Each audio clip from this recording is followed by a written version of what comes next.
Hello, everyone, and welcome to the weekly Cinemateq live stream where I burn all of your Letterboxd profiles to the ground. And I take such joy and such pleasure doing it. Today, of course, I will be going through each and every one of your Letterboxd profiles. I mean, not each and every one. There's a lot. There's a lot of people lining up to get absolutely torched. So we're going to go through as many as we possibly can. Normally, these live streams are about 2 hours in length. But tonight, I don't have to watch wrestling at 8 o'clock in the evening, so I can go a little bit later. Let's see how long the stamina holds out for. First, I'm just going to say a quick hello to everyone in the chat. Hello, chat. How are you doing tonight? And while I'm doing that, please make sure to like this live stream. Helps us get a bit more traction, helps us get seen a little bit more, so even more poor individuals can get their lives completely destroyed by some random ginger on the internet. So, let's see, we got Dory here, we got Rare Cinephile, we got Kaden. What's up, your me's? You're going to have to be waiting your turn patiently for I don't know how long, but it'll be at some point. At some point, I will roast you, I promise. Dory saying, Chat Bo's Afraid rocked my world, must see movie 2023. It is that. It is certainly that. We got Planet Bazaar saying what's up, Crossfire saying hey, Marja saying hello, Don. Hey Don, you're actually up here number 4, I think, so as long as no one uses a super chat to cut in line, you are going to be going in the not too distant future. What's up, Anna? How you doing? Yeah, Dory, doing it on a Tuesday. Currently watching The Bride of Frankenstein, way better than the first. I mean, there are parts of The Bride and Frankenstein that okay, this is what I'll say. From a cinematography standpoint and a lot of other different ways, Bride of Frankenstein is superior, but I think that Frankenstein is a better overall and more coherent package of a film. The original is incredible, but they're both very, very good films. Kaden asked me to not blue ball him again. Well, we're just gonna have to wait and see, won't we? I should be the first because I was top of the last week when you ended the stream. Oh, good. Goody, because I've been looking at this particular profile for a few minutes and I have some thoughts. So just a reminder for those of you who are brand new here, you don't know how this works. I am going to be roasting individual Letterboxd profiles for the next couple of hours. I may even praise a few if I find that my energy just drops off entirely and I can't be angry anymore. If you want to get roasted, head on down to the description box below or to the right. I don't know what the fuck YouTube is doing with its user interface anymore. And click on the link for comment on this list to get roasted. It's a Letterboxd list that I have. Comment there, you'll go on the list. And if you're not satisfied with that, you can jump the queue by submitting a super chat. And as long as you give me your Letterboxd profile name with the super chat, you go to the front of the line immediately, just like that, with a snap of the finger. So I think that's all I need to say. I think that's all the intro I need to do. We've got a lot of people in here who want the blood to flow. They want the flames to envelop everyone here. And I, as a good host, am all too willing to light this grill. So let's get started with the roast of Aiden, who I guess is also named Kaden, according to their YouTube name. Fun fact. Now, it's an interesting thing, the fact that this person's name is Aiden, and I'm going to call you Aiden from now on because it's my prerogative. It's my fucking show. And the thing about Aiden is that I think they were named that because their parents just didn't want to seem too on the nose by calling him Damien. And you'll know what I mean in just a second. First of all, let's take a look at this goddamn hellscape that is a profile picture. What in the good goddamn is this scary ass bullshit on the side of the road? Where did you find this? How did you find this? This is the kind of thing where if I'm driving down the road and I have the family in the car, I'm going to pull over to the side of the road, pull a mist ending, kill everyone in there to save them from whatever horror was about to walk out of the goddamn woods. And then realizing that demons don't exist and this was probably some stupid prank that was put up by some kid named Aiden, I would drive myself to the nearest gas station and report a crime. My crime. You did that to me, Aiden. Congratulations.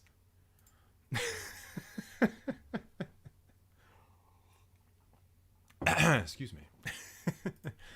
And then to add on to all of the demonic bullshit that you just said, or that I just said, we God damn it. I just sometimes I just make myself laugh. Sometimes I just make myself laugh. And then to add on to all of the demonic bullshit, you have this top 4 favorite films of Saint Maud, Hereditary, The Babadook, and Seder. Let me guess, you're on a personal mission to carve 666 into 666 trees, and all of those trees are going to be in the pattern of an inverted pentagram, you absolute Satanist. Which I'm not saying is a bad thing, I'm just saying that it's fucking true. Also, what is the Seder? What even is this movie, and why have you watched it so many goddamn times? Why did you like Tony the Terror's 666 3.5 review of it? I want to know more. Jordan Graham? That's a shitty looking thing. Oh, okay, my friend Nick gave it a 3 stars. That's probably not that bad then. All right, and for the last little bit of this roast, actually, no, I don't give a shit about. Oh wait, what is your top 15? I was gonna say I don't give a shit about your top 15, but it's just all the exact shit that you would expect. Horror movies, creepy movies, Strangers, Ring. Wait, is this the American remake of The Strangers? Go fuck yourself, Kaden or Aiden, whatever the hell your goddamn name is. Seven, Psycho, Midsummer. Sure, we get it. You're an edgy teenager. Cool. But I want to look at the films. What do we got here on the lowest end? What do we got on the low end here? Ooh, you didn't like Fantasy Island, so I guess you don't like every single horror movie that you watch, which is something I was really worried about in your case. Also, ooh, that Lars von Trier film, The House that Jack Built. You don't like that, huh? Interesting. Oh, that's not you, Kaden? Well, sorry, bro. 2 stars for Get Out. Are you kidding me? That is a crime against humanity. That might actually be a hate crime. And then what about on the high end? Any stupid bullshit up here? This is hilarious, actually. Okay. Eyes of the Mother, Kawadan, Prisoners, Ju-on, Misery, The Shining, Girl in the Picture, The Silence of the Lambs, Santa Sangria, whatever the fuck this is, and then Little Miss Sunshine. Who the hell are you trying to kid? Although, do you just look at Paul Dano and think to yourself, hey, his hair's pretty black. I look up to him now. He's my role model. It's black, like the color of my cold, dead heart. All right, Aiden. That's about as much as I'm going to do for you. I hope that was to your liking. So wait, Kaden, this isn't you, but the last person that I did was Vince 2K. I can show you here. I want to make sure this is all on the level, because the line must be respected. So the last one that I did was Vince. Vince 2K was the last one on the back end of the previous live stream. And then Aiden's the next one. And then we're going to do Michael and Dolly and Dan and everyone else. So, Kaden, what is your Letterboxd? Because I don't know what's going on here. Seder puts you to sleep. Saint Maud actress, Gabriel. Let's go back to up here to this view. Hello. I should be the first. Oh, yeah, I already looked at that. It's Koba. Koba, like the Yu-Gi-Oh character? Dude. All right, I'm not seeing you anywhere in the list, but the whole thing is not showing. Okay, now the whole thing is, I think. We're just going to do a quick little look here. You all can just bask in the incredibleness that was that previous roast. I think that might actually be some of my best work. Yeah, dude, I am not seeing you here. It's like Aiden went a couple of times. It might be that you were like Vince 2K, maybe put themselves in a couple of times. Yeah, I don't really know what's going on here. I'm looking, I'm trying to find, but I do not see.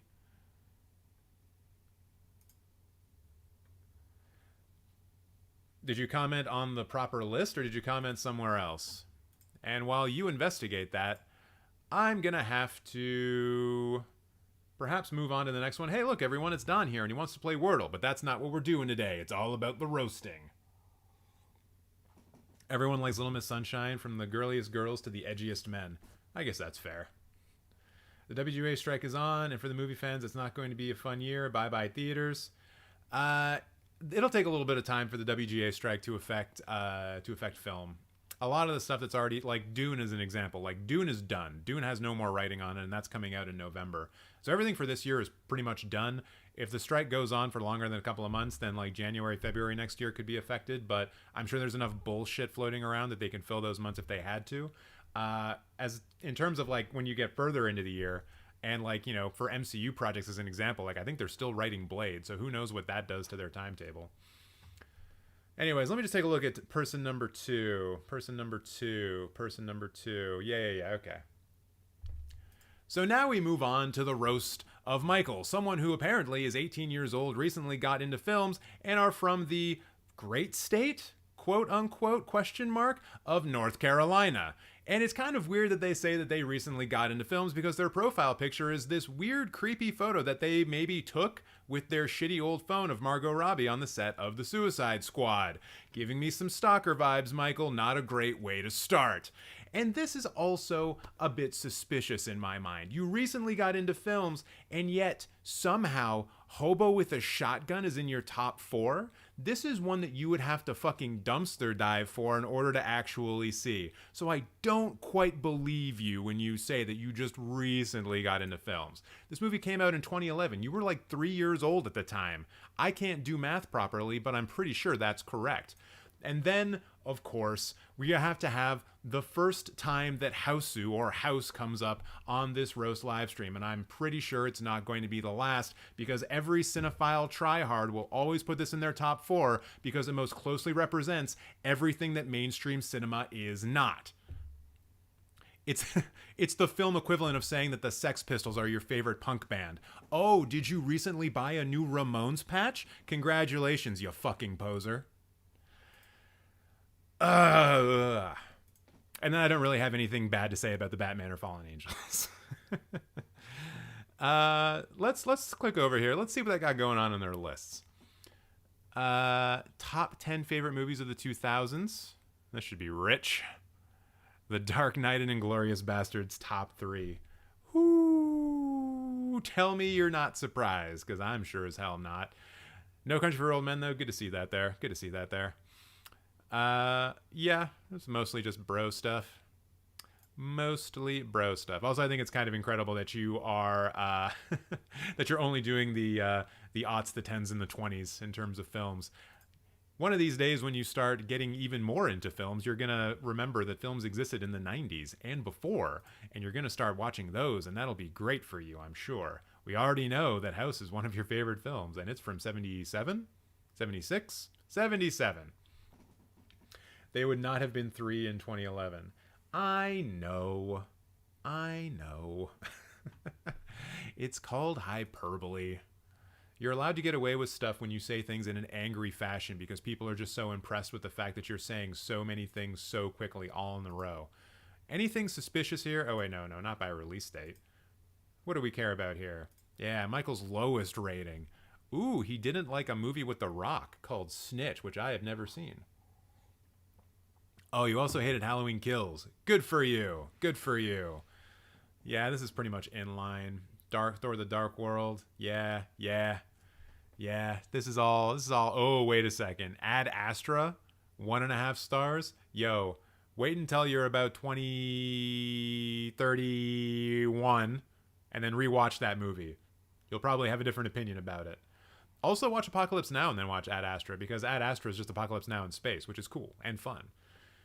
It Follows as a 2-star? Get fucked, man. No way. Absolutely not. That film is the perfect blend of Halloween and The Shining in one glorious film. It is pure nostalgia for the 70s and early 80s in terms of every single thing about it. And not only that, it's shot and put together real well. Once again, though, I think that's probably a film that you appreciate more once you've seen a lot of shitty horror films from the 70s and 80s. Not to say that Halloween and The Shining are shitty; they're incredible, but there's a bit of homework you need to do to fully understand and appreciate what's going on in It Follows. Also, the camera work is great. What the hell is wrong with you? What else is going on in here? Man, putting Battleship on the same level as It Follows kind of makes me want to throw up a little bit. Hubby Halloween and It Follows on the same level? Nope. Also Child's Play on the same... Like, Child's Play should be much goddamn higher than this. Mamma Mia, 2 stars. Anna is offended by this. And if you are offended by that, please like this live stream. I would appreciate that. All right. So I think that's all I'm going to do for Michael. I don't think Michael asked any weird things in his request. Sometimes people do this. Sometimes people say like weird things to me when they're typing their little request to get roasted. You know, nothing too weird, nothing crazy. Oh shit, Kaden coming in with the super chat. Thank you so much. Did you do mine? You know what, Thomas? As someone who shares your name, the T stands for Thomas, for those of you who are wondering, I have no idea. That is, you have the most generic fucking name in existence, in my opinion, because I see it personally every time I go through my wallet. So unless you want to give me, I don't know, your Letterboxd account, then I could tell you if you've gone yet. And even then, I'm probably not going to be very accurate. Ooh, that was a little bit of sass leaking up from the actual things. I'm sorry, Thomas. You now got $5 more. Yeah, thank you, Kaden. It Follows is kind of fire. Hell yeah, it is. Hell yeah, it is. Who was Michael? Okay, Michael just said do it. And I did it. And that's all we needed to do. So now, because Kaden, also known as Koba, who I may need to confirm if that is the name of a Yu-Gi-Oh character or not, Thomas, I can tell you for sure that I have not roasted that account.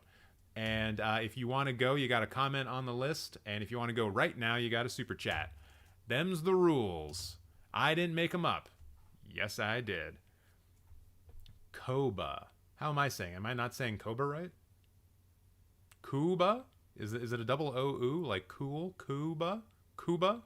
Like Cuba? The country? Cobra? I remember Tom Hanks saying in his Cecil B. DeMille award speech, it was my honor to work with people you can recognize by just hearing their first name, like Meryl, Morgan, and Charlize. Interesting. But is it a Yu-Gi-Oh name? Nope. Well, there goes one of my potential roasting things. I guess you'll never have that level no matter how famous you become. For me as Thomas, yeah. Although I might get known as Cinemateq. All right. Oh, no. All right. I mean, I know what I'm going to have to focus on here. There are a lot of Toms. That is true. Maybe I could change my name a little bit and be Tomas or Tommy Boy. No, that's a movie. That would never work. Okay. I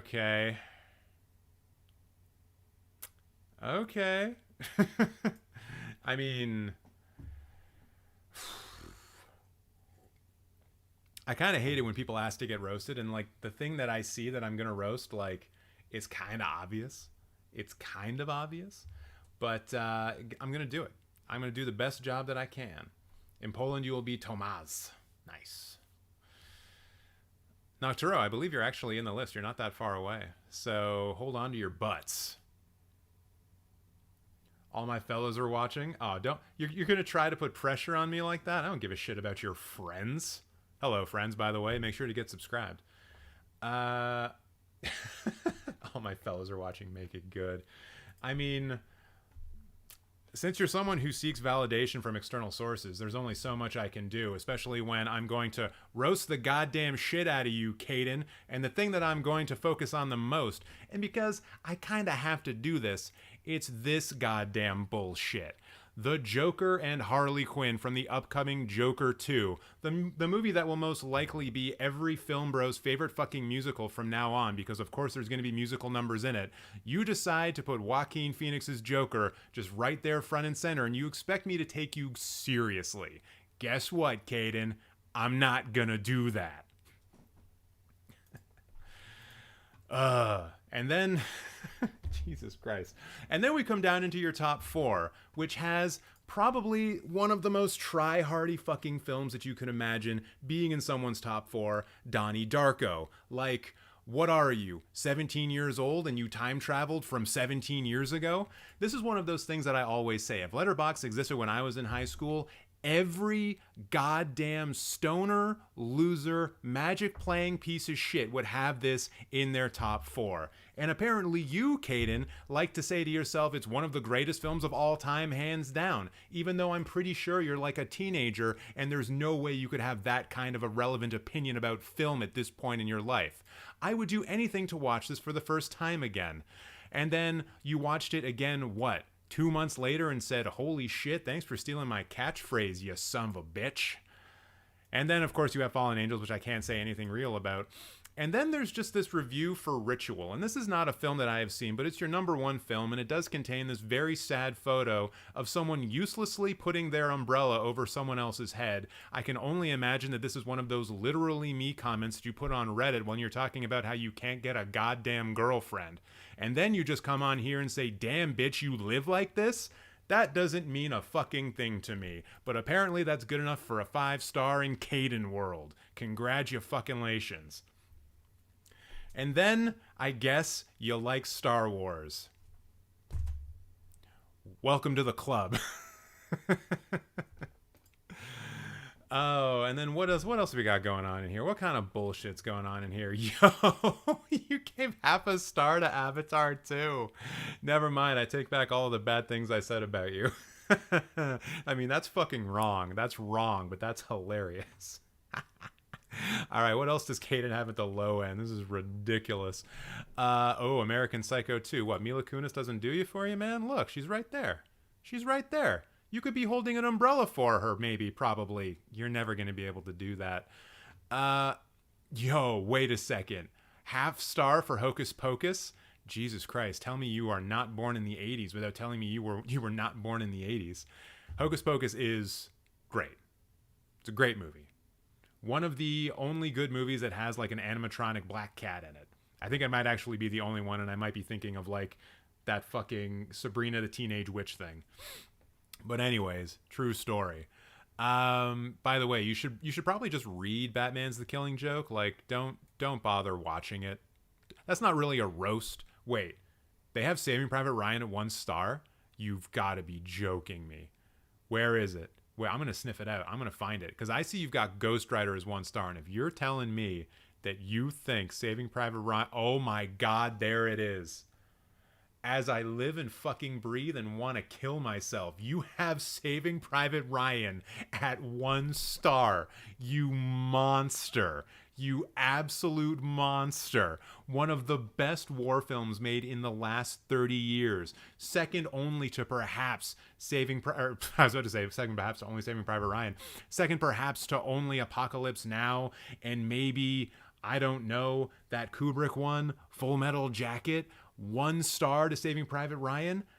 I don't understand this. This makes no goddamn sense to me. And for greater context, and I'm going to point this one out because this appears to be the theme of the roasting today, Hubby Halloween, 1.5 stars.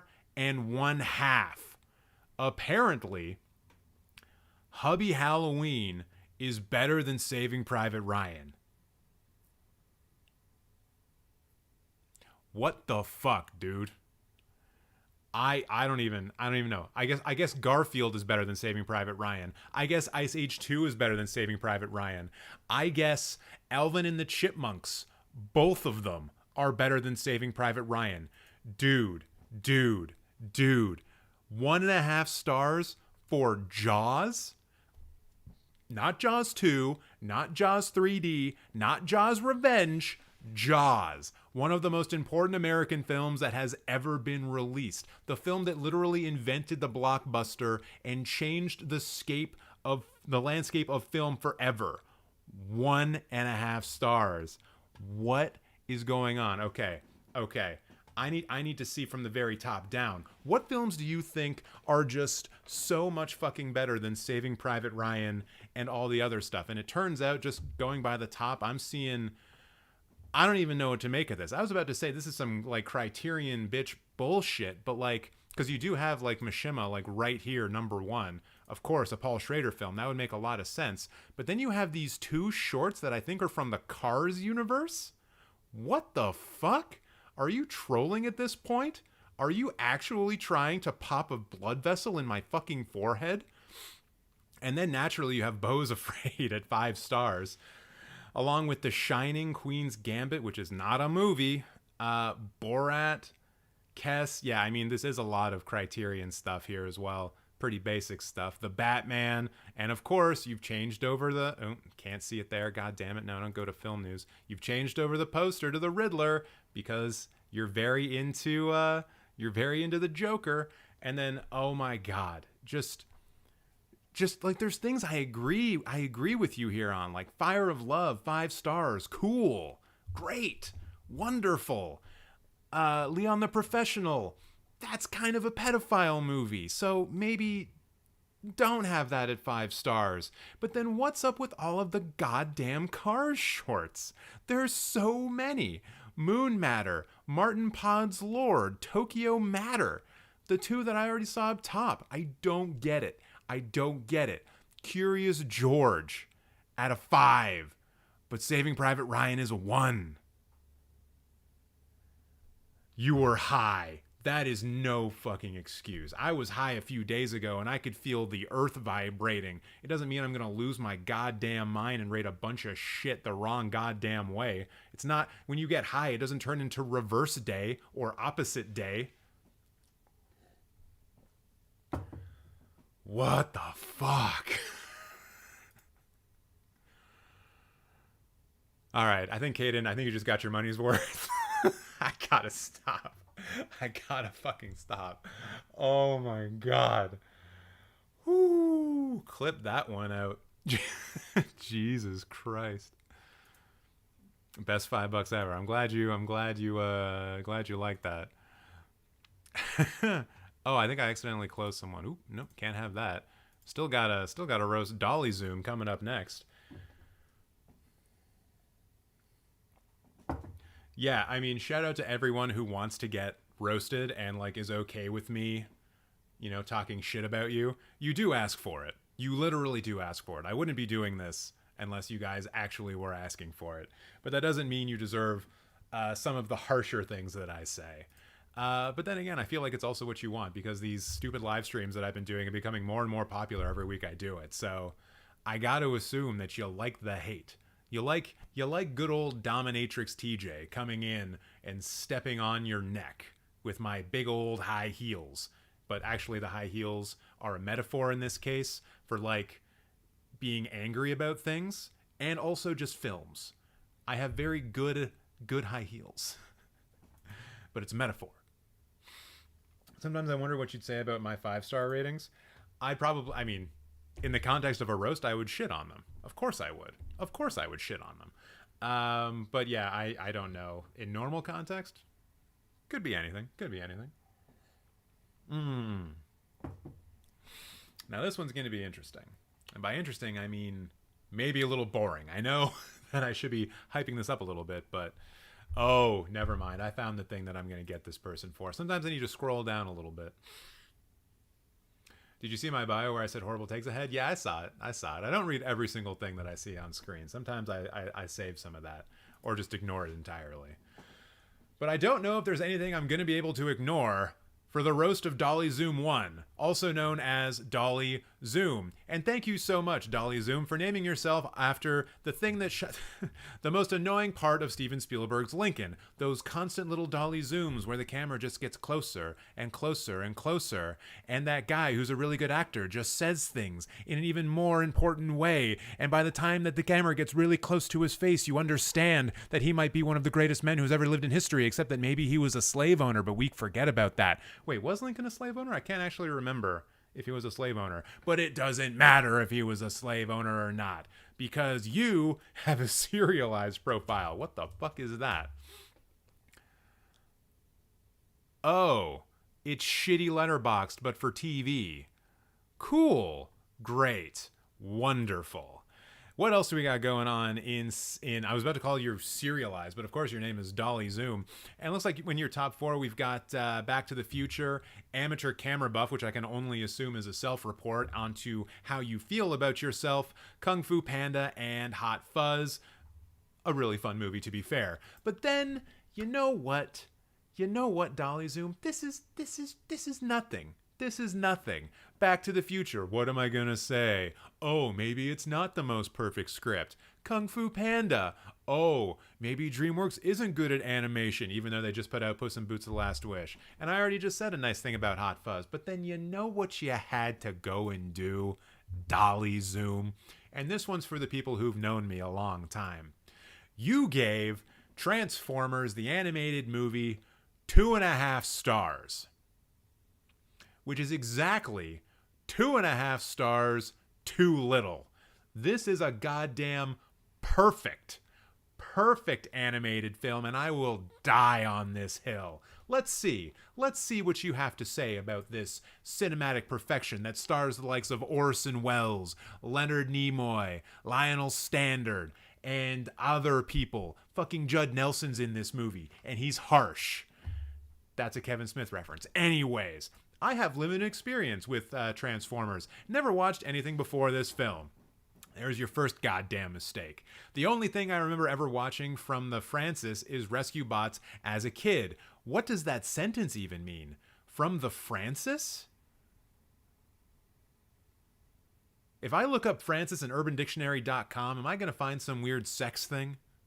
That being said, quite good, especially soundtrack-wise and animation. Yeah, that's why it's a 5 out of 5. It has a great soundtrack. Lots of great hair metal bands that you've never even heard of. That's how underground this film is. I actually really enjoyed the first half, but the longer it went on, it lost me as none of the characters really interested me. Oh, is that because you're really enamored by death, Dolly Zoom? Because the first half of this movie is just unmitigated murder of childhood dreams and nostalgia. So I guess that part you thought was really cool, but when they started building up new characters, you didn't care for that. Like, quite literally, this movie is probably the best example of just a corporate agenda leading the narrative of a film. They killed off characters because they wanted to create new ones so they could sell more toys. It's absolutely diabolical, and it's brilliant. Glad I checked it out, even if it doesn't seem newcomer friendly to me. Might come back to this one day after watching the show. And the interesting thing about that is that it's pretty much meant to be newcomer friendly. Like, it's not like the first 2 seasons of Transformers the animated show have lots of deep lore. There's a planet called Cybertron. You know, that's it. There's Autobots and Decepticons, and that's it. It's actually, it is kind of weird how it is meant to be a newcomer film. But I guess, you know, when a lot of these people die, you're just like, oh, who the fuck are these people? Yeah, I get that. I kind of get that. Oh, my God. All right. Let's see it. Let's see what you're rating stuff. Oh, I don't feel good about this. Scoob, 1.5 stars. I feel like that could be a little bit higher, although it's not something to get angry about. Let's check out the lowest ones first. Let's check out the lows. Batman and Robin, 0.5 star. It is fun, though, isn't it? Spider-Man 3, 1.5 stars. Yo, come on now. Spider-Man 3, Star Wars The Last Jedi. Get the fuck off the internet, kid. You'll live a happier life. What else we got going on down here? Ooh, is that a film not in the English language? My goodness. Oh, you actually watched a Lucretia Martel film? I mean, you gave it a really low rating, which is, you know, probably because you're young and you don't have a lot of experience with films. But, you know, the fact that you watched a Martel film is actually, you know, pretty good. Top Gun, 2 stars. Eli, why are you trying to lead me down a road of just yelling at this person? Top Gun is in my top 4. It's in my favorites. We all know that it's one of my favorite films of all time. And yet, what am I supposed to do here? 2 stars? 2 stars? Why 2 stars? Why not 6? It's got all the action, it's got all the acting, it's got all the sexiness. It's got some great goddamn music in it. The danger zone, the volleyball scene. What, you don't like volleyball, Dolly Zoom? Give me a break. Oh, we're going to be talking about Ready Player One later, don't you worry. Oh my God. Blade Runner, 2.5 stars? No. I can't even get into that. Hey, they gave Life of Oharu 5 stars. Never mind. You are fine. And Apocalypse Now, 5 stars. You're fine again. I have absolved you of all of your film sins. You may go forth, my child. I mean, what else we got going on in here? The Secret of Nim. That's a blast from my childhood. Blast from the past. What is this? Is that Quantum Mania? No, that's Interstellar. I was going to say. I mean, Bullet Train for 5 stars. Yeah, that is a bit much. I'd probably more of like a 3 to a 3.5 myself. And I think one of the big problems with that film is just how bad some of the CGI looks. Like, it's just real terrible. Just real bad. Especially at the very end of the film. It's like, oh, it's unconscionable how bad it is. Hey, The Birds, 4.5 stars. Nice. One of our aircraft is missing. What the hell is this? Oh, it's a Powell and Pressburger film. All right, all right. You're even going a little bit off of like, the beaten path a bit, because that's not one of the big Powell and Pressburger films from what I recall. Right on, right on. All right, I don't think there's much more here to do. Paperboy killed it in Bullet Train, though. Yeah, of course he did. Of course he did. The man was nominated for an Oscar. He's a good fucking actor. All right, let's get off of Dolly Zoom's case, and let's move on to someone who's actually in the chat. So I'm gonna have to warm up my vocal cords for the next one.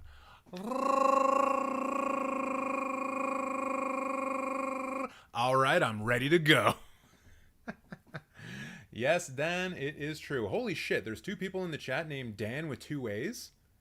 That has never happened in the history of the world. Do, re, mi, fa, sol, la, ti, do. Do, re, mi, fa, sol, la, ti, do. Oh, Lincoln didn't own slaves. Well, good for him. It's a Dutch name, huh? Cool. I'm tempted to reference Austin Powers 3, but I'm not going to do it. Oh my god, Dan. You just got butted in line by Joshua Lee. Joshua Lee, you better give me your Letterboxd name so I can roast you. TJ, that vocal warm-up made me think my PC was broken. I mean, mine might be. It might just be on its last legs after it heard that. It said to itself, no, I can carry on no further. Joshua Lee, you got to get me that thing, or else I'm going to do Dan first. Austin Powers messed up the Dutch so bad, haha, but it made sense in that world. Did it actually make sense in that world? Was there a time in the 70s when, like, the Dutch were not cool? All right, Joshua Lee's saying that Dan can go first. That's real nice of you. Oh, you're Vince 2K. Dude, I did you in the last live stream. You want me to do it again? You want me to do it again? I mean, you paid for it, I guess. Unless you've changed your profile, I don't know how much better it's going to be, but do my best. But anyways, while Joshua Lee is considering the money that he just spent for perhaps nothing at all, it's time for us to move on to the roast of Dan from the Netherlands? I think so. I think that's the right place. Oh shit, wait, no, it says right there. Belgium. They're from Belgium. Great. You know it's not great though? Dan. I feel like I'm going to have to like eke out the pronunciation of your name just to get those 2 A's in there. Dan. Dan. It's almost like a velociraptor calling to another velociraptor. Dan. Anyways, the thing that I hate about your profile, specifically your top 4, is that every single one of these movies makes me fucking furious because they remind me of something that I hate. So let's go through this. And I'll be clear, each one of these films, I don't hate them. I don't hate them. But the thing that I see, Dan, the thing that I see is something that just makes me seethe. So in the case of The Father, the thing that I think of is The Son, the Florian Zeller follow-up that looked like absolute trash, the kind of movie that an NYC student could maybe pull out of their ass at the last minute because they just happen to be fucking rich. And whenever I see the poster for The Father, I think of The Son. And that's shitty.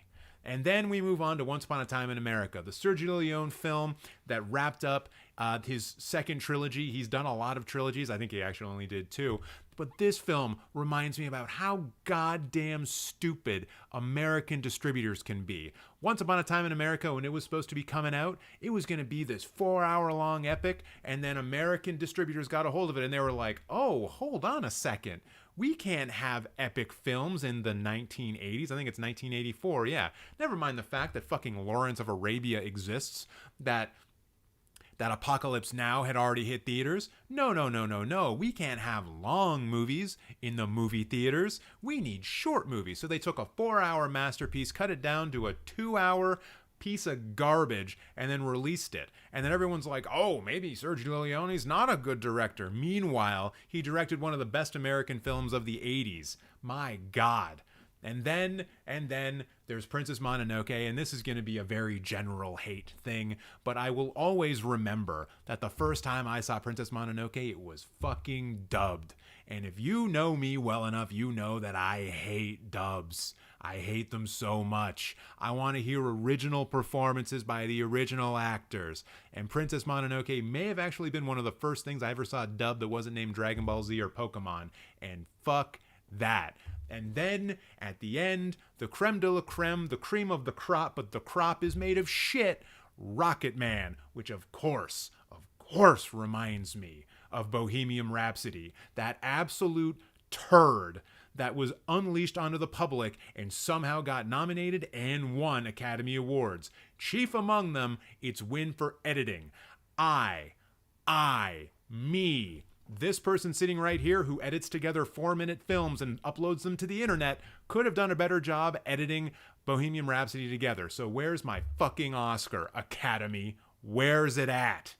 Absolutely ridiculous. So I'm sorry, Dan, that this isn't a proper roast for you and that it's just all of the things that you make me hate by having it here, but that's what I saw when I just looked at this and I thought, I gotta vent.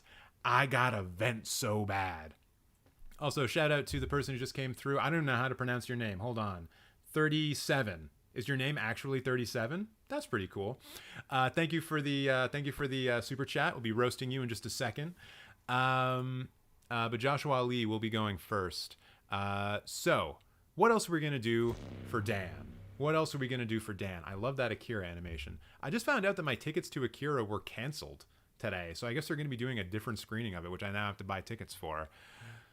Not fun, not fun. Is that the original RoboCop at 1 star?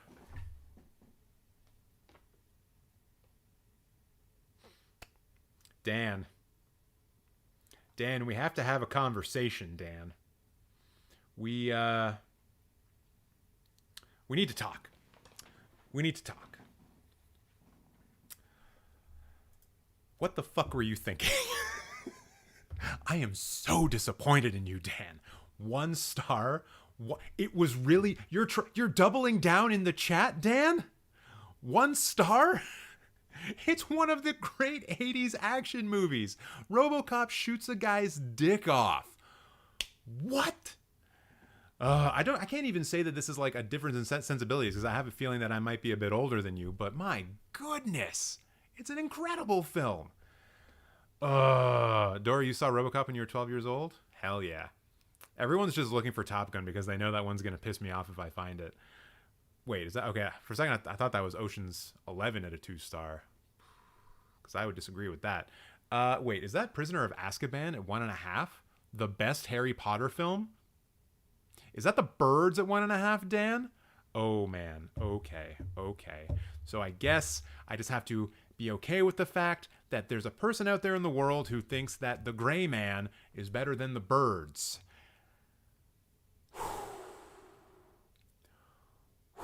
I actually like how you admit that it's the best Harry Potter film.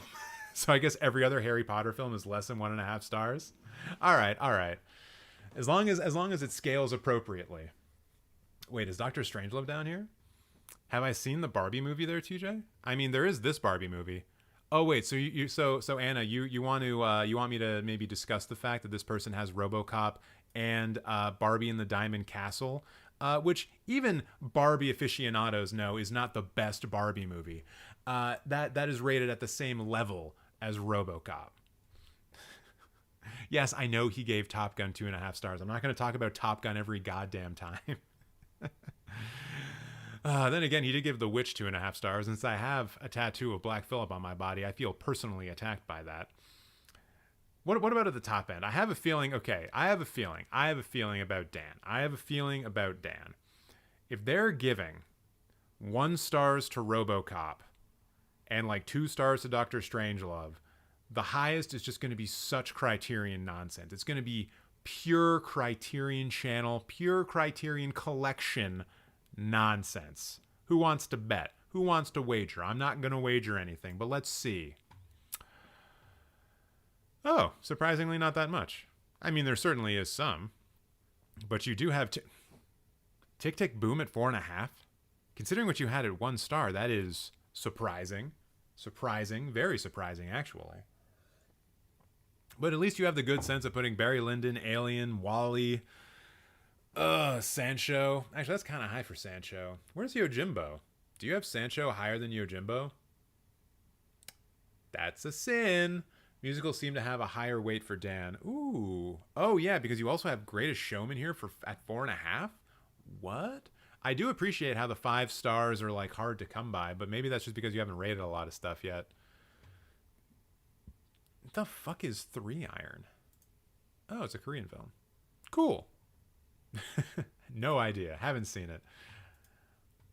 You like musicals a lot? That's cool. And hey, at least you gave Blade Runner and Nope 4 stars.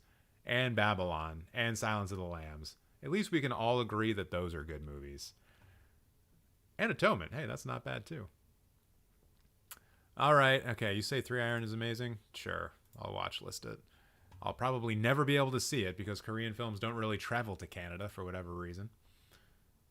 The Greatest Showman at 4.5 stars is shocking to me. Hey, it's shocking to me too. But there's only so much I can be there's only so much I can be angry about with one person. I gotta save my rage for everyone. Oh yeah, okay. So now I'm just gonna head back over here. Dan, I hope you enjoyed that. I hope you didn't mind that I pronounced your name incorrectly on purpose. I realize now in hindsight that that's just a dumb thing to do, and I wouldn't do that if you were from, like, a non-European country. And so I feel dumb. I feel dumb doing that. But now, saying that, it's time to set up Mr. Vince 2K, also known as Joshua Lee.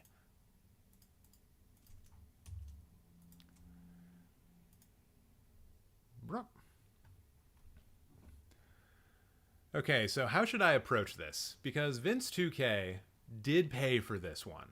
Did pay for this roast, but I did it last week. So what can I... Oh, wait. It's interesting. It's interesting. To be fair, it was only 5 minutes. Okay. Sure. Wait, do you give...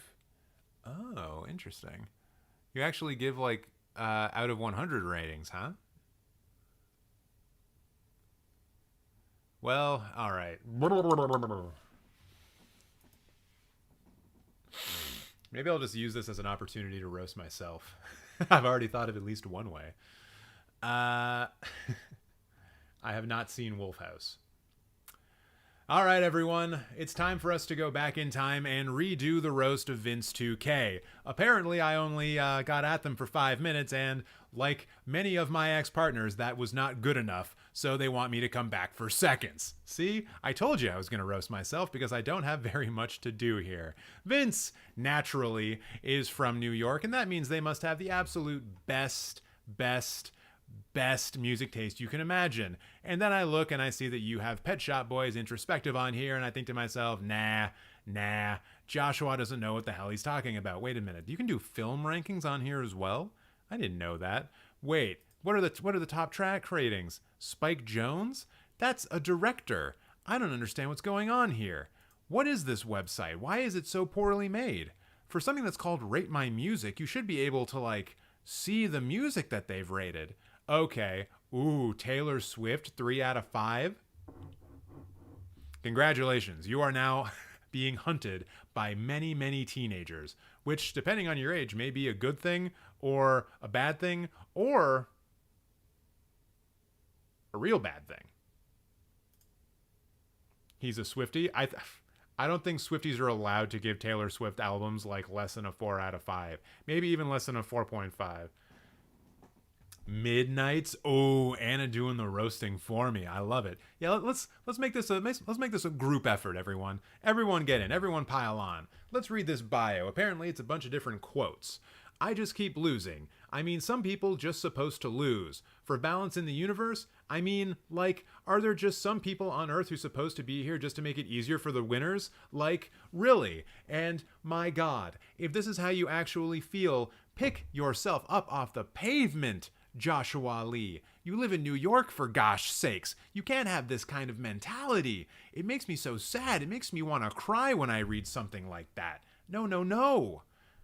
My favorites aren't necessarily my favorites of all time. Click here for reference. They're just the films that I happen to think about the most.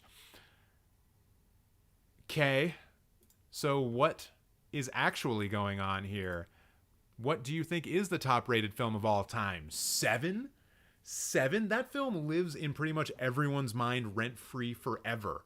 All you have to do is talk about the scene where a guy kills a woman with a knife dick, and you can make the entire internet shudder all at once.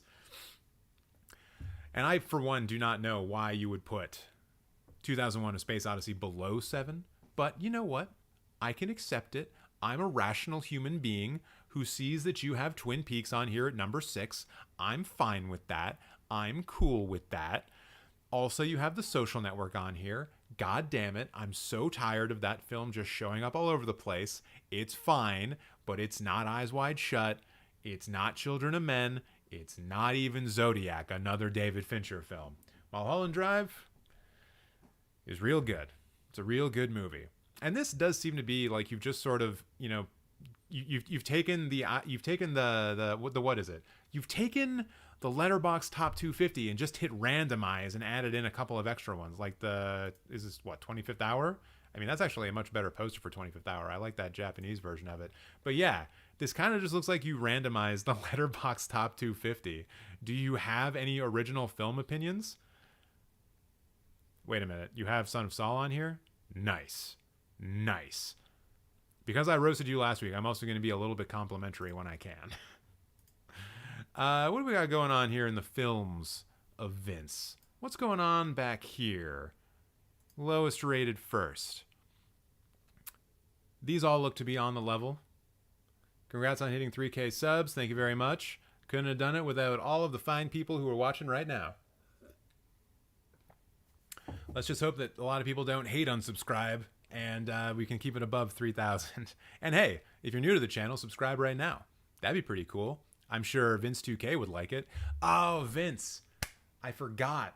After I was done roasting you last week, I thought of a good joke about your name. I was going to say something like, oh yeah, Vince2K. Shit, what was it? Hold on. I can get it back. I can recycle it. Vince2K. A video game released by 2K Studios that they decided to not update ever again because it was so fucking bad. Something like that. That was going to be something I was going to try out, but I thought about it afterwards. It's not often that I get to take you guys behind the scenes into what I was going to say in a roast. Army of the Dead at 1 star? Yeah, that's fine. Who gives a shit about Army of the Dead? Isn't that the one by the guy that sucks and doesn't make a lot and made like one good movie? Yeah. This is I'm totally fine with this getting a 1 star. I don't know if I would give it 1 star, but it's certainly nothing I'm going to piss my pants over. Can I find something that I can piss my pants over? There's not a lot of things here that I'm just against, you know? I think Yesterday is better than a 1 star film, but at the same time, I think it's really only a 2.5 star film to begin with, so I'm not going to lose my shit over that. The Adam Project I haven't seen, and everything else here seems to be mostly good, you know? Wait, is that... Okay, I was going to say, if that was Kubrick's Lolita, I was going to be... I haven't actually seen Kubrick's Lolita. I probably should. Wait, am I on relative? No, wait. Go to relative to average rating, by the way. Why? Why can't I look at your ratings? It's your ratings that I'm interested in, Mr. Joshua Vince. So what do we got here at the top? Do we have anything weird at the top? Ooh, Xavier Dolan's Mummy. So you like Canadian films, huh? Me too. What else is going on? Yeah, it's the stuff that you would expect to be 5 star, right? There's nothing here jumping out at me as being surprising. It does, it's a bit of a lack of personality, which I hate to see. Not a lot of weird stuff. Happy Together. Not that surprising to see that up here. Yeah. Parole Feu. I forget how to pronounce that properly. Chungking Express. It's you just got through 4 years at film school, and you're just putting all the films that you saw in film school on here. You can almost point out the classes you were taking, you know, like La Note and this Godard film is probably from your European cinema class. Portrait of a Lady on Fire, that's good shit. What's up, Brianna? You already missed the best roast of the day. I encourage you to go back and watch the first one. I did a good job. I did a good job on the first one. And now I'm just kind of floundering a little bit because I'm roasting the same person 2 weeks in a row. And I mean, you've got Donnie Darko at 4 stars. So just copy paste the things that I said earlier about it being a sad boy movie. Black Swan 10 out of 10. I'm following this guy. Uh-oh. They're multiplying. This is how cults start. Or is this how terrorist cells start? I'm not sure about the difference. All right. Okay, I'll take a look. I'll take a look at your list as well. Vince/Joshua Lee.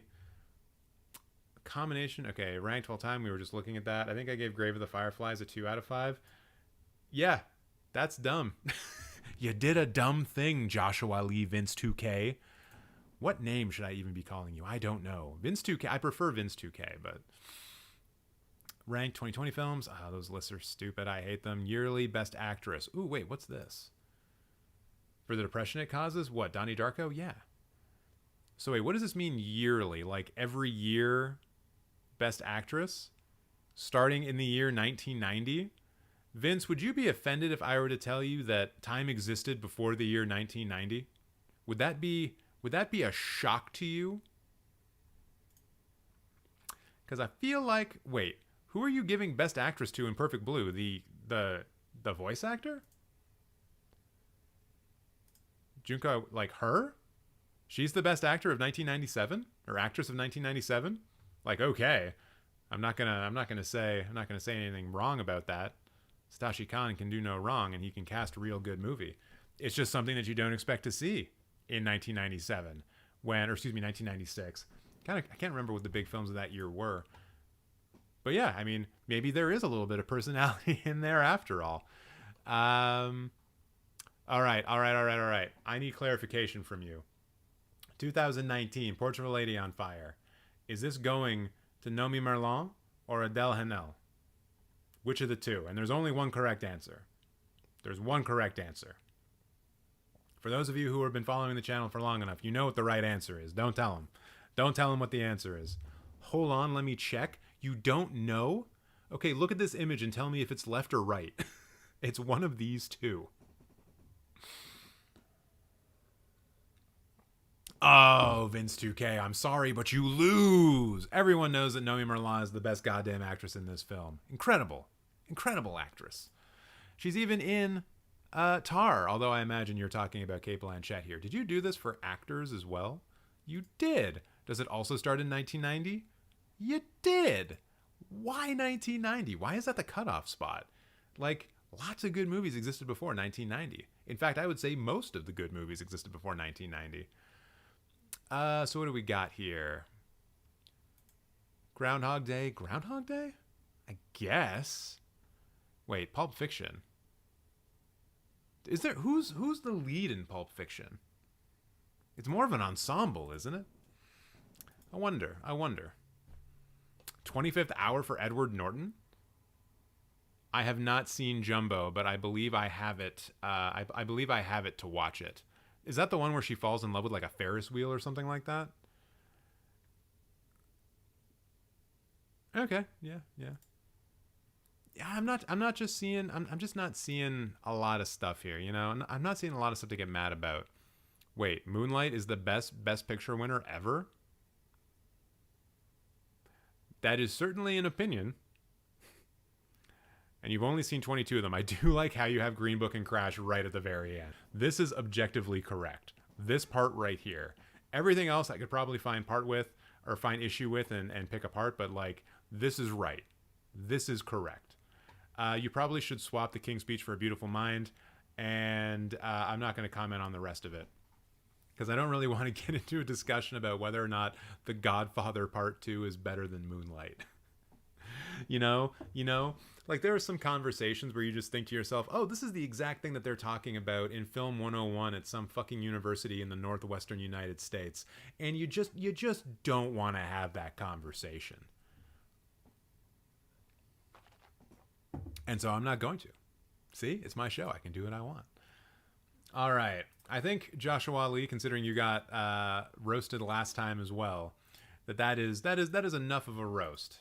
So now let's move on to 37, which I don't know if you know this. 37 is my lucky number. And that's true. That's a true thing. That's not me fucking around. That's not me making stuff up on the spot because I'm trying to entertain you guys.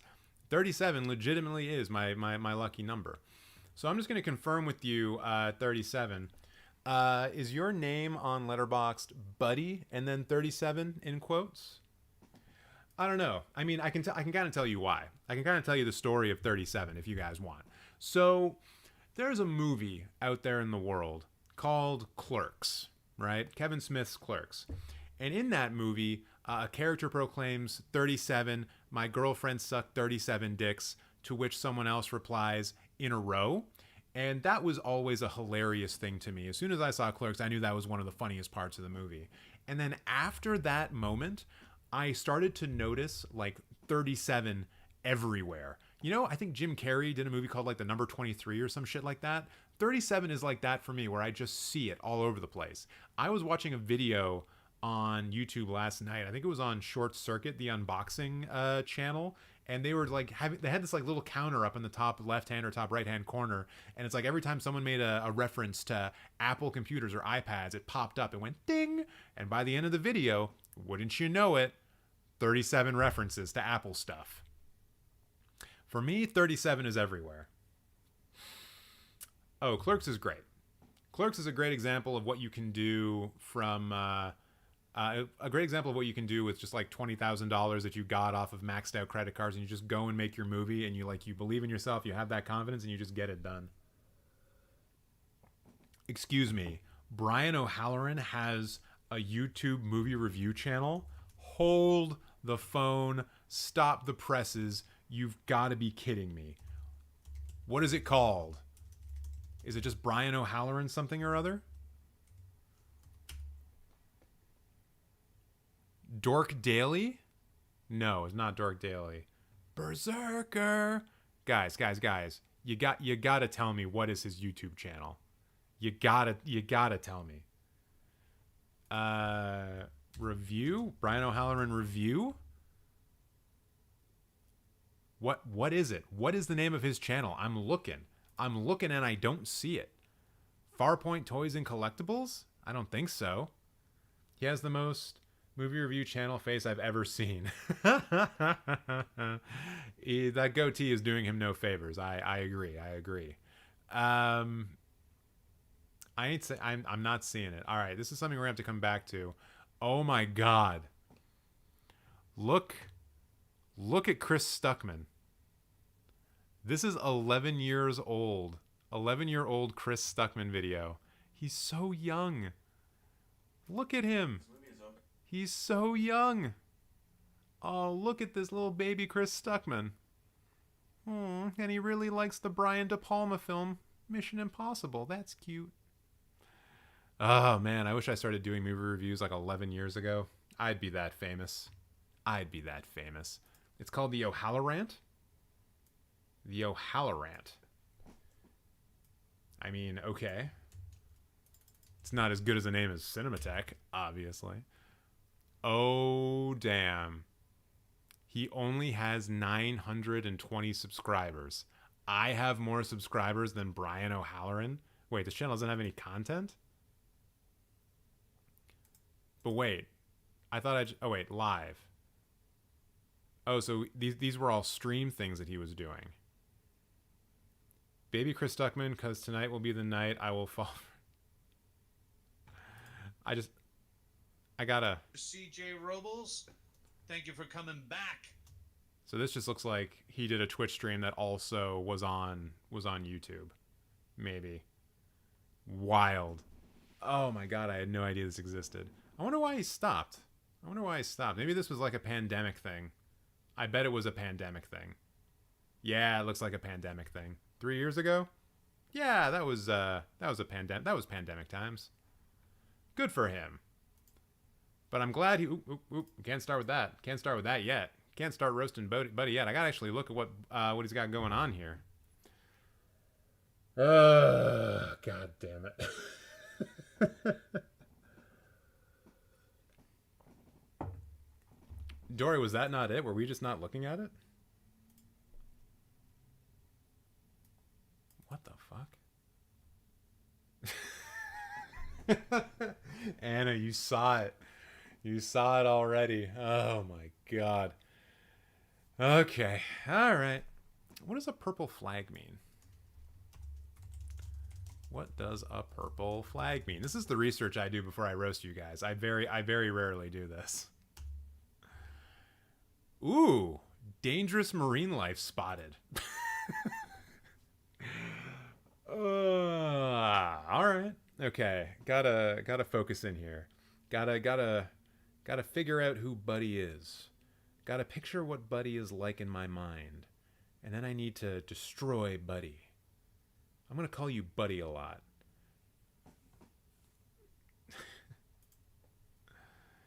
What's up, Yammy? If you want to get roasted, you gotta post on my list. Linked in the description box below. Okay.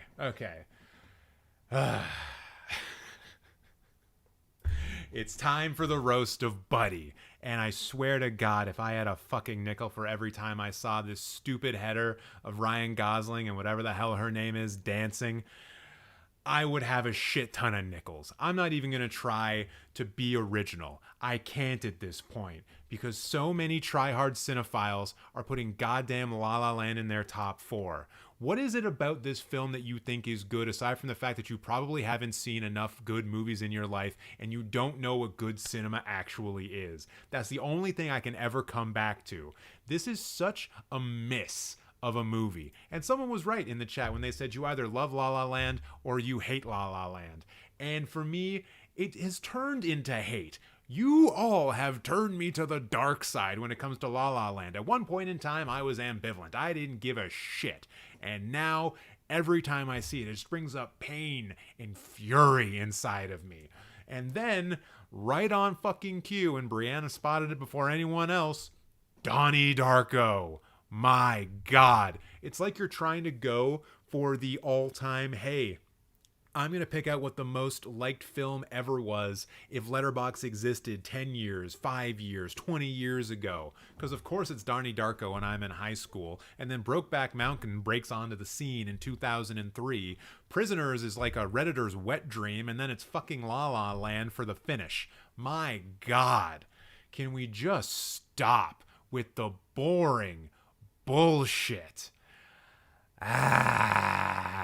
Hold on, what are you saying in your bio here? #1 Spider-Man 3 fanatic. Well, I guess we know all we have to now in regards to your taste. Although, shout out to you for giving an RIP to Robin Williams. I'm sure he's rolling over in your grave considering how much you love Spider-Man 3. I can only imagine he hated that movie. And then you are also Jake Gyllenhaal's husband. Insane that you are watching Brokeback Mountain and have it so highly regarded. If that's the case, aren't you a little bit jealous? What else is going on in your rating system? Sometimes there's funny things in here. Oh, look, apparently 2 stars means it's a decent film. 2.5 stars means it's a good film. That means, of course, that we are living in the timeline where something that is completely fucking middle of the road average is actually good. Great. I love living in this world. Ooh, 3 stars with a love means that it's a good film and that I like it. Thank God we have that distinction. 3.5 means it's a great film. 4 stars means it's a little bit higher than great. Not a lot, just a little bit. And then 4.5 means that it's a fantastic film, and 5 is top 1% of the 1%. So that means, hold on, let's do some math. If you had ranked 100 films, that means 1 film would be ranked 5 stars. And so if you had ranked 1,000 films, 1 film would be ranked as 5 stars. How many films have you ranked? 1,000 films, almost. Let's see how many 5-star films Buddy here has at the top. I'm willing to bet that it's more than 1, because Buddy, in my experience, is always a name that I associate with someone being a goddamn liar. What do you know? What do you know? What do you know? Look at them all. Look at all of the 5-star films. How many? 1, 2, 3, 4, 5, 6, 7, 8, 9, 10, 11, 12, 24. 24. 24 films. About 2,400% more than there should be. I, once again, am not very good at math. But my God, buddy, you can't even follow your own rules. How am I supposed to respect you now? I definitely don't. Actually, maybe I'll change my mind. Nope, I'm not going to. You gave John Wick 4 5 stars. How am I supposed... Wait, which Scream is that? Which Scream is that? Is that the new Scream? Okay, it's the original Scream. Still. You're on my shit list, buddy. And what else we got up here for the top 5s? Hey, you got Fest in here. That's pretty cool. I'm still going to roast you, though. Don't think you're getting off easy. Hey, we got Incendies here, too. But also Whiplash. Film Bro 101. John Wick 4 at 10 out of 10. Low-key, a bit too much. I agree. Let's twist it around. Let's go back to the very beginning. Or at least the very bottom. What do we got? Looks like someone here does not like Marvel films at all. Yo, Captain Marvel at a half star, that is a reach. That is punching down, I think. X-Men 3 to 1 star. All I can think now is, how dare you rate X-Men 3 above Captain Marvel? I don't give a shit about Ghost Rider, Daredevil, or Venom, There'll Be Carnage, but Captain Marvel lower than X-Men 3? No. Wait, Titan is 1 star? No way. No, where is it? I need to see it to get mad about it. No. The Palme d'Or winning film, Titan? You didn't even write a review for it. God, that would have been way better. Or maybe you did and it just doesn't show up when you do that. Wait, what is that? That looks familiar. The Green Knight at 1.5? Raw at 1.5? Suspiria 1.5? I know, right? Rocco just agreed with me. He had no idea that he would see something so stupid today. Call Me By Your Name 1 star? I mean, maybe this person has something against cannibals. We don't know for sure. Wait, what is this? Life 20. Oh, that movie. Yeah, that movie probably sucks. X 1.5 stars? Guys. This is all over the place. This is not great. Hey, Rocco, are you gonna come be a fur critic? Are there new people in here who have never seen Rocco before? If so, you're about to get your money's worth. Hey, get up here. Hey. I won't yell as much if you jump on my lap. I'm lying. Rocco, come on. The people are waiting. Come on. We both know you're gonna jump on my lap. Here, I'm gonna go to this view instead. We're gonna get back to you though, buddy. Come on. Hey. Rocco. Would you stop being a cat and do what I say? Does anyone else have cats that don't give a shit when you give them instructions? Rocco, come on. Hey, Dinkus. I know that as soon as I go back to... By the way, I'm putting my hands up like this because Rocco is more... the possibility is a lot higher that he comes through and sits on my lap if I do this. I don't know why. Okay, now he's just sitting and looking at me like I'm an idiot. So I'm just going to go back to talking about Buddy here and see what else we can gather. It's just hard for me to see things like Home Sweet Home Alone being on the same level as Captain Marvel. I don't know why I'm coming back to Captain Marvel. Wait, yeah, Climax at 1 star. What the fuck? Also, shout out to Bowden for the $5 super chat. You will get roasted next. I think you are the next one in line. Let me just double check. Double checking. Hey, yeah, you're right after Buddy. I really should just keep calling you 37 because I like that name a lot more. Since you were so gracious with the super chat, I am going to look at some of your lists. Denis Villeneuve ranked. I'm actually impressed that you've seen enough Denis Villeneuve films to put them in a row like this. And weird. You don't expect to see Incendies at the top, as it is the Canadian one out of all of them. In fact, actually, Incendies, Enemy, and Polytechnique are all Canadian films. Really surprised to see Sicario as low as it is. Like, I'm even more surprised to see Dune Part 1 as low as it is. Dune Part 1 for me is probably top. Is probably number one. That film is incredible. It has incredible filmmaking going on in it, incredible craftsmanship, just really well put together, lots of intricate details, one of the best big blockbusters we've seen in the last few years. That's number one. But also, I can't deny that the Canadian in me is looking at Incendies at number one and saying, you know what? Sometimes the little guy does win in the end. But Sicario last is wild to me. Like, I know for Denis Villeneuve, he's made a lot of great films, and there's always going to have to be a last place film, but Sicario is like the film that he broke through with into the American subconscious. Like, he did have Prisoners, which I believe came out first. It was like 2014, 2013, and Sicario is 2015. This was the one where everyone started to pay attention to Denis Villeneuve. And my God, what a good film that it is. I'm sure there's some accusations you can make because it's a Thai, I think it's, what's his name? Ty West. Wrote it. Is that what his name is? Excuse me, Taylor Sheridan. And like, his films are not great when it comes to depicting, say, illegal immigrants and non-white people. But yeah, I think Sicario is pretty good. It's a pretty good movie. Pretty great. What else we got going on down here? Ryan Gosling performance is ranked. You put La La Land number one, so I'm just going to say you're wrong, you suck, shut up, and move on from there. Thank you for giving us your Jordan Peele ranked list. Good God, why did we need this completely correct 3-film list? Oh boy. Your Star Wars ranked is a work in progress? You haven't seen all the Star Warses yet? Oh, you've only seen the numbers ones. Oh, you haven't seen the sequel trilogy yet. Ooh, that'll be interesting to see what you put. Wait, what the fuck? What the fuck is this? Why? Why did I even click on this list? Because now I have to talk about how Revenge of the Sith is number one. Why? Why? No. All right, buddy. Here's the thing. What the fuck, dude? I can't even be serious. I can't even take this seriously. And it's not even mostly because of Revenge of the Sith being number one. It's that you have Return of the Jedi as number two. I can't. You broke me. You broke my fucking brain. I'm dead now. I'm not going to be able to stream for the rest of the day. I'm going to have to go lie down. I'm going to have to take a fucking aspirin after this. What is this?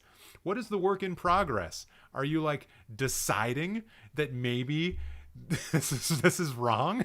That this is all wrong? No.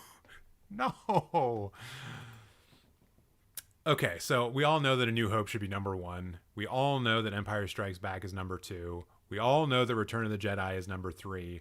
We all know that Phantom Menace is number four. We all know that Revenge of the Sith is number five. And we all know that Attack of the Clones is number six. It's the only one you got right. You're 1 for 6. Congratulations. What the fuck, man? Do you have any other gold like this in here? My favorite movies, is it going to be a... Oh, okay, this isn't ranked. It's not a ranked list. All right, I'm not going to pay too much attention to this then.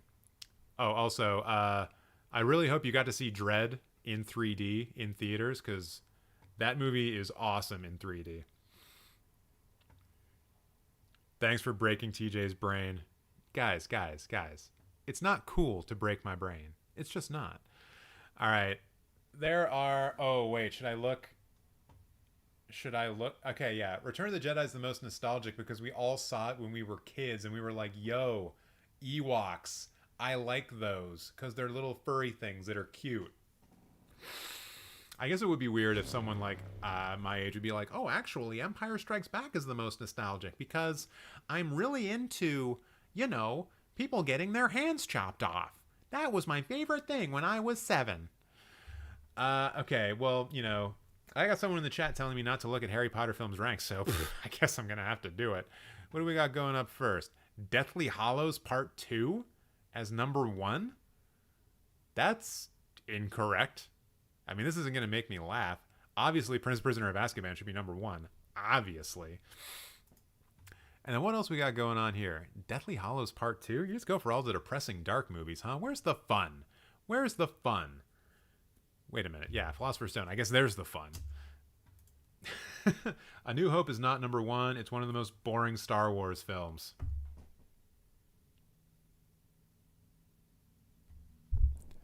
What the fuck did you just say?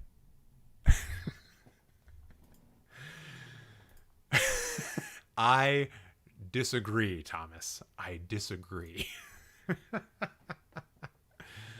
Oh, man. Oh, Scream franchise ranked? I don't know if I want to go down that rabbit hole. All right. I think that's enough. I think that's enough, buddy. I think that's enough. Yo, okay, hold on. I have to return to this. How in the good goddamn are you going to tell me that Star Wars Episode 4 A New Hope is the most boring Star Wars, and then you're going to come at me and say that Empire is the best? I'm going to give you guys a hot take, but you know what doesn't make for compelling cinema? A guy crash landing in a swamp talking to a fucking puppet for half an hour. You know what else doesn't make for compelling cinema? A couple of people being shown around a goddamn set that's supposed to replicate the top of a cloud structure on Bespin. You know what else isn't the most exciting thing in the world? Everything else that happens in that movie, with the exception of the beginning battle on Hoth and the ending confrontation between Luke and Vader, and that's fucking it. You want to talk to me about a sleep-inducing Star Wars film? It's Empire Strikes Back. I know that it's really good, but it is a fucking snore fest for most of it. At least the prequel films can hold my attention because they're so goddamn bad I can't help but laugh throughout the entirety of them. All right, yeah, done with Buddy. We've had some people jump in here though. We keep having people jump in the line, which honestly is terrible for people who are in line, but great for my bank account. So I'm just gonna keep on keeping on. Let's see, Bowden. A lot of people named Bowden. How am I gonna? All right, you know what, dude? Which one is you? Which one is you? Let me know. Top one or the one that's a patron? I kind of hope it's the one with a patron because I'm pretty sure that icon is the patron account. Yes. Oh man. Yes. Obi-Wan's character gets completely ruined in A New Hope. What do you mean he gets completely ruined? You know it was the first one, right? You know that it was the first Star Wars movie. How could his character get ruined in the first Star Wars movie? What ruined it? The fact that he was awesome? That's some fucking prequel shit nonsense, isn't it?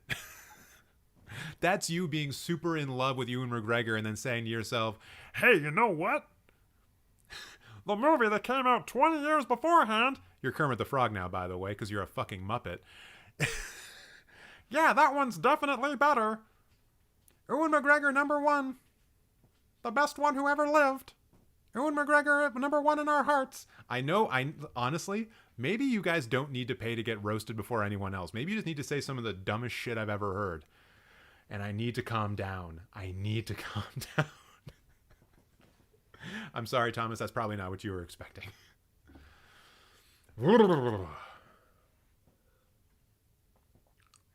Is it actually? I thought that was just like a British word for idiot. My apologies.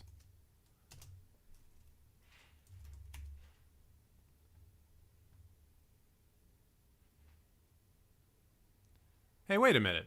Urban Dictionary says it's a nicer way to say you are an idiot. God damn it, Jack, don't fuck with me. I'm actually sensitive to not, saying goddamn slurs on live streams that can haunt me for the rest of my life. Don't fucking scare me like that. Okay, we can all agree Last Jedi is the worst Star Wars film. No, we can't, Thomas. No, we can't. It's the best of the sequel films, Thomas. It's a top 5 Star Wars films, Thomas. Ah, you're like Reddit come to life, Thomas. And not cool Reddit, but Reddit like 3 years ago. Wait, no, when did The Last Jedi come out? 2017? Reddit 6 years ago, Thomas.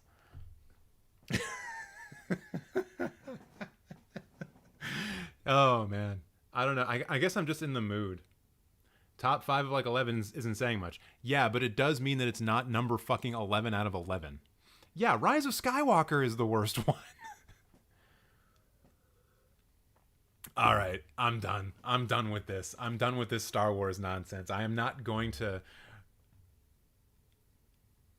I mean, I say everything with a deep hatred when I'm roasting people. Anna, yes. That's what Thomas does when he speaks to women. Milady. I'm sorry, Thomas, you might be a good person outside of your Star Wars opinions, but my God. Yeah, the duality of Thomas Kine, no doubt. I feel betrayed by my brother in surnames. Wait, my brother in given names. All right, I'm not gonna talk about Star Wars anymore. I'm not. If you, maybe if I'm just not gonna do that. Here's Johnny. See, I got the wrong Kubrick film behind me, right? By the way, if anyone is interested to know, Rocco is about to take a shit because Thomas's opinions on Star Wars are so bad. He just did it. He just took a big shit. And then with his little claw, he wrote, Thomas is wrong about Star Wars in the shit. It was a really long shit. I don't have to see it to know that it was a long shit because that's all he does is long shits. TJ, you should check the RYM best films list sometime soon. What is that? Is that Red Letter Media, but you like misspelled it? Did I just hear him digging in his letterbox? Yep, that was him. I live in a very small apartment. There's not a lot of room between me and the letterbox. So wait, where... Okay, there's a lot of people. Also, shout out to Robbie McGovern for the super chat. Thank you so much.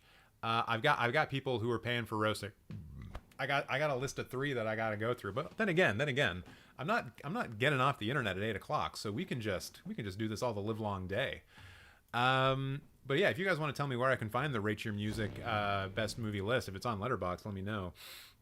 But now I actually have to pay attention to Bowden and try to find something that I don't like about this, because I don't know if there is. I mean, there's the obvious one.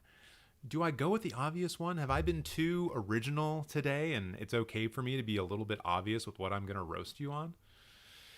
Oh, maybe. I mean, right off the bat, I think I have to. All right, this is how you know.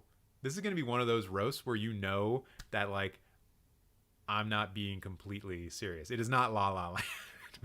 We are not going back there, thankfully. Oh, wait, I need to link something together in my head. Fuck it, I'm going to do it live. I'm going to figure it out as I go because that makes it more fun for everybody. Because now, dear friends, it's time for the roast of Bowden. And they're coming in hot in the bio because they have the courage to stand up and say, fuck Marvel in all caps. You can almost imagine Al Pacino in Heat doing that exact same thing, except when he's commenting about Ashley Judd's ass, he is instead saying, fuck Marvel. Ooh, yeah. He doesn't do the oh yeah part at the end, but I felt a little bit of Macho Man Randy Savage coming up through my mouth, so I just went with it. And so here we go. Classic TJ, things I always say when I see things like the Young Girls of Rochefort, High and Low, Paths of Glory, and Yojimbo in the top 4. And that is, of course, Basic, Cry, Tyrion, Bitch. Every single one of these fucking movies is in the Criterion Collection. I have to believe that you spend all your time on the Criterion Channel because you are desperate for Quentin Tarantino to look at you and say, oh my gosh, You've seen the good movies. Congratulations. Well, that shit doesn't fly here, Bowden. You know what I see here? A complete lack of goddamn personality. This doesn't tell me a thing about you, except for the fact that you hit random on Criterion Channel the other day. Or maybe you just had a really good run on Turner Classic Movies one morning. It's hard to know for sure. That wasn't even a Tarantino impersonation, but thank you, Brianna. I appreciate that. I wonder if we were to check in on Bowden's 5-star films, what would be in here? Except a lot of other movies from the Criterion Collection, I'm guessing. Look at that. Inland Empire. No one, not even David Lynch himself, even though I think he thinks this is his best film, says that Inland Empire is a 5-star film. You know what it is? You know what it is? In the Criterion Collection. Bang. And then, of course, there's a lot of other stuff here that's not in the Criterion Collection, but that doesn't mean I'm not going to stop and, like, you know, say that you're not a basic Criterion bitch. But, like, you know, maybe you're a film bro? Maybe you're a film bro. Because we also got Zodiac, Shutter Island, Casino, Network. My God, have you heard of films starring women or directed by women? Also, thank you very much for all of, I don't know. Eli just said something. I guess I'll get back around to it because I've already roasted Eli. Ooh, you gave EO 4.5 stars. And you know what? You know what? It's distributed by Janus Films, which means it's a Criterion film. Bowden, I'm on to you. I see you. I know what's in your soul. I'm going to start doing this a lot more where I just lean in and get really quiet because it's kind of fun for me. DJ, did you or did you not used to have a Zodiac poster in your apartment? I absolutely fucking did not. I had an Apocalypse Now poster in my apartment. Wait, which apartment? No, the visible posters I had in that apartment that you would have seen was like a Travel to Tokyo poster. I did not have a Zodiac poster. I did not. Oh, hi, Mock. What else we got going on here? I feel like we're going to have to go all the way to the bottom shit to really get upset about things. I was just breathing in deep there because I wasn't sure what I was going to find. All the Beauty and the Bloodshed, 0.5 star? The goddamn Oscar-nominated documentary of last year? Tangerine, Midsummer, turning red? I'm gonna turn fucking red. I'm gonna Hulk out, baby. What the hell? Sorry, I think I just, like, became an old man and hit puberty at the exact same time. Oh my God. Yo, there are a lot of 0.5 stars here. Good God. Good Jesus. So wait, hold on. I know that I've said this before. I know I've brought this up, and I can't for the life of me believe that I'm going to be talking about fucking Alvin and the Chipmunks again. But you have Alvin and the Chipmunks on the same level as Midsummer. You have Dora and the Lost City of Gold on the same level as Turning Red, as Remember the Titans, as fucking The Sandlot? What? Bohemian Rhapsody, a film that I destroyed. Wait.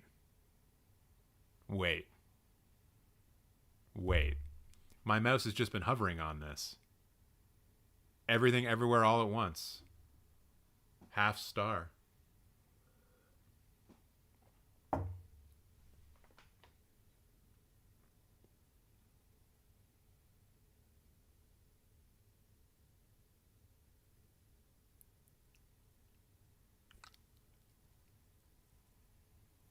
My soul just tried to escape my body.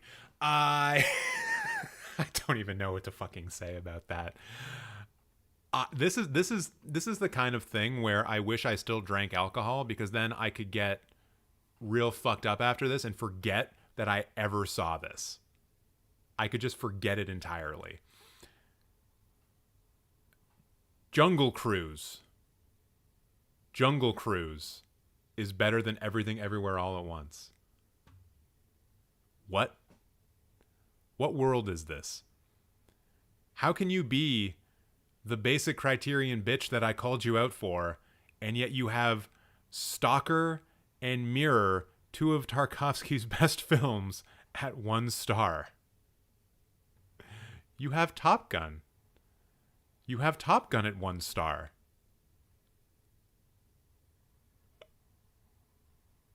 Am I about to throw up?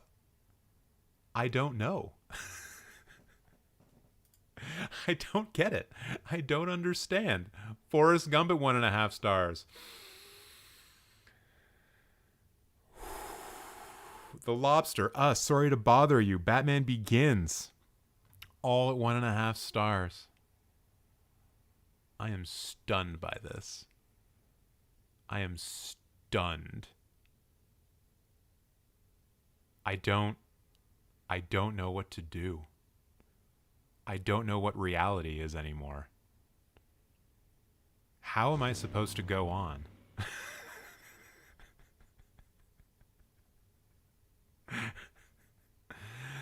Genesis Requiem, thank you very much for restarting tj.exe with that super chat. Very nice of you. Is your Letterboxd name Genesis Requiem?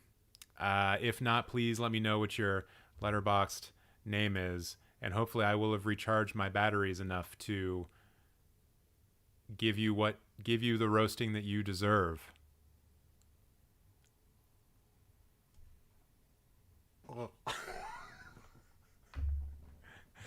2001 in a row.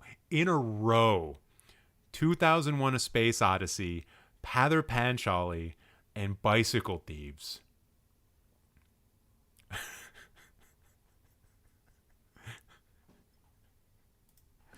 You think I put 2-star films on my wall, Bowden? You think I put 2-star films on my wall? I don't.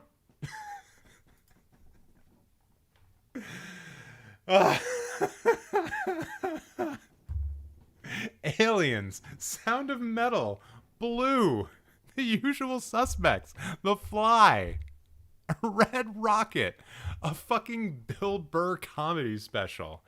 This is Spinal Tap, The Green Knight, all 2 stars.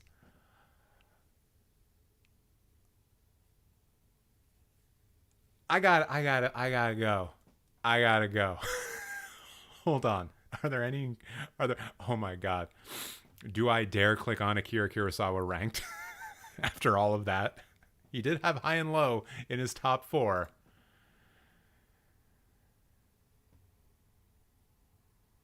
Okay, it's not that bad. You're wrong about Akiru and Seven Samurai. You're just wrong. But this isn't that bad. Okay, we're coming out of the tailspin. We're coming out of there. I don't know why you have something called canon. Maybe that's films that you think are in the film canon. I don't know. But okay. No, I have to leave. I have to leave it. TJ, do you know who Mike D'Angelo is? He sounds like an R&B singer from the late 90s, early 2000s. Is that correct? Am I right? Actually, no. Mike D'Angelo kind of sounds like a thrash metal guitarist. Oh, he's a film critic. Is he also a thrash metal guitarist / R&B singer from the 90s, 2000s? Oh, he's on Letterboxd. Does he talk about his thrash metal bands on Letterboxd? That'd be pretty cool. It'd be a weird place to talk about your thrash metal band on Letterboxd, but hey, why not? Actually, yeah, I think I actually do recognize that name now. No idea. Okay. All right. I need to regroup. Robbie McGovern, you're coming up next. Don't worry. Oh wait, no shit. Yo, I spent too much time on Bowden. I let that. Wait, hold on. The Burbster. Do you have two Letterboxd accounts? What? Oh no, it's just okay. It's two things that are the same thing but that are different. And I just, you know what? It's not even gonna be part of the roast. I just want to put this here because we were talking about it. Star Wars The Last Jedi, 4.5 stars out of 5. So fucking good. Says Burby. Way to go, Burby. You got my back. And in exchange for getting my back, I'm going to embarrass the shit out of you online. And you asked for it. Oh, Jarp Carb, what's up? What are your thoughts on calculus? What? You mean math? Calculus was always my weaker math in high school. I was always more of an algebra guy. I guess that makes. I guess that explains why I'm so good at hanging out with you squares, huh? Ba-dum-dum. All right, for everyone who's just commenting, you are way down in the list. Do not expect to get roasted today. But if you do want to jump the line, super chats. Super chats are available to jump the line. Oh, you're watching films. You should probably just watch like A Beautiful Mind or something. That'll make you really good at calculus, probably. All right, now let me just look at Burby. Ooh, I mean, okay, there's something to be said about that, I'm sure.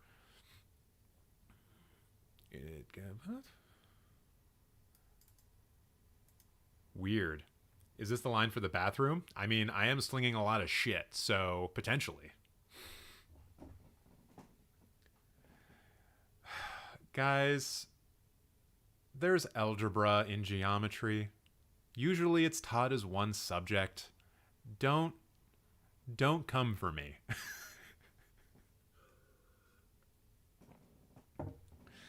God damn it. All right. I'm not going to lie, Burby. This one's going to be a bit of a challenge. It's going to be a bit of a challenge. Except it's not going to be, because this is the roast of Burby. Someone who is so cool, they just had to put Brad Pitt looking into the box, seeing his dead wife's head for the first time, and trying to make that into their entire internet personality. Do you, Burby, shed that little single solitary tear when you open up the box with your dead wife's head in it? I kinda doubt it. Hey, Owen Wallace just subscribed. Thanks so much. But you know what I'm not thankful for, Owen? Having to see things like Interstellar in people's top 4 films. Go watch a real fucking Go watch a real sci-fi film. Like 2001: A Space Odyssey. The movie that I have a poster for. Did you know? Did you know that I have a poster for it? And it's right there? It's great, right? I'm getting crazier as the stream goes on. And then, Burby, I'm just going to have to take issue with the fact that you have 3 billboards outside Ebbing, Missouri in your top 4. Because you know what that movie is? You know what it fucking is, Burby? It's propaganda. It is a bare attempt to try to excuse police brutality, and fuck that film for that exact reason. But also Hereditary and Seven are good, so maybe you're not all bad. Maybe a little bit boring, but hey, ACAB. All right, let's see what we got going on in here. If it's it better fucking be better than the last one we just looked at. It really needs to be better than the last one we just looked at, because I need a pick me up. Halloween 2 half star? Why did you have to do that right off the bat to me? This one is something that I know that I'm alone in. I know that I'm the only person in the world who gave Halloween 3 3.5 stars out of 5. Excuse me, Halloween 2 3.5 stars out of 5. And this is Rob Zombie's Halloween 2. I know I'm the only person in the world who did it. But just once, it would be really nice to not be the only person who gave it 3.5 stars out of 5. You know? Brad Dourif's in that movie, and he's great in it. Anyways, I don't see anything especially egregious about this. You know, obviously the Hulk Hogan film, 3 Ninjas, High Noon at Mega Mountain. Yeah. I like that you gave it a 1 star, but that you also love it. You're capable of properly assessing when a film is either good or bad, but then loving it regardless of that fact. That is always a very strong thing that I look for in people when they are ranking their movies. I will tell you that one of my favorite films is Wing Commander, and I know that it's bad, but I love it anyways. Au revoir, mes amis. And then he destroys the aliens. It's great. So we're probably going to have to go to the top half of this to see any ridiculous bullshit. Mask of the Phantasm. Wait, Mask of the Phantasm is here? You're kidding me. I was just about to have a really good day, though. What? I don't see it. I see Insidious. I see... Okay, 2.5 stars for Faculty. It's low, but it's fine. I don't see Mask of the Phantasm, though. I don't see it. I do not. Oh, hi, Mark. 1.5 stars for Birds of Prey is too low. BT dub. You really don't like the shitty Halloween movies, eh? What's up with that? H2O, actually no, that's a good rating for H2O. It might be a 2.5, but there's not enough killing in it, you know? There's just not enough killing. I do think it is better than Halloween 4 and 5. So, like, knock Halloween 4 and 5 down to 1.5 star, and we're on the same page. Curse of Michael Myers, though, that's literally a half star. Like, you really fucked up by giving Halloween 6 2 stars out of 5. That movie is terrible. The Fly 2.5 out of 5 is bad.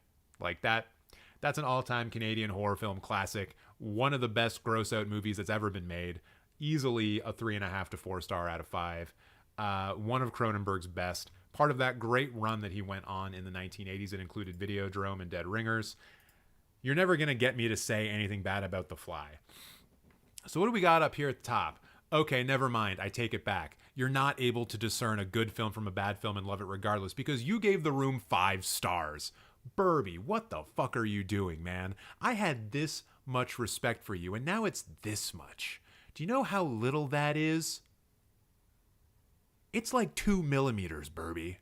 Sorry, let me put that into American so you can understand it. It's like 1/32 of an inch. I don't know. Your metric system is stupid. Wait a minute. Your imperial system is stupid. The metric system is great. Shut up, TJ. Okay. The Joker 5 stars. I disagree. Bohemian Rhapsody 4.5 stars. No, I'm not going to do it though. I'm not going to spiral. I'm not going to spiral out this time. We got things to do. We got people to see. We've got other people to roast. I'm going to keep it focused. I'm going to keep everything okay. You gave Revenge of the Sith 4 stars. What the fuck? And then he just flips over his entire table. It's kind of, you know what? I'm going to put a positive spin on this. Giving the Joker 5 stars, giving Revenge of the Sith 4 stars. You're definitely, someone in their mid to early 20s, maybe still a teenager. And you know what? You're doing the best you can. You're seeing as many films as you can. You're trying to do good things. You've only seen 438 films. Maybe you've actually seen more than that. But you're at least trying. I would love for you to try a bit harder. Just a bit. You see, you love Psycho. Great. You gave Exorcist 4 stars. Cool. Just branch out a little bit, Burby. Please. Stop watching American films. They'll rot your brain. Right to the core. French Dispatch is the highest rated Wes Anderson film? Yeah, that sucks. Also, thanks 37 for hanging out, and thank you again for the super chat. I appreciate it. So, Burby, I hope that was good for you. It's exhausting for me. Am I the only one that thinks 2001 is overrated? Yeah, probably. There are 8 billion people on the planet, but yeah, you're probably the only one who thinks it's overrated. Okay, so that was Burby. Now we're going to look at Robbie McGovern. Can you roast my Letterboxd? 3 Illy 4 big fan. Is big fan part of it, or are you just a big fan of me roasting the ever-living shit out of people? I'm fine either way. Okay, this is going to require a bit of a reset in my brain. That's by him, right? Yeah. TJ, what about my super chat? Something you need to hear? I mean, I know your super chat is next. I wasn't sure if you were saying it. What did you say, Eli? TJ is wrong about the prequels. I will be on that hill until my death. The sequels suck. Long live Jar Jar. OT is the best, though. Let's not kid ourselves. You know what, Eli? We've gone down this path enough, I think. We don't need to revisit this. You're wrong. You're a child. You like childish things. That's okay.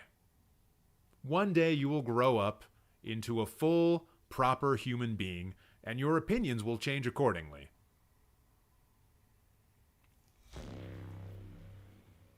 Oh, Burbster, coming through again. What? That's the first time that's ever happened. I didn't see your list. You're right. I didn't actually. I mean, I guess I should go back and do your lists. Shit. All right. Everyone give it up for Burby in the chat for being the first double-in-one live stream. First double-in-one live stream super chat. Appreciate that. Thank you. I just don't know how much I'm going to be able to get mad at you now, since you've been so kind to me. But let's see. What do we got in the lists? My favorite films. Oh, God, there's a Star Wars list. Is this why you paid $2? Is this why you paid $2, Burby? Because you wanted to see me react to your Star Wars list? Do you want to see a grown man cry on live stream, Burby? Is that what gets you off, Burby? I just realized that your name rhymes with Furby. That must suck for you. Let's do it. Let's look at the stupid fucking Star Wars list. Hey, The Last Jedi's number 1. It's not even vindication because I don't agree, but hey. It's something. The Force Awakens, I mean, that's wrong. That should be further down. Rogue One is number 3. Wait, Rise of Skywalker number 4. Is this? How wrong is this? I'm trying to determine because, like, as I said, Last Jedi is like 4th or 5th. So it's off. It's not where it should be. The Force Awakens is a bottom tier film. Rogue One is like near the top half. Rise of Skywalker is the absolute butthole turd toilet of the whole goddamn franchise. Oh, hold on. Oh, wait. Yeah, some people in the chat saw it before I saw it. Star Wars A New Hope. Last place. Last place, Burby.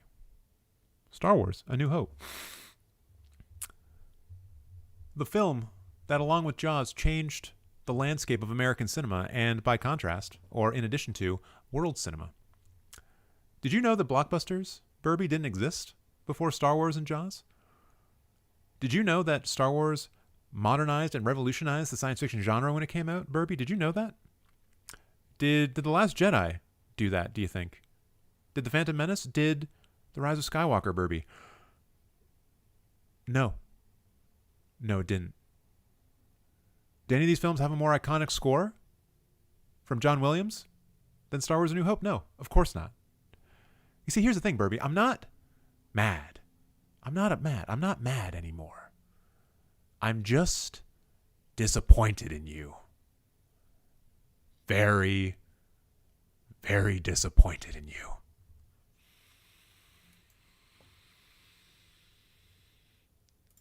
I wonder if there's any other lists. Hey, there's a Sam Raimi list. Does it have Evil Dead 2 at the top? No, it's automatically incorrect. Also, The Quick and the Dead is a much better film than people realize.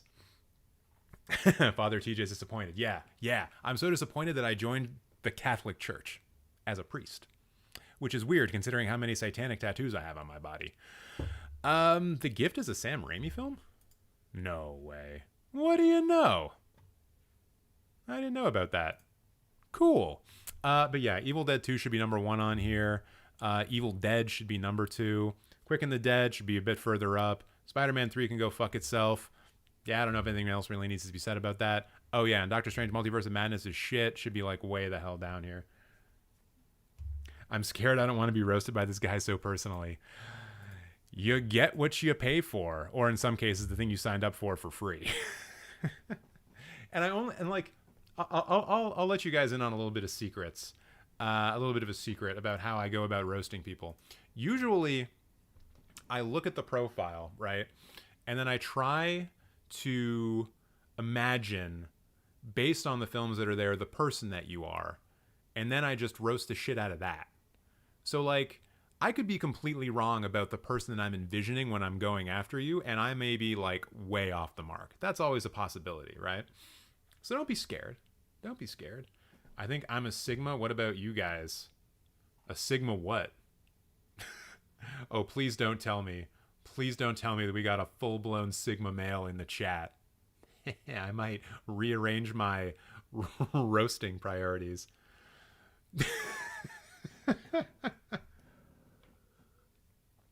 Also, I can confirm Brianna is in fact a Sigma male. Okay. So I need a second for this one. I don't know if I'm going to be able to do anything with this. I mean, I kind of am. Okay. All right. Brr. What are my thoughts on Guardians of the Galaxy? I'm not a big fan of the MCU in general. Guardians have been like a nice highlight so far, but from what I've heard, Volume 3 is not doing too well. Not to piss you off too much, but Assault on Precinct 13 is better than The Thing. Try me. I mean, I don't really even have to respond to that because you're just categorically incorrect. Which one of those two films has a score from Ennio Morricone? It's only The Thing. So you lose. Bye-bye. Let's see here. I don't know how I'm going to do it, but I am going to roast the shit out of this person named 3 Lily 4 or Ilya? Ilya from Oxford. And they have reminded us that we are in fact on a movie website by putting movie in their bio. Thank you so much for that. I appreciate the reminder. I know that I said Morricone wrong. Or no, you just misspelt it. Great. So now we get down into their top 4. And as soon as I see the Doom Generation, I know I'm dealing with someone who desperately tries to search out movies that no one has ever fucking seen and puts them in their top 4 because they just love to be different. And I know I often harp on people for having to put a little bit of more personality into this goddamn Letterboxd site to actually show me who you are. And you know what I see when I look at these? Not that. Because once again, it's just the creme de la creme of the films that no one has ever seen. The Doom Generation, Drugstore Cowboy, the last movie in Betty Blue. To be fair, I've never heard of Betty Blue before. I have no idea what that is. But like, you tried to pick an obscure Gus Van Sant film and that's the one you went with? I would be more impressed if you had Paranoid Park up here, but I guess that one's just not cool in your books. And then, I don't even know what else to say here. A cowboy movie directed by Dennis Hopper. And I guess I can give you some good news if you didn't already know this, but the Doom Generation is going to be re-released this year in 4K, and I think getting a theatrical run. So hopefully you can live out your best poser life by being able to go to the theater and tell all of your friends, see, look, this film actually is good. And then as they look at you with so much disappointment, wondering what the fuck happened to you in your childhood to make you think that this was a good movie, you will finally understand that maybe, just maybe, you were wrong. I've never actually seen the film, though, so you might actually be right. It might be really good. Yeah, stop it, poser. Hey, you know what? I'm just going to say, no gang-ups and no roasting in the chat. That's my job. Y'all be nice to each other, and you guys be respectful. I'm here doing the roasting. But, like, who remembers The Thing for the score? Fucking me. Me, Jean. And also everything else that's awesome about it. All right, I'm going to take a look at Ilya. I'm going to take a look at the film. I'm going to take a look at the films. If it lets me. All right. Let's see how much stuff you... What the fuck is that? Is that a 5-star for the new Super Mario Brothers movie? What is even the point of this profile then? You're going to tell me that Doom Generation is number 1 and then you're going to fall for an Illumination trash fest like Super Mario Bros? That doesn't make any goddamn sense. 4 stars for Knock at the Cabin. I thought you would have like fucking pink flamingos in here with 5 stars with the stuff you had in your top 4. Now you're giving me Barbarian with 4 out of 5? What? Doesn't make any goddamn sense.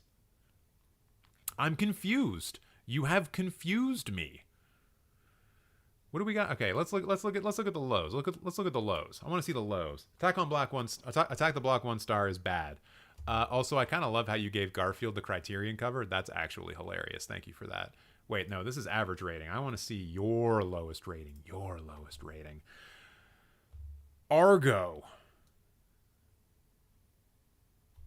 You know that was a big triumph for Canada, right? The thing that happened in Argo. It was underplayed in the film, naturally, but I feel like you just attacked my home country by giving Argo a half star. Wait, what is this? What is this guy doing in here? Oh, Killing of a Sacred Deer. That's probably wrong. Dogtooth also at a low score, so you're not a Lanthimos fan, eh? I had to check to make sure I was saying that right, or at least close to it. But hey, at least we got someone here who's willing to admit that The Room is bad. We got that going for us, which I guess is nice. Yo, you know what? Shout out to you for giving the card counter 1 star.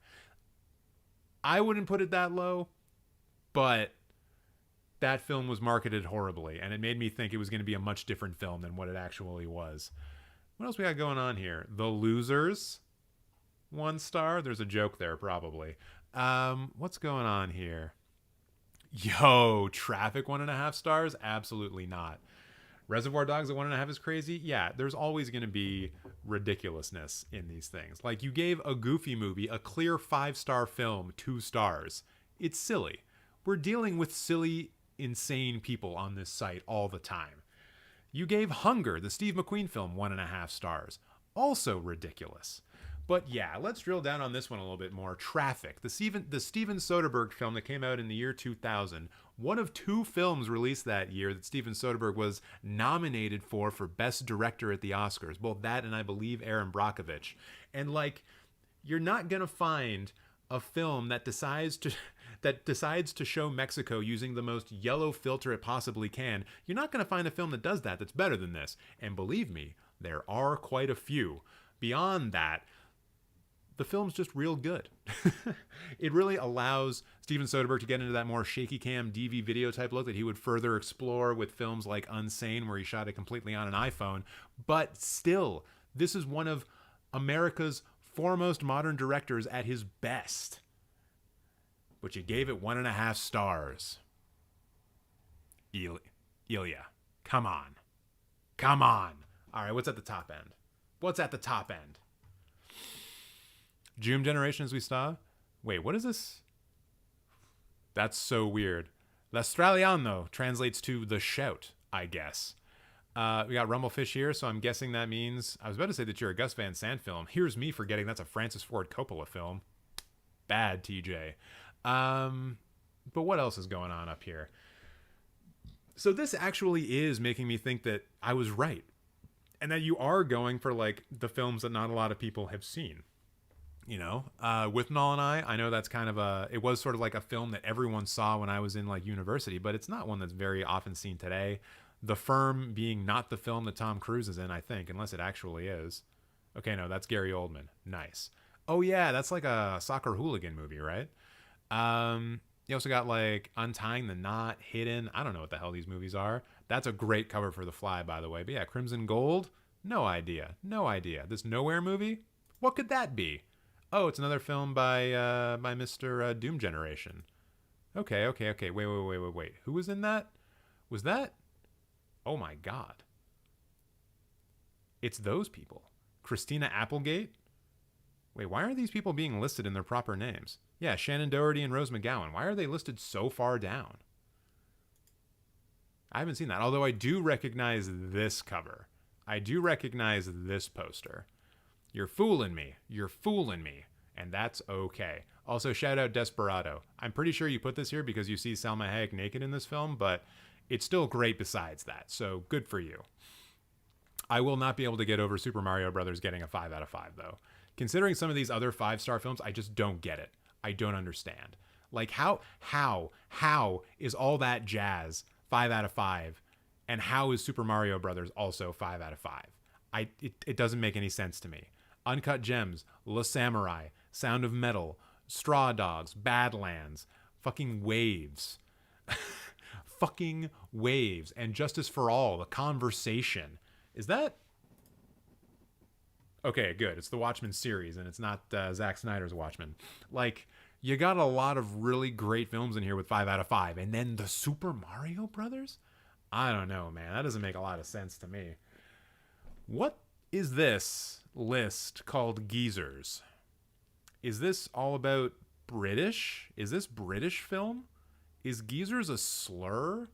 You're from Oxford, though, right? Is there something going on here that I don't understand? Why are these geezer films? Doom Gen just because it's part of a trilogy, I think. Oh, okay. Oh, you guys are talking amongst yourselves. Great. Oh, no, geezers isn't a slur. Thank God. Like, I know that in the common parlance, which I don't even think that I'm using that word correctly, in the common tongue of North American Canadian boy who grew up in Toronto and the surrounding areas, geezer means an old fuck, right? An old fart, you could say, if you're trying to be more PG-13. But I don't think of 28 Days Later and think to myself, oh yeah, there were old people in that. That's not the first thing that comes to mind. So I don't know specifically what this is attempting to refer to. Like, are these films known for having old people in them? I don't think so. They all certainly do have old people in them. For the most part, from what I could tell. I made you paranoid. Yeah, you did, Jack. Good job. I mean, in fairness, I'm always paranoid about potential cancellations. Although then again, considering the way the internet works, I might get more attention if I just let a slur slip out and then someone can clip it and put it on r/LSF. Like, that could be the thing that makes it for me. So I guess maybe I should start using slurs more often, right? No, because using oppressive language is fucking bullshit, and we don't do that here. It kind of also looks like your best list and your geezers list has a lot of crossover, except for the fact that not all of these are British films. You got Pusher here. That's interesting. A Nicholas Winding Refn fan, I guess. Birdman? No. Hey, Virgin Suicides. Someone in the chat is in this movie. Can you guess who? Oh, wait, no. Person in the chat is in the movie. No, wait. Yeah, a person in the chat is in the movie. Yes. Not saying slurs is tight, right?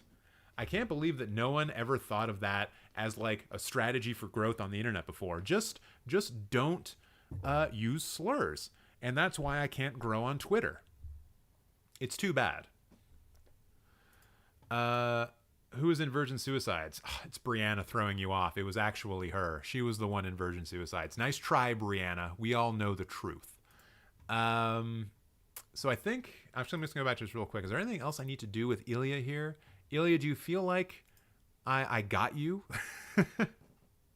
Do you feel like you were gotten by me? Man, okay. Like, seriously, stop watching so many 5-star films all in a row. I would start questioning myself if I gave that many films 5 stars all in a row. But yeah, I think that's good. I think Ilya's been roasted, right? Right? Do you guys feel that Ilya's been roasted? Can I now move on to Genesis Requiem? I swear to God, if you have Requiem for a Dream in your top 4, I'm going to punch you in the face through this camera. It's going to happen. Yeah, okay. I think that catches me up. So Genesis Requiem. Roast me, please. Yes, Genesis Requiem is also your name on Letterboxd. Good. Great. Dandy. Let's see what we got here. Oh, no. Oh, my God. Now I actually have to think about things. Oh, man, I've already talked about one of these films already. Who needs a personality when you have a Criterion Channel subscription? So true, so true. Well, I say geezers in subtitles in One Piece. That's how I know the word. Okay. I still don't understand. All right, so what the hell am I gonna do with Genesis Requiem? I will give you guys a little bit of a pre-show, a little bit of a pre-guess. They don't have Requiem for a Dream in their top 4. So we're already in a positive spot. But I don't know what else to do here. One Piece is an anime. Yes, it is. Yes, it is. I mean, there's this one thing I can do. Positive? Oh no, I can't do positive. If they pay for it, they definitely got to get like fully roasted. Unless I guess you actually say like in the 5-star or in the donation that you want a positive one, then you're gonna get put over the flames. That's just how this works. What do you think about Mr. Nobody with Jared Leto? I think Jared Leto's a piece of shit, and I really don't want to see him in any movies again ever. Nah, you don't need to be positive. Oh, trust me, I ain't gonna be. See, the problem is when we get this far into like one of the streams, I've already used up, basic Criterion bitch, film bro. I've already used a lot of those insults before, and I don't just want to keep recycling. So this is when I have to like really dig deep, really, really dig deep. Jared Leto, great actor in Morbius. That's what I think about that. Hey, I know my bio on Letterboxd is kind of threatening, but just take it as a joke. I mean, Jarbcarp, I don't even know when the hell I'm going to get to your thing. So you're going to have to remind me to take it as a joke later, or else I'm just going to end you, as I've been doing with other people. You used literally every insult you had on me. Yeah. It's because you goddamn well deserved it. And you know what? I need to remember that like the roasts aren't just what you see on the first page. There's a lot of things. There's a lot of things that I could say about, about the film section, the watch list. Actually, I haven't really looked at anyone's watch list yet. The lists themselves. No, you said Requiem for a Dream and not in top 4 was a positive thing. How dare you, TJ? No. I didn't say that that was a positive thing. It's just that if the person's name was Requiem and they had Requiem for a Dream in their top 4, that was going to be like, that was not going to go great for them. It's still not going to go great for them as soon as I figure out how to roast them. But yeah. Okay. I think I just need to do it. Good save. Yeah, I'm a goddamn goalie. Call me Allison. Liverpool, what up? You should also look at their watch list. Yeah, I'll probably do that for Mr. Genesis Requiem. Ooh, oh God, I wish I almost had something in there. All right, you know what? This one's gonna be interesting. Drum roll, please. Drum roll, please, because it's time for the roast of Genesis Requiem, who is, according to him, a cinema enthusiast at the ripe old age of 18. I wonder how well traveled through the world of cinephilia they are. I'm gonna guess maybe not a lot. And I say that because I know, looking at this profile picture, assuming that this is in fact you, that you are both still in high school and a Kansas City Chiefs fan. How's that working out for you, man? Probably not great. Anyways, let's look at the top 4. And I was really expecting, when I came in here and I saw, what's his name? Travis Bickle, I think is the character's name up here. That like, oh my God, this is also going to be replicated in your profile picture. So really, I started thinking to myself, oh, I can't roast this guy. He actually did a good thing by not putting Robert De Niro in his actual profile picture. But then, we still have to talk about Taxi Driver being in your top 4. The movie that I'm sure you watched because you saw Joker in theaters like 4 years ago when you were 14, thought to yourself, oh my God, that must be cinema. Then someone online said, hey, did you know that the Joker was based off of Martin Scorsese's Taxi Driver and the King of Comedy? And you were like, hey, I should probably go check that one out. And then you did, and here we are. The fruits of the labors of Joker paying off in unexpectedly stupid ways. But I guess maybe in that case, we can give Joker some credit for actually putting people on to much better films, like Brighter Summer Day, and Tree of Life, and Once Upon a Time in America. And just because I can see the Tree of Life is here, I got to assume that you're a pretentious asshole 18-year-old, right? Like, that's got to be true. The Kansas City Chiefs hoodie, that's just a lie. That's some kind of armor that you put on in order to get through high school without being made fun of. Because Tree of Life, no 18-year-old likes that film. Not really. Or maybe you really do. Maybe you're not 18. It just reminded me of a joke that I'm going to tell about someone that I'm eventually going to get to in the future. And apparently, according to him in the chat, he's dying right now. Well, great. Because that's the point. I'm here to do murders. Let's continue with this by looking at the films that they have at the top and at the bottom. And you have Climax at 4.5 stars. I take it back. You're a fucking freak. Never in my life did I imagine that someone who would wear a Kansas City Chief hoodie to high school would give Climax 4.5 stars. Maybe the youth are okay. Maybe the kids are going to be all right. Let's see if that holds up by going to the bottom. And right there, Genesis, right there. Huge goddamn red flag. You want to know why? It's not that you gave a movie that was directed by a fucking pedophile rapist 2 out of 5. I don't mind that. It's that below that, there's nothing. You have never seen a 0.5-star film, a 1-star film, a 1.5-star film? I call bullshit. You're probably trying to keep your ratings up. You don't want to let people know that you watch bad movies, but if you do, it's really the good movies that you're saying that are bad. Like, here you go. I'll say it. Chinatown, really good movie. Directed by a shitty pedophile rapist piece of shit. And Brianna's right. TJ's here to roast people and do murders, and I'm going to add on to this, also talk shit about Roman Polanski all the live long day. And so I have to wonder to myself, Genesis, when you give Easy Rider a 3 stars, when you give Dunkirk 2 stars, I had to look for one that worked with what I'm trying to say here. When you give First Reformed to 3.5 stars, I can just tell it's projection.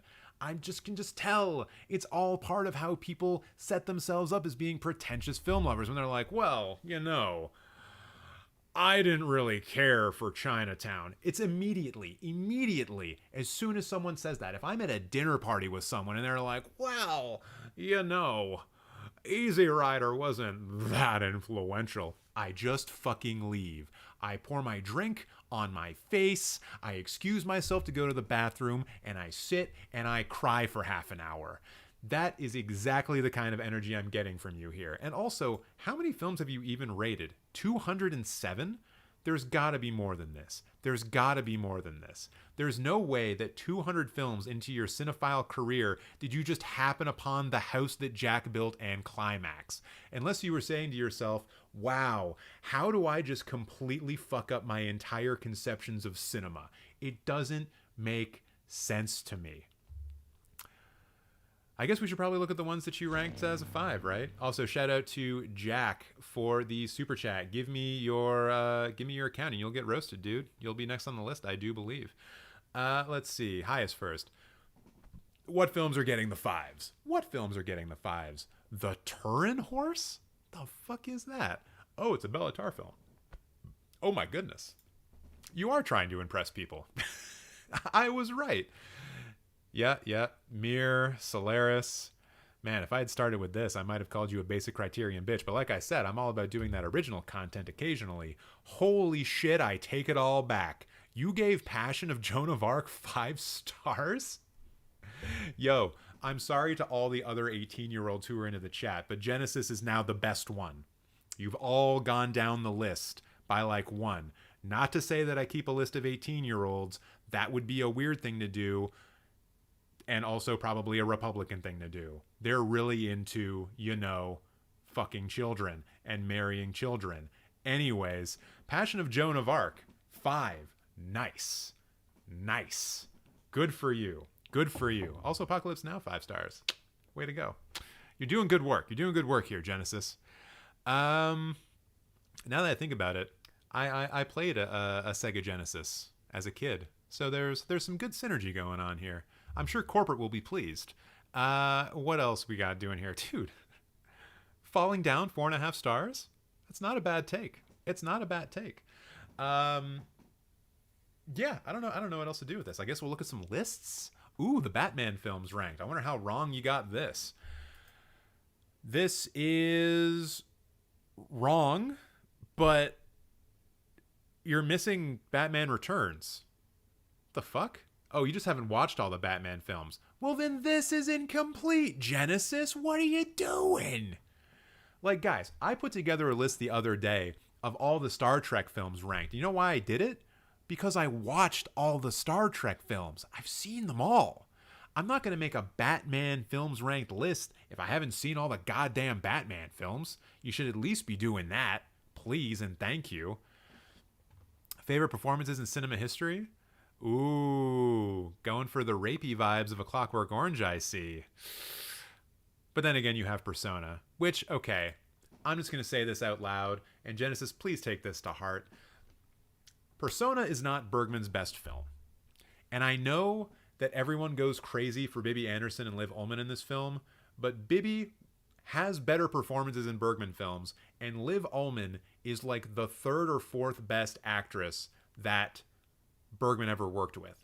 I think that we all need to start agreeing and talking with each other and just coming to a general consensus that like Ingrid Thulin and Harriet Anderson and the one that he worked with really early in his career who became kind of a matriarch, who usually played a matriarch, especially later, was in Brink of Life.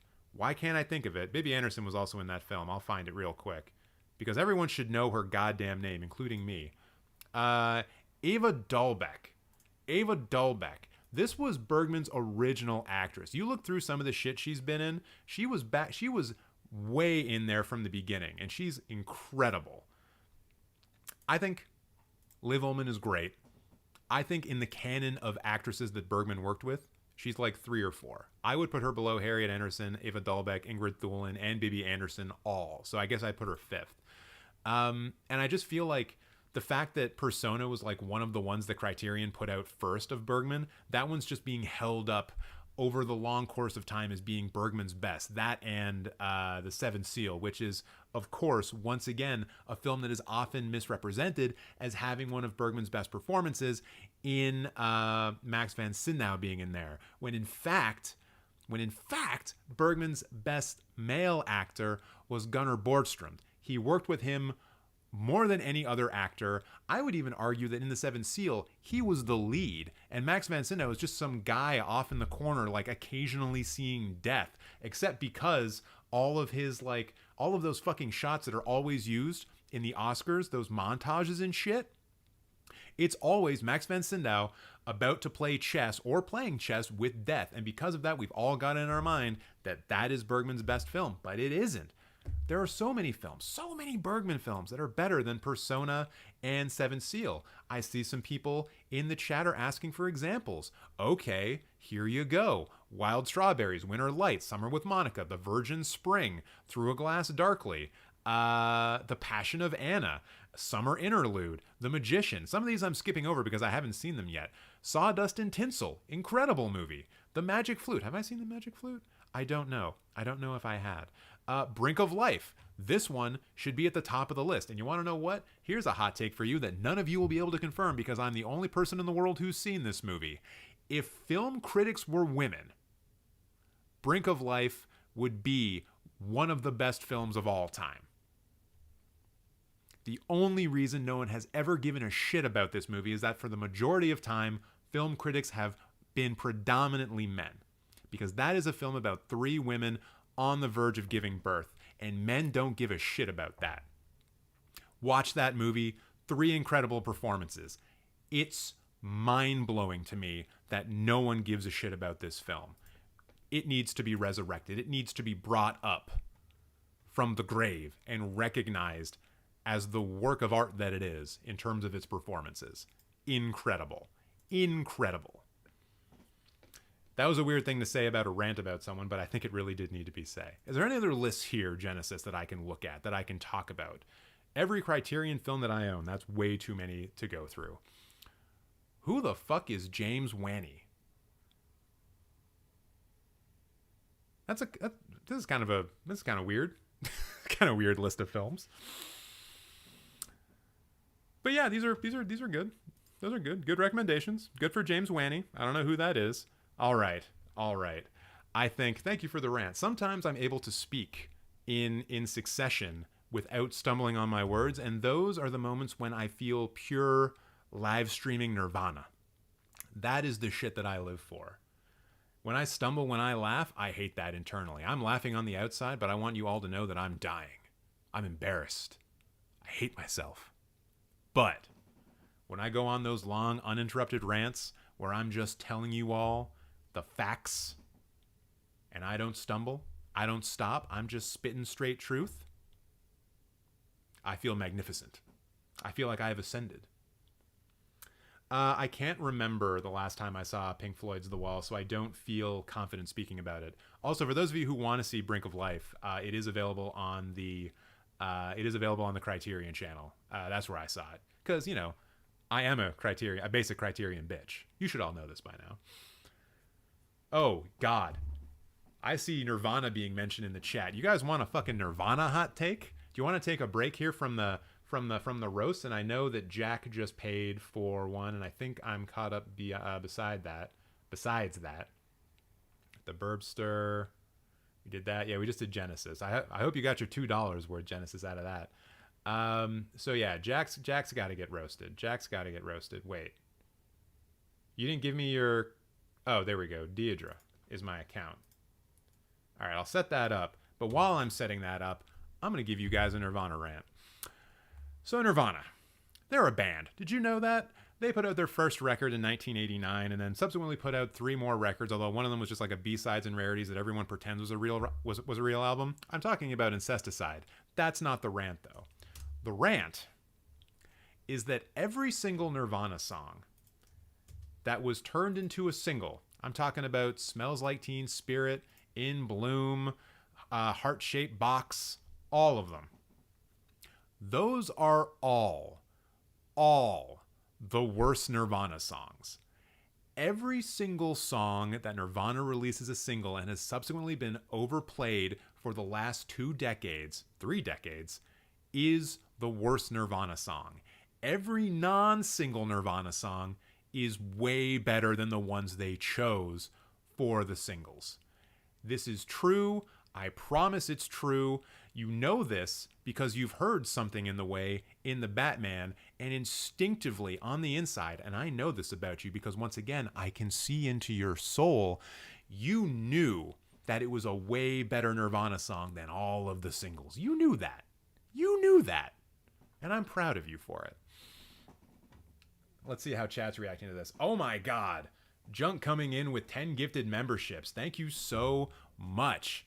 And for everyone who is just finding out about this, yes, there are channel memberships for this channel as well. And with those channel memberships, really the only thing you can do is use the wonderful custom emojis that I have made. Someone please demonstrate all of them. They have a range of emotions available to you, like anger, being unimpressed, happy. Junk's showing you the happy ones right now. It's Lupita Nyong'o smiling. We love her here. In Bloom. Nope. Nope. It's a single. It's not good. There we go. There's all the wonderful emojis. So every time that I'm doing the roasting, I'm your Huckleberry. Hell yeah. Oh wait, Paul Adler just became a member. Was that part of like everyone becoming a member? Oh God, is it gonna do the I'm a Huckleberry thing for everyone who was just gifted a membership? Oh my God. Oh no. I really hope everyone likes Val Kilmer's performance in Tombstone, because you're about to hear him say I'm a Huckleberry 8 more times in a row. And I'm so sorry. I'm actually not, though. Yes. The UK doesn't have the Criterion channel unless you have VPN, and even then you have to watch it on a computer screen and there is no AirPlay on their website. That sucks. Just steal it. I'm your Huckleberry. I'm your Huckleberry. I'm pretty sure you could find Brink of Life on torrent. Or actually, it's probably one of those films you could probably get out of like the public library or something like that. I have to imagine that someone is taking care of that locally. Maybe check out like the British Film Institute, because I think they did the release of the Bergman box set in Britain. Check out the British Film Institute streaming service. That they might have Brink of Life on there. I can't listen to Something in the Way because it's too similar to something by the Beatles and it messes with my head. Interesting. Brink of Life is on YouTube? Oh, okay. Hold on. I'm not going to show it to you guys because obviously I would be breaking all kinds of copyright laws, but I just want to check the quality of it because I don't want to say like, hey, go watch this movie on YouTube if it looks like shit. Brink of Life. By the way, did everyone see the Dune Part 2 teaser that came out today? Oh, good. This was uploaded to the Ingmar Bergman channel. It must be legit. You know how we tell if it's legit? Does it have the Criterion logo at the front? Ooh, it does. How high quality is it, though? Are you going to play? Are you going to show me? Yeah, I know I'm showing this to you. I'm checking the quality in front of you. I'm not going to like... What is it doing? What is it doing? Why isn't it actually playing it? Is my internet fucking up? Does that not come out tomorrow? The full trailer comes out tomorrow. The teaser... They released a teaser today. All right, so let's just see if we can go through this. Hopefully see what... Oh, it's in 1080p. Yo. There you go. Oh yeah, Ingrid Thulun's in this as well. Wait, so who's actually in this movie? It's Ava Dahlbeck, Ingrid Thulun, and Bibby. Yes, it's those three. So yeah, go check out Brink of Light on YouTube. And I guess it's subtitled... It's at least got closed captioning. So there you go. There you go. Thank you to whoever found that. Very good. Very good. Great movie that is. There's quite a few Bergman free on YouTube. That's good. That's good. I assume someone's making money on that somewhere because there's no way those have gotten like not copyright claimed, right? Like Criterion or Janus Films or whoever owns the distribution rights for those, like they've been claimed and they know they're making some money off of that. Yes, thank you, Winslow. You're doing the pirate's work, which is great. Hey, so has the I'm your Huckleberry stopped? Because I really don't want to get into a roast if I have to do that. Wait, can I actually look at this person's Spotify? That could be an interesting thing to roast as well. Oh, is it gonna work? Yes. Uh-oh. Uh-oh. I don't know who the fuck any of these people are. Except for, strangely enough, Nirvana. Alright. Alright. So, Jack. I wonder how many times I'm going to reference Fight Club in this. I am Jack's complete lack of surprise. I mean, I recognize Fiona Apple. I was looking more at like your playlist near the top. Don't at me. Even though you literally paid me money. Okay. Okay, what are we going to do here? What are we going to do here? Okay, all right. I think I have a way into this. So after I do a quick stretch, is everyone stretched out? Is everyone feeling limber? Is everyone doing seated jumping jacks, which are not jumping jacks at all? You're just waving in a really obnoxious way. Everyone's feeling good about that? Oh, all right. Shoulders feeling good, which means it's time for the roast of Jack. And when we look at Jack's favorite films, we've got Beau Travail, Everything Everywhere All at Once, Women at Dunes, and After Sun. And is it any wonder that Jack is sad? A sad boy from Los Angeles. Oh my God. Also, is Jack jacked a bit? No, I don't think so. But I think, and I know this is a weird thing to say, you might be the most handsome person who's been roasted so far. Although that might not actually be a photo of you because people don't usually put photos of themselves on the internet. So I guess maybe you can speak to that in the chat or not. And so then I have to come back to your favorite films. And what do we say about these favorite films? I would love to call you a basic Criterion bitch, but only Women in Dunes, and I think Beau Travail here is in the Criterion channel. So I don't really know what to do here. Really, I'm a bit at a loss. And I want to be as original as possible, because I could just come down here and say, House 5 stars. So basic, Jack. So basic that I forgot what your actual name is, and I had to go back up and check. And then you have Yugetsu Monogatari here. And I love this movie. And I don't know why it's not called Yugetsu Monogatari. Why is it only called Yugetsu? I don't know. But then I think that maybe you have some really good reviews, and I think I might just want to talk about those and maybe roast those. Like this review for Malignant, 3 stars. I'm James Wan's Fleshlight. Intriguing. Evil Dead 2, 5 stars. Bruce Campbell is the most beautiful final girl. I'd want to swallow his soul too. Jack, are you usually this horny on main? Is this main? I don't know. Your 5-star review of Yugetsu. Ghost pussy got him acting unwise.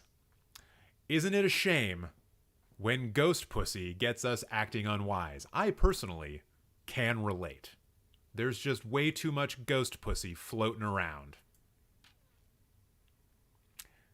It's a pandemic of ghost pussy, Jack. That's what I'm saying. Fight Club, 4 stars and a half. Poor Bob. He did have bitch tits, didn't he? He did. I'm really curious to see what's going on in your films here. What are we doing here? Hey, Halloween Ends, 1 star. You're not as dumb as you look. Congratulations. Blonde, 0.5 star. Interesting. I only saw half of that movie because I had to walk out because there was technical problems in the movie theater. And I can't say that I am mad about that. Elvis, 1 star. You're doing pretty good for yourself here, Jack. The Eternals, 0.5 star. Hey, not so bad. Turning Red, 3.5 stars, a little bit low, but hey, it's okay. I see what I'm working with here. It's okay. It's fine. It's okay. We're going to see what's going on. Star Wars Rise of Skywalker, 0.5 star. I feel like maybe we've actually found a sane person on the internet. Could it be true? Could this be real? I don't know. We're going to have to go and see what other kind of bullshit we can come up with here. If there is any at all, I don't know. Oh, there it is. Like fucking clockwork. The Last Jedi, 1 star. I thought we were done. I thought we were done with this conversation. I don't want to be here anymore. Specifically on Tatooine. Because there's sand. And it gets everywhere. And it's coarse. It gets in my ghost pussy. I'm Obi-Wan Kenobi. And then, I don't know, Sinister is one of the best horror films of the 2010s. It's literally a horror movie about ghosts living in film. Like, I know as someone who has a master's degree in film preservation, this shit is just like catnip for me.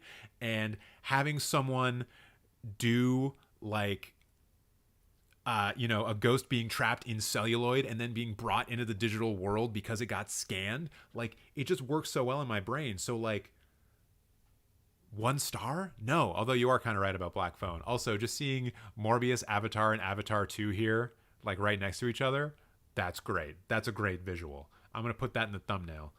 LOL, did he rate God's Not Dead on there? Wait, did he? Oh, God's Not Dead, A Light in the Darkness. Wait, is that the sequel to God's Not Dead? Yeah, it must be, because God's Not Dead is right next to it, along with that fucking pedophile movie, Leon the Professional. You're not giving me a lot of material here, man. You even gave Joker a 2-star. My God. It's like you're mostly right about everything. I feel bad that you actually paid for this because, like, I'm not finding a lot of things to be angry about. Maybe we'll find something in the top 5s. There are 3 movies in the series. In the God's Not Dead series? No fucking way. There's 3... How many times does God not have to be dead for the Christians to be happy about it? What is that? What is that shit? I don't know, man. I don't know. All right. So what do we got in the top 5 here? Or the 5 stars, I should say. A lot of newer films. Jack. You gotta branch out a little bit. I see you're going for the classics, but even The Shining came out in 1980. You gotta spread those wings. You gotta go further back in time, Jack. I forgot that your name was Jack for a while, and then I realized that it's actually a really great name to say, so I'm gonna say it more. The Possession, Jack. 1982, Jack. 1981, Jack. It's good. It's a good one. That's great. Yeah. Excuse me. Yeah. Okay, we got to find stuff in lists. There's got to be bullshit in lists. There's always bullshit in lists. Where are your lists? Do you not have any lists? What the fuck? All right, whatever. We're going to look at your reviews because they were funny. What the fuck? Okay, as someone who has never seen House, but I just know it's fucked up. This review, 5 stars for House. I don't get it. I've never eaten watermelon with a spoon, but I think I'll try it out. Considering how horny the rest of your things are, I don't know what this is supposed to mean, but I'm so scared. Wait, you thought The Mist was disappointing? But he kills his family at the end. It's so great. What else we got going on here? Oninaba, all this over a musky, smelly man. Ain't that just everything, though? The Mist, 1.5 stars? Yeah, I know. We found the thing that Jack got wrong. It took us a while, but we got there. And how dare you, Jack, for doing that? You're fond of the lighthouse, ain't ye? The ending of The Mist is miserable. Yeah. That's why it's so good. For every single person who said, like, or who copied, like, Clerks and is like, Empire Strikes Back's the best Star Wars because of the down ending. If you don't like The Mist as well, you're lying. You're just lying. You're just parroting Brian O'Halloran in Clerks. What else we got going on here? Lobster Only 3? Hey, you know what? It's crazy to me that this film was made today. I mean, technically, it was made in like 2018 or something. Like, they made it a while ago, and then they couldn't release it because editing it was a slog, and all the people who were going to distribute it were like, you know what? I think people are actually going to hate this if we release it. And you know, they weren't wrong. Wait a minute. 4 stars for Batman and Robin? Junk, you got in there before I even saw it. This was my bisexual awakening. It's so bad, but like in a good way. You know what? If it can make you feel comfortable in your own skin, I'm not going to say a bad word against it. Although, to maybe share in the same way that you just shared, I think that Nicole Kidman in Batman Forever was my sexual awakening. It was either that or Michelle Pfeiffer in Batman Returns, but I might have been too young. I might have been too young for that to be a sexual awakening. Bah, best movie review yet. It's good. The guy does good work. Seriously. This is good shit. Good for you, Jack. Good for you. That wasn't much of a roast. It was mostly just praise. Sometimes I can't just bring myself to say things that are just incorrect, you know? So I guess I'll just go back to this, and I'm gonna look at the time. I'm gonna see it's 20 minutes to 9. I'm now getting to wonder how much can my neighbors hear me talking? And I'm just going to ignore that because they party really late into the night sometimes. So me being loud 20 minutes to 9 on a Tuesday is totally fine. Because this is also something I'm experimenting with, something that I'm going to see. I've been doing these roasting live streams for a few weeks now, and they've been getting good numbers. In fact, look at that. Concurrent viewers, 40. That might be a record for this series. Thank you so much, everyone, for watching. And if you're still liking this content, please like the live stream. But I'm thinking about moving these live streams to Tuesdays permanently. And I'm going to let you guys let me know in the chat how you feel about that. And in fact, I think I can actually do a poll. Tuesday, yes. Tuesday, no. And I'm going to ask the community. So go ahead, vote in that poll. I forgot that I could do that. Because every time that I stream on a Wednesday night, I need to get offline at 8 o'clock so I can watch professional wrestling because I'm a real cool guy. But on Tuesdays, I don't have anything going on. Usually I don't like to live stream on Tuesdays because it means like, yo, I gotta, go see cheap movies. But, I'll just see cheap movies on another night. They're cheap on some other days. So I think Tuesday might be a better day because I can stream for longer. I've got more people interacting, more people watching it. And it's true, the call of AEW cannot be ignored, especially now that Jay White, the Switchblade, is on the roster. So yeah, let me know in the chat what you guys think about Tuesdays. I think the weekly live stream might be moving that. I see about 100% of the people are voting for Tuesday, yes. So it is Tuesday, isn't it? It looks like it might be. So, what are we going to do? What are we going to do now? And soon the return of CM Punk. Yo, that's going to be pretty wild. Also, it's happening before Forbidden Door 2 in Toronto, and I'm actually going to that pay-per-view. So there's a strong chance I'm going to be able to see CM Punk live. I don't know who the hell he's going to be going against at Forbidden Door, or if he's going to be allowed on that card, but that'll be sick if he is. And I'm not even the biggest CM Punk fan. I just think it's going to be like his first pay-per-view after coming back. So that's going to be something. Ella, I have not done yours, and I don't see you in the queue for today. But you know who is in the queue for today? This person, who has a name that is similar to Dominatrix, I guess. Durativex? Is this like what a math person thinks is sexy? Is this name? Derivatives. It's algebra time or calculus time. We're gonna do derivatives, and then they just add vex on the end to make it sound sexy. Is that what's going on here? Potentially. They're from Turkey, and I have nothing to say bad about that. But you know what I do have something to say about, and you probably all saw this one coming as soon as you saw it. Hey, look, it's a Roman Polanski film. Motherfucker. What a piece of shit. And you know what? I'm not going to do this today, but on a future live stream, I'm going to read out loud what he did, word for word, from his Wikipedia page. And I'm going to save that. For when some dumbass stumbles into the chat and tries to tell me that what Roman Polanski did wasn't that bad. And I am going to nail that piece of shit into the ground. It's going to be not a fun time. So we're going to concentrate on having more of a fun time here with the dominatrix of calculus, Deveravex, or whatever the fuck your name is. And looking at your bio, you're 23, cool. You're also a beginner in the film universe and Letterboxd. Welcome. It's a really friendly place unless you ask to get roasted. And you don't have a fave genre, but horror and thriller leads the way. Interesting.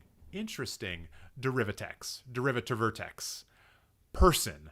Because you only have one horror film and one thriller on here. I would not look at Cinema Paradiso and think to myself, ooh, yeah, I remember that horror film about some priest dude not letting people kissing be in the movies, and then at the end of the movie they show all the people kissing, and it's one of the most beautiful and glorious moments in all of film history.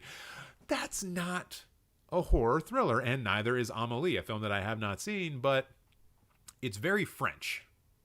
Therefore, it can't be a horror thriller, and I know everyone here who is really into New French Extremity is now wanting to kill me. Keep your chainsaws to yourself. You can come at me some other time. And so, what else can we do here? What else can we do with this? Oh, wait, TJ doesn't have 5 years to waste. What? What are you guys talking about now? I was in the middle of a roast. If you murder someone or rape someone, you should be removed. I mean, this is not a capital punishment forward channel, but he should definitely be in jail. The classic horror Amélie. The list would never end. What list? What list? Oh, the list of people getting roasted? Yeah, it's never going to end. Whenever I do one of these live streams, it adds on more people than I actually roast. And then more people join throughout the week. So the list is never going to stop. I'm doing this forever. So let's, as this goes on forever in infinity, let's take a look at the films that they've actually watched. And let's see if we can see anything weird, anything strange, anything that jumps out at us as being not good. Joker, 4.5 stars, always a red flag, and I will always point it out. I Saw the Devil, very good. Wait, is this the one that I think it is? He's a dangerous psychopath who kills for pleasure. He's committed in front of the police have chased him one day. Yeah, I've seen this. Yeah, I know that. So yeah, I Saw the Devil, very good movie, very good movie. 4 stars, correct. You are correct. We're gonna have to sort this one because of course we need to see the lowest first. Nothing under a 1.5 star, always a red flag. Apparently, both Nope and Return of the Jedi are just barely better than 2 Alvin and the Chipmunk films and exactly as good as Midsommar and Spirited Away and Your Name. What in the good goddamn Duraveritivics? It's spelled Nope? I said Nope. What? Spirited Away 4 out of 10? Yeah, I know. It doesn't make any sense. It doesn't make any sense whatsoever. And I'm sure we could point to other stuff on here and say like, oh, that's ridiculous. Spirited Away is so much better than that film. But they don't actually have a lot of stuff rated. And it seems like most of their rated is like 4 stars. Is that right?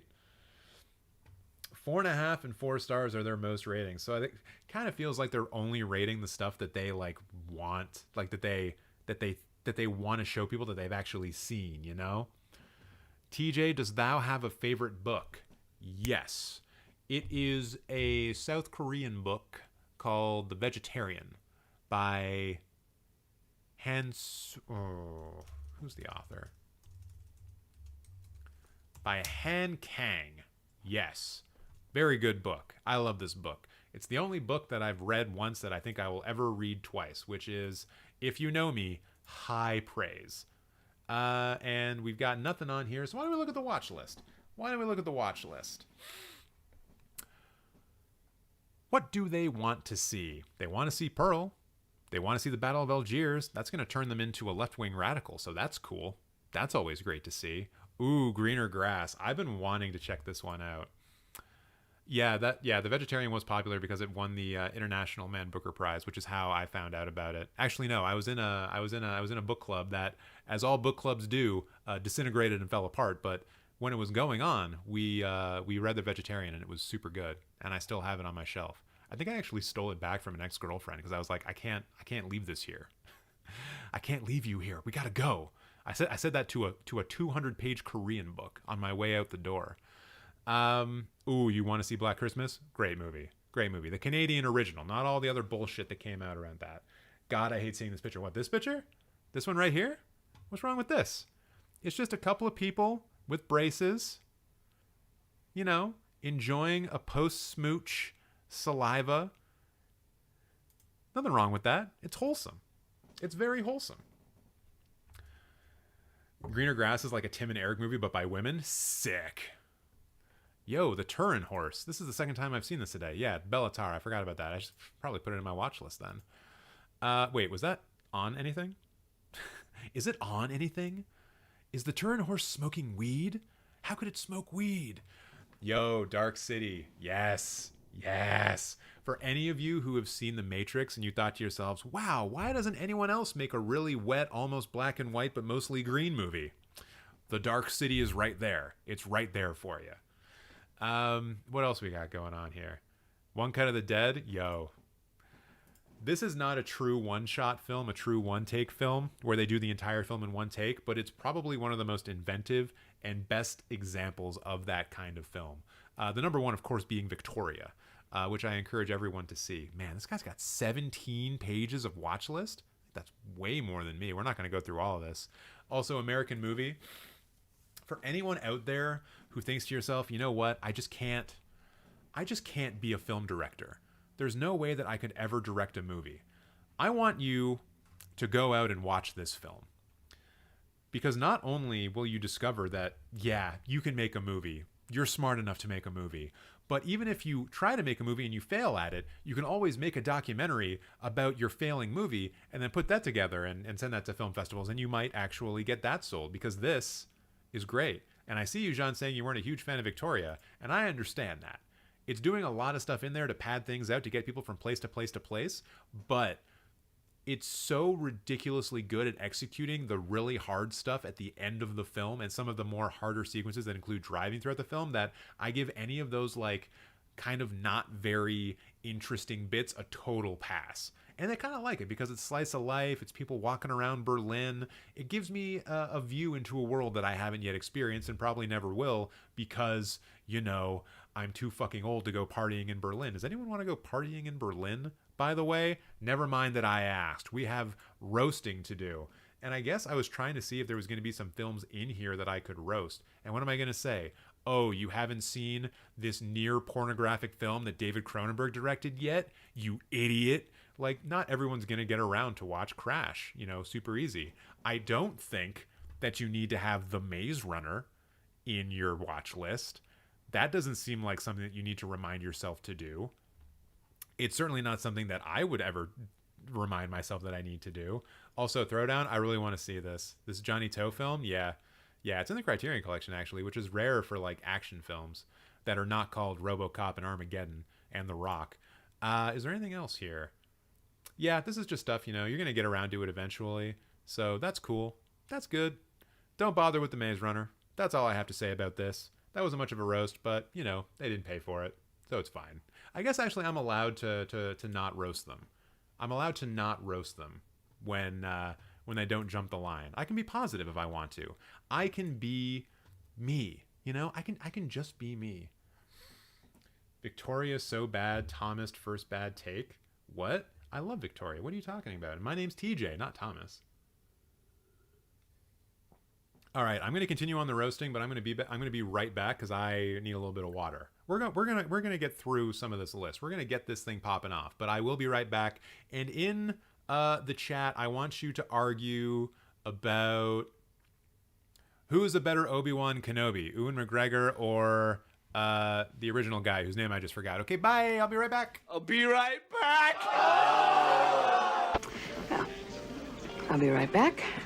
I'll be right back, Dan. Richard, do you mind to step aside and let's talk? I'll be back in just a second. I'll be right back. Don't get dressed.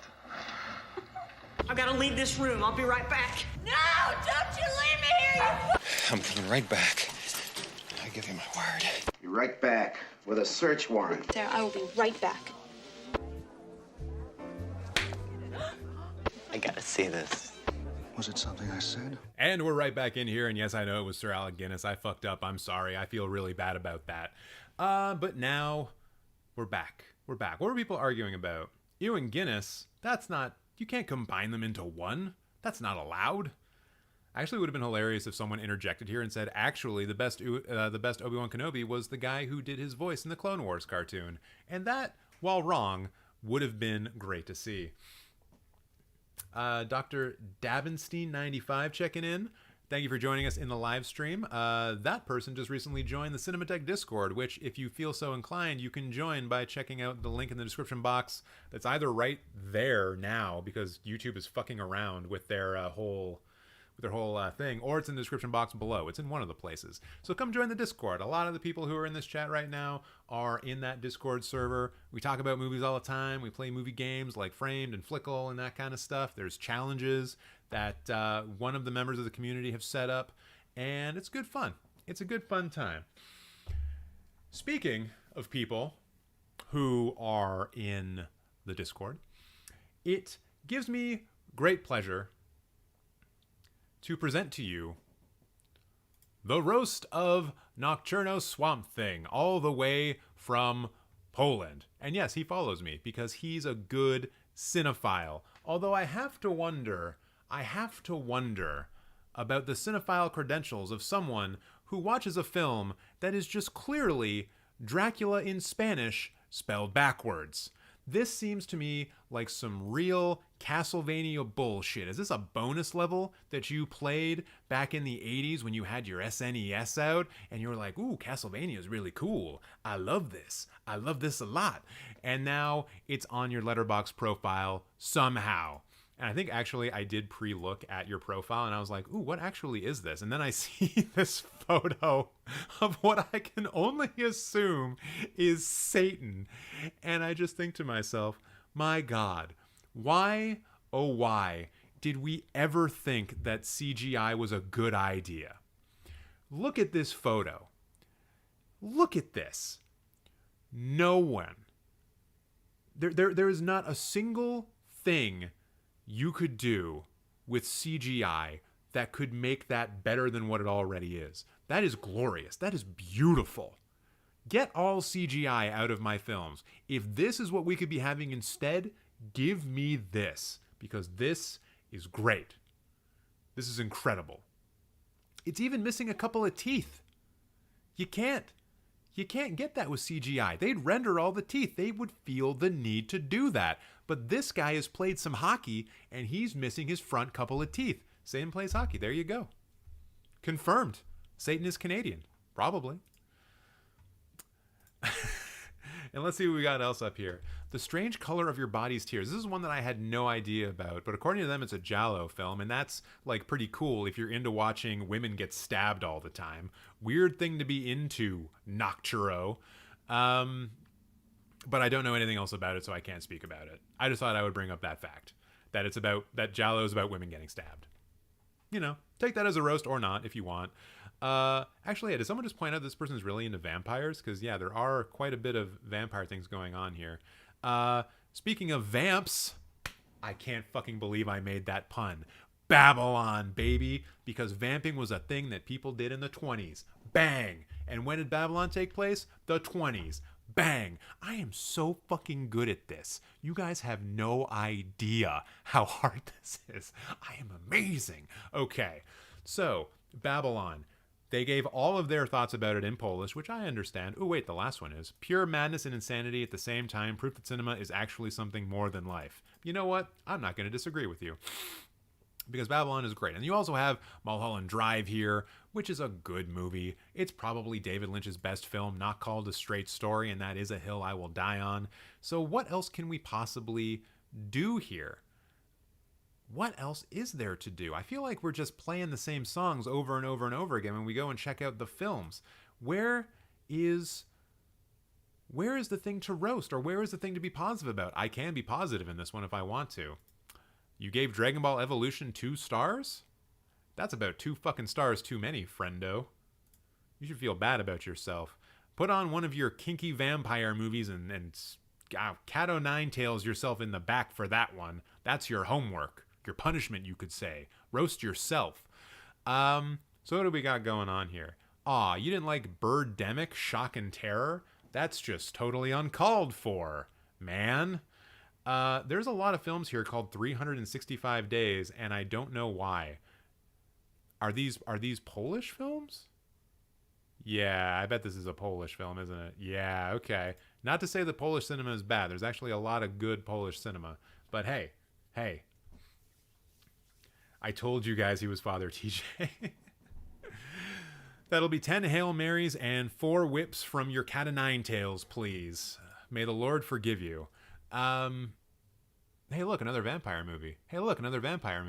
I'm just assuming some of these are vampire movies. Basilisk, the Serpent King? My guy, why are you like just going after some of the worst movies ever? That's a sci-fi original film. That's from before they changed their name to SYFY. Whoo! I don't even know how you would find a movie like that. Were you like taken prisoner by the Polish police, and then as a torture, a method of torture, they threw on the sci-fi original film Basilisk from 2006? Because that is the only way I can imagine that you would actually see a movie like that. You know, I actually kind of feel bad about doing Nocturnos so late in the stream because the guy actually does live in Poland, so he's probably asleep right now. He's not even going to be able to watch this. But I guess it's a live stream. It'll be saved for later. So what, are there anything here standing out as like, oh, that's actually a really great film? Because we got like Blood Rain here. That sucks. Got Twilight films here. Those suck. The Last Exorcism. Not great. Not great. Ouija, I think is the way that's pronounced. The sequel is better. Yeah, not seeing a lot of things here that are out of the ordinary. Things that I would say are bad and terrible and awful. But what about in the fives? What is this? Nobody Sleeps in the Woods Tonight 2? Okay, I'll just say it. I don't know what the hell this is. That's some incredibly cool looking practical makeup VFX for a movie that came out like in the last 2 years. But what is this? The last 30 minutes have to be a joke? Oh, now I'm intrigued. Have you ever wanted to watch The Wrong Term Mutants Have Sex? No, me neither. Don't watch this. Oh, really? So this is like a monsters fucking kind of movie. Okay. Okay. I think our Nocturnal boy here might be into some kinky shit, which I, already alluded to with the Cat of Nine Tails stuff earlier. What else is going on here? Shiva Baby, 4.5 stars. Great movie. Everyone should watch it. Apocalypse Now to 5. Booyah. I always feel vindicated when people have Apocalypse Now at 5 stars. Makes me feel good about myself. Even though I have nothing to do with people actually liking that film. Yeah, once again, I'm not seeing a lot of stuff here. I'm not seeing a lot here to actually roast. I feel like I just gotta be positive about it. Let's look at his positive top 17, though. Why is it a top 17? No idea. No idea. Wait, did he give Blonde a high score? I didn't see that. Hold the phone. We might be able to dig in here a little bit. I mean, the guy already we know is into like kinky shit. So maybe Blonde. Ooh, there it is. Blonde at 4.5 stars. Oh no. Oh God. I mean, when a guy has a Polish horror movie where monsters fuck, it kind of makes sense that he's gonna have a movie where you get like a vagina POV cam in your, like, giving that 4.5 stars. That kind of makes sense, unfortunately. And let's also be clear here. He's got a movie here at 4.5 stars called Vampiros Lesbos, which, for those of you who don't speak Latin, means lesbian vampires. I'm a very learned person. You now know that about me. So I'm not surprised. It's maybe not a good look, certainly. Is it better or worse than having Elvis at 4.5 stars? I'm not actually sure, because we can objectively say that this film has one of the worst Tom Hanks performances of all time in it.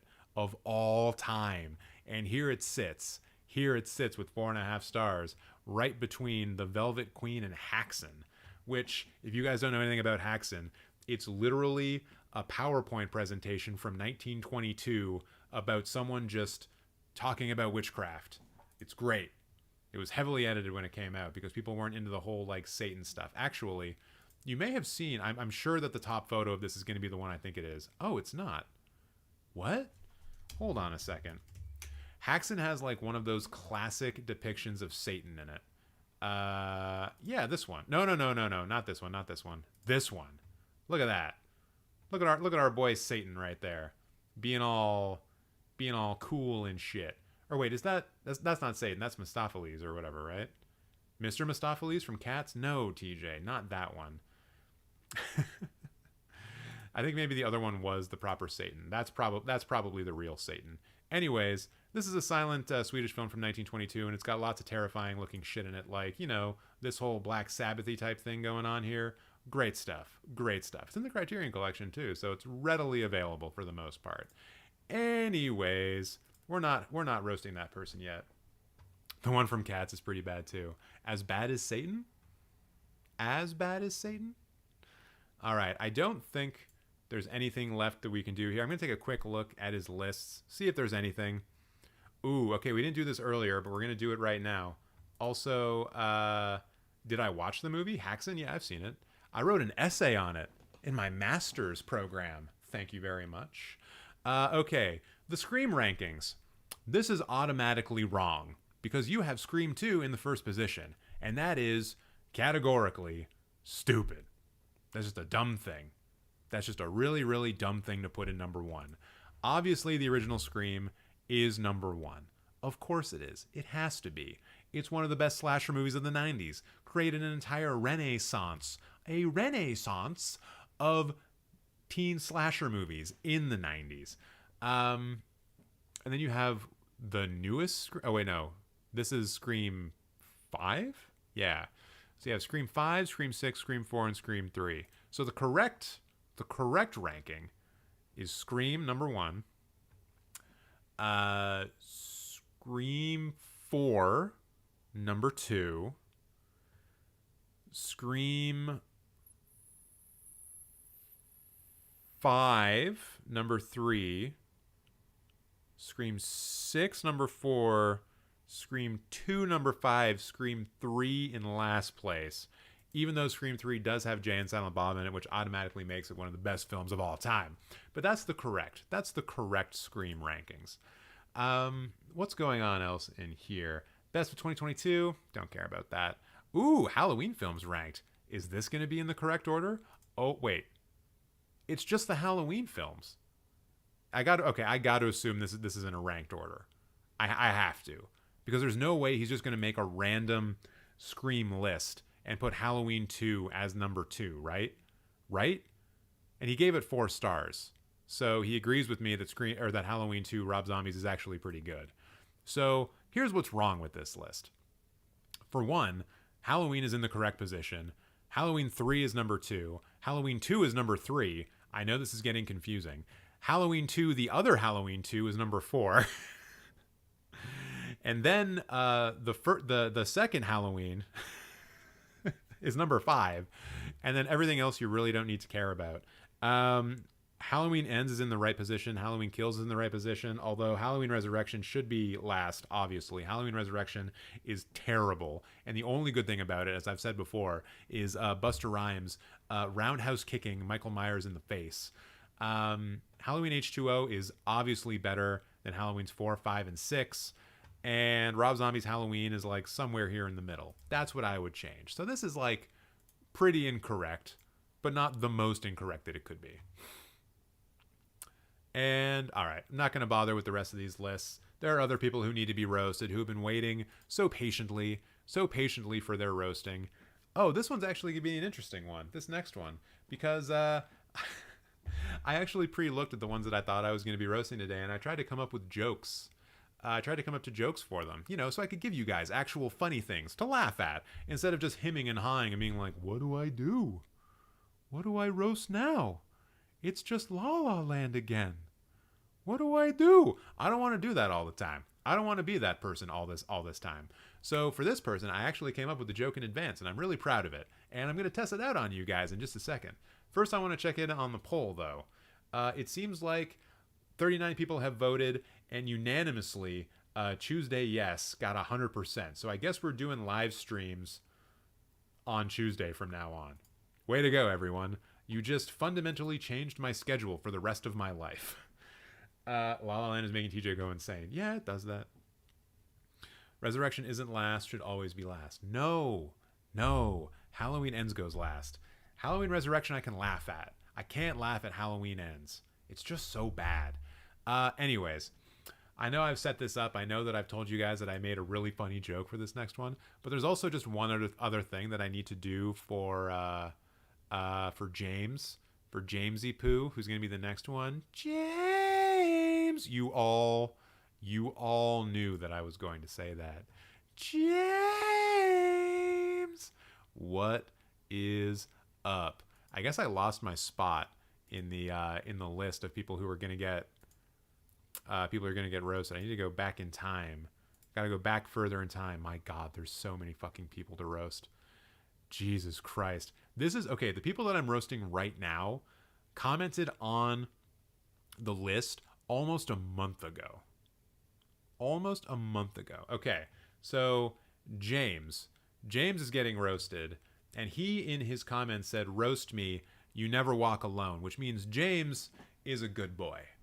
James is from Liverpool, or at least a Liverpool FC fan, which means that he's a good person.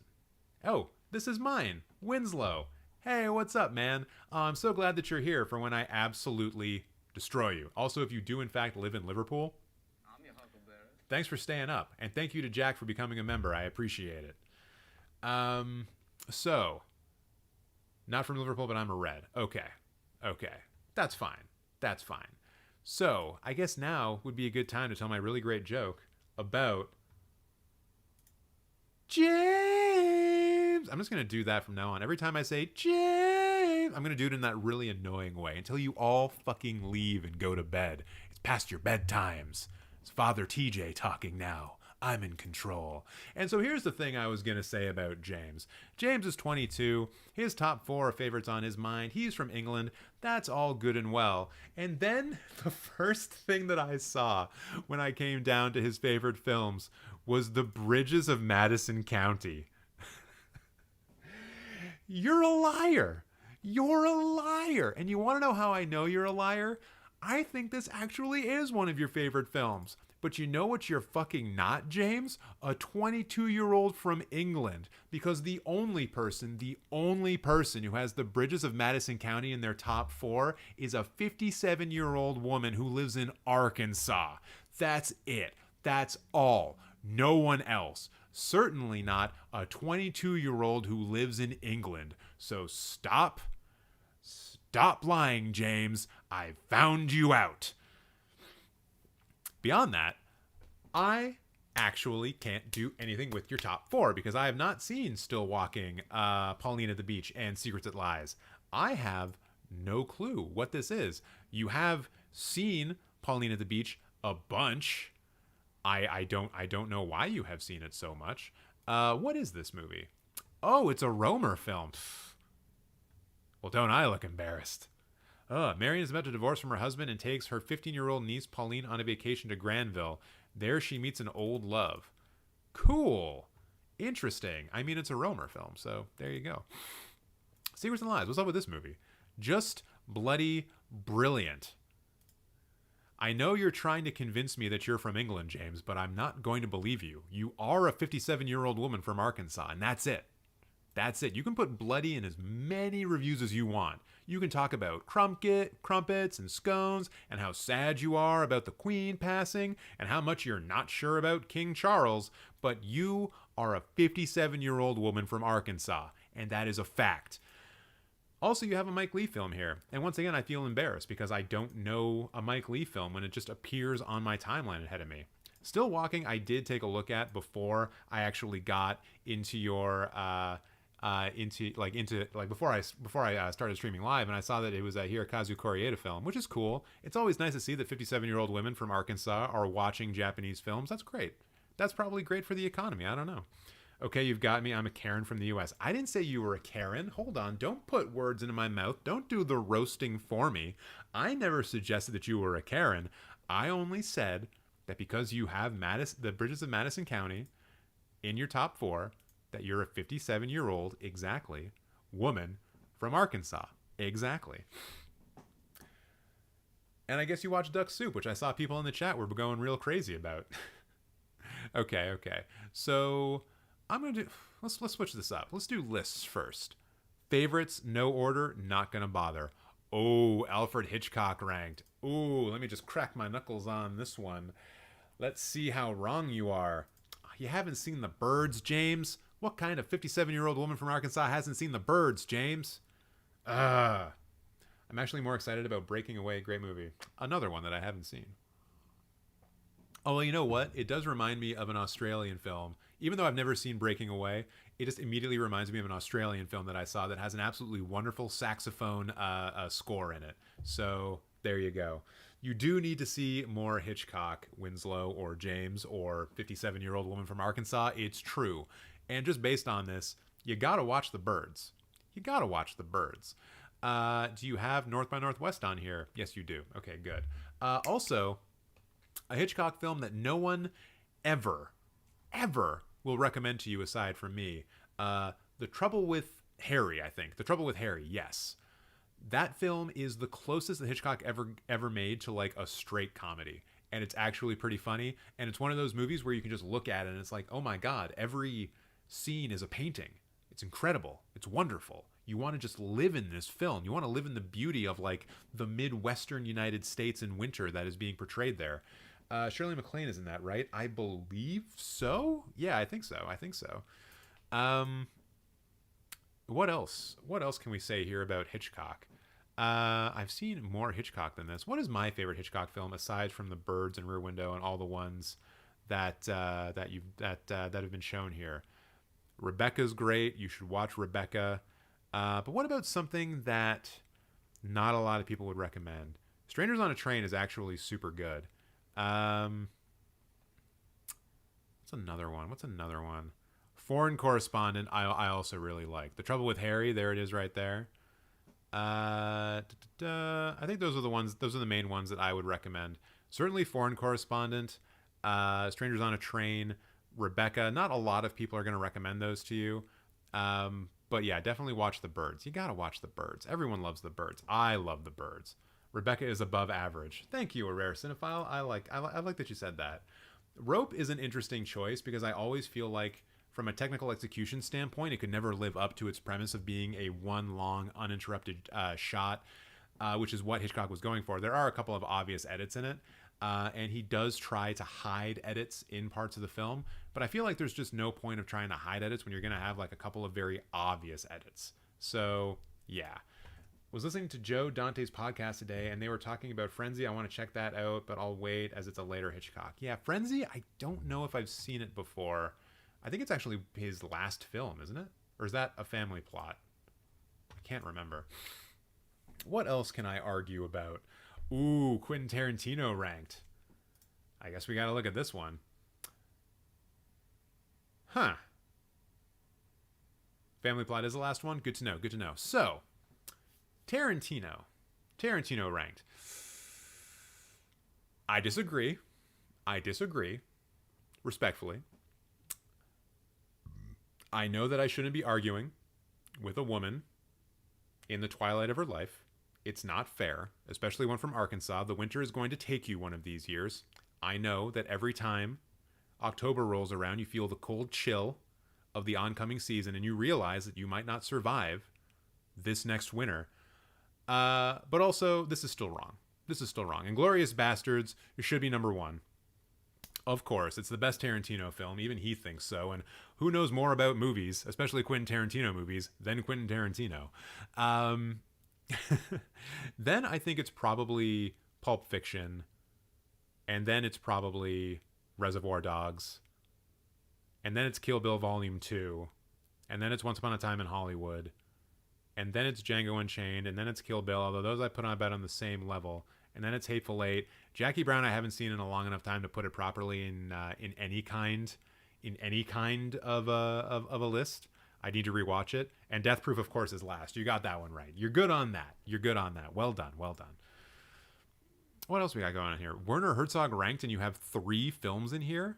Wow. All right, please check out Into the Inferno. It's an incredible volcano documentary. Francis Ford Coppola ranked. Well, you have Apocalypse Now as 3rd, so I don't even need to look at it. I can already tell you that it's wrong. Hateful Eight is better than Inglourious Bastards. Hard disagree. Paul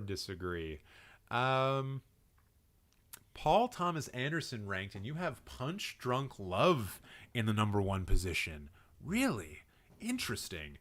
Fascinating. I wouldn't put it there. Because I'm basic as hell, just kidding, I would put Phantom Thread in number 1 because I'm not basic. Ha ha ha. But yeah, it would be Phantom Thread 1, There Will Be Blood 2, probably The Master 3. Licorice Pizza would be below the bottom. I'm not a big fan of that. And then I haven't seen Boogie Nights or Inherent Vice or Hard 8.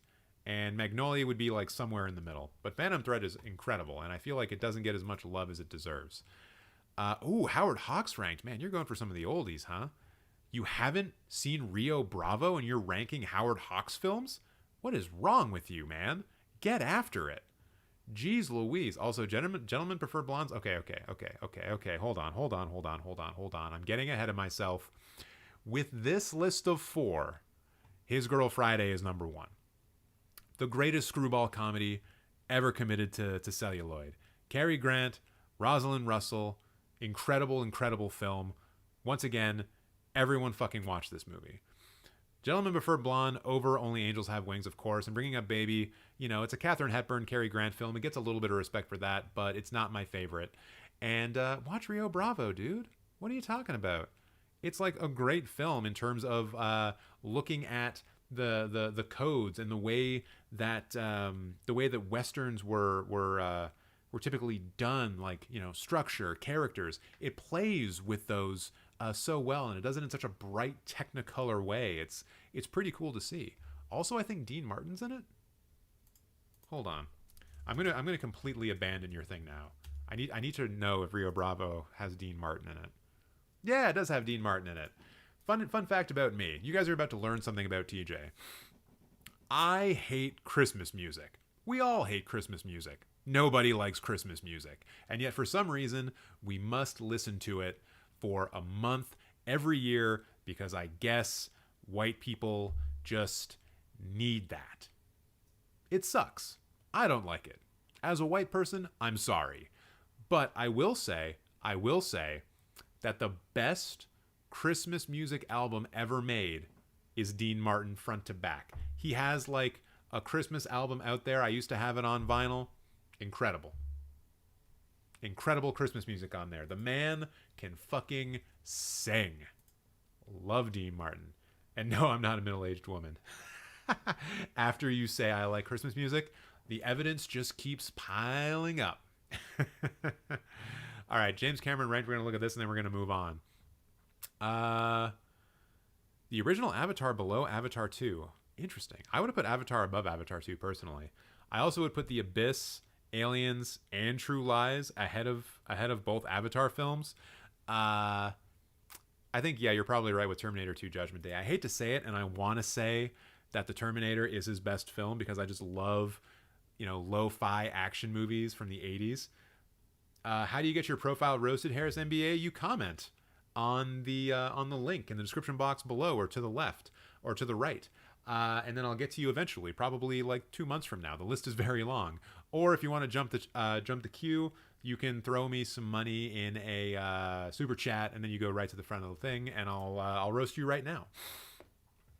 But yeah, True Lies also. I saw someone mention True Lies is too low. Yeah, True Lies is underrated. I like True Lies, even though it's like propaganda. America, rah rah, only we can protect the world kind of bullshit, but it's fun. It's fun. And the Relic Hunter is in it. Tia Carrera. She's fucking Canadian, so it's got to be a good movie. Hey, he's Canadian too. I wonder if he cast her not only because she's really good, but she's Canadian as well. A couple of Canadians helping each other out. Maybe. Okay. Robbie, why are you throwing a stray at me like this? Scanners is so bad, I'm sorry. I love the Canadian community. We weren't talking about Cronenberg. We weren't even talking about Scanners. Who are you apologizing to? Where did this hot take come from? My God. Oh, Brianna apologizing on behalf of all Canadians. Thank you for that, Brianna. Do you only roast someone if they're in the chat? No. I just go by the list. There's no with the way that like people use different handles and shit like that. I can't just rely on that. I know I just got on stream. What? Robbie, did you see your roast? Because I did roast you. You did pay for it. That's why I'm asking. Thanks for doing mine. Check out Bridges of Madison County if you haven't seen it. What a nice motherly thing to say. I'm surprised you didn't offer to like make me lunch on my way out the door. Blow up is better than blowout. Oh my God, everyone is just doing hot takes now, huh? The best Chaplin movie is Modern times. Father TJ and Mother Winslow. But which one will give you a good spanking? It's hard to say. Is spanking a slur? I don't know anymore. Anyways, we're going to do a couple more of these. I'll probably get off the internet here in a little bit. And we'll see. What is the best Godfather film? Godfather Part 2, obviously. That was my friend. We were in Discord and he asked a super chat. I'm a good friend. Oh, cool. De Palma is God. Makes some good movies. All right, so Jude Ray, you're in the chat and you said, uh-oh, I'm next. And you're right. You are next. And, I mean, I kind of know what I have to say. I don't think I've gone really hard on this particular film yet today. It's usually one that I do pop off on a little bit. Not because I hate it, but because, you know, it's there. And because it's easy. So, Goldberg reference, you're next. I have not seen Pontypool, although I have read articles about it. Okay, if you've seen Pontypool, the editor-in-chief of Rue Morgue magazine has a pretty good article about it. I don't know where it's collected. I think it's like I have it in a book called Canadian Horror. And her name is Andrea Subisanti. And actually, I'm in her Discord as well. She's a Twitch streamer, and she has a Discord that's pretty cool. So if you like talking about horror movies, you can go to her Discord. It's pretty sick. Let them know that TJ sent you. They don't know who I am, really. Yeah. So that's the only reason I know about Pontypool. I have read articles about it, specifically ones written by the editor-in-chief of Rue Morgue, but I've never actually seen it, because I'm a bad Canadian. Okay. Now that we've got that out of the way, and my God, I need a goddamn back massage, or a shoulder massage. Many massages. Let us now move on to the roast of Jude Ray. Jude Ray. Hey, Jude. It's you. It's your time. Hey, it's Rocco's time, too. Are you actually going to come join us? Hold on. We may have to postpone this roast for just a quick second. He's scratching his paws, or his claws. His claws are in his paws, and that rhymes. That's why I screwed up. He's also hungry, so he's probably going to... Okay, you know what? Ugh.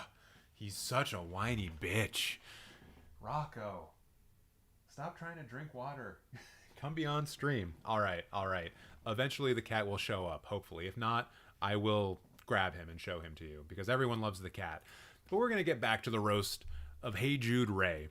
And naturally, the thing that I'm going to fix on is not the fact that they're 17 years old, and not the fact that they're from Scotland, because I myself, if you couldn't tell, have some Scottish blood in me. The thing that I, of course, am going to fixate on is the fact that they paid a lot of money so that they could have this photo from this goddamn movie on the top of their profile. My God, I am so done. I am so over Eternal Sunshine of the Spotless Mind being all over this website. It is the Donnie Darko for people whose depression is slightly brighter than everyone else's. And I know I'm looking at Kate Winslet and I'm seeing the red hair and I'm thinking to myself, but we're both gingers. I need to support my ginger brethren. But it's fake. It's a lie. And I'm not gonna stand for it anymore. So while Eternal Sunshine... fucking goddamn it. So while Eternal Sunshine of the Spotless Mind is forever on this website, I wish it would just go away, and all of the choosy pick-me people who are trying to tell everyone how unique and fun they are would just move on to a different fucking movie.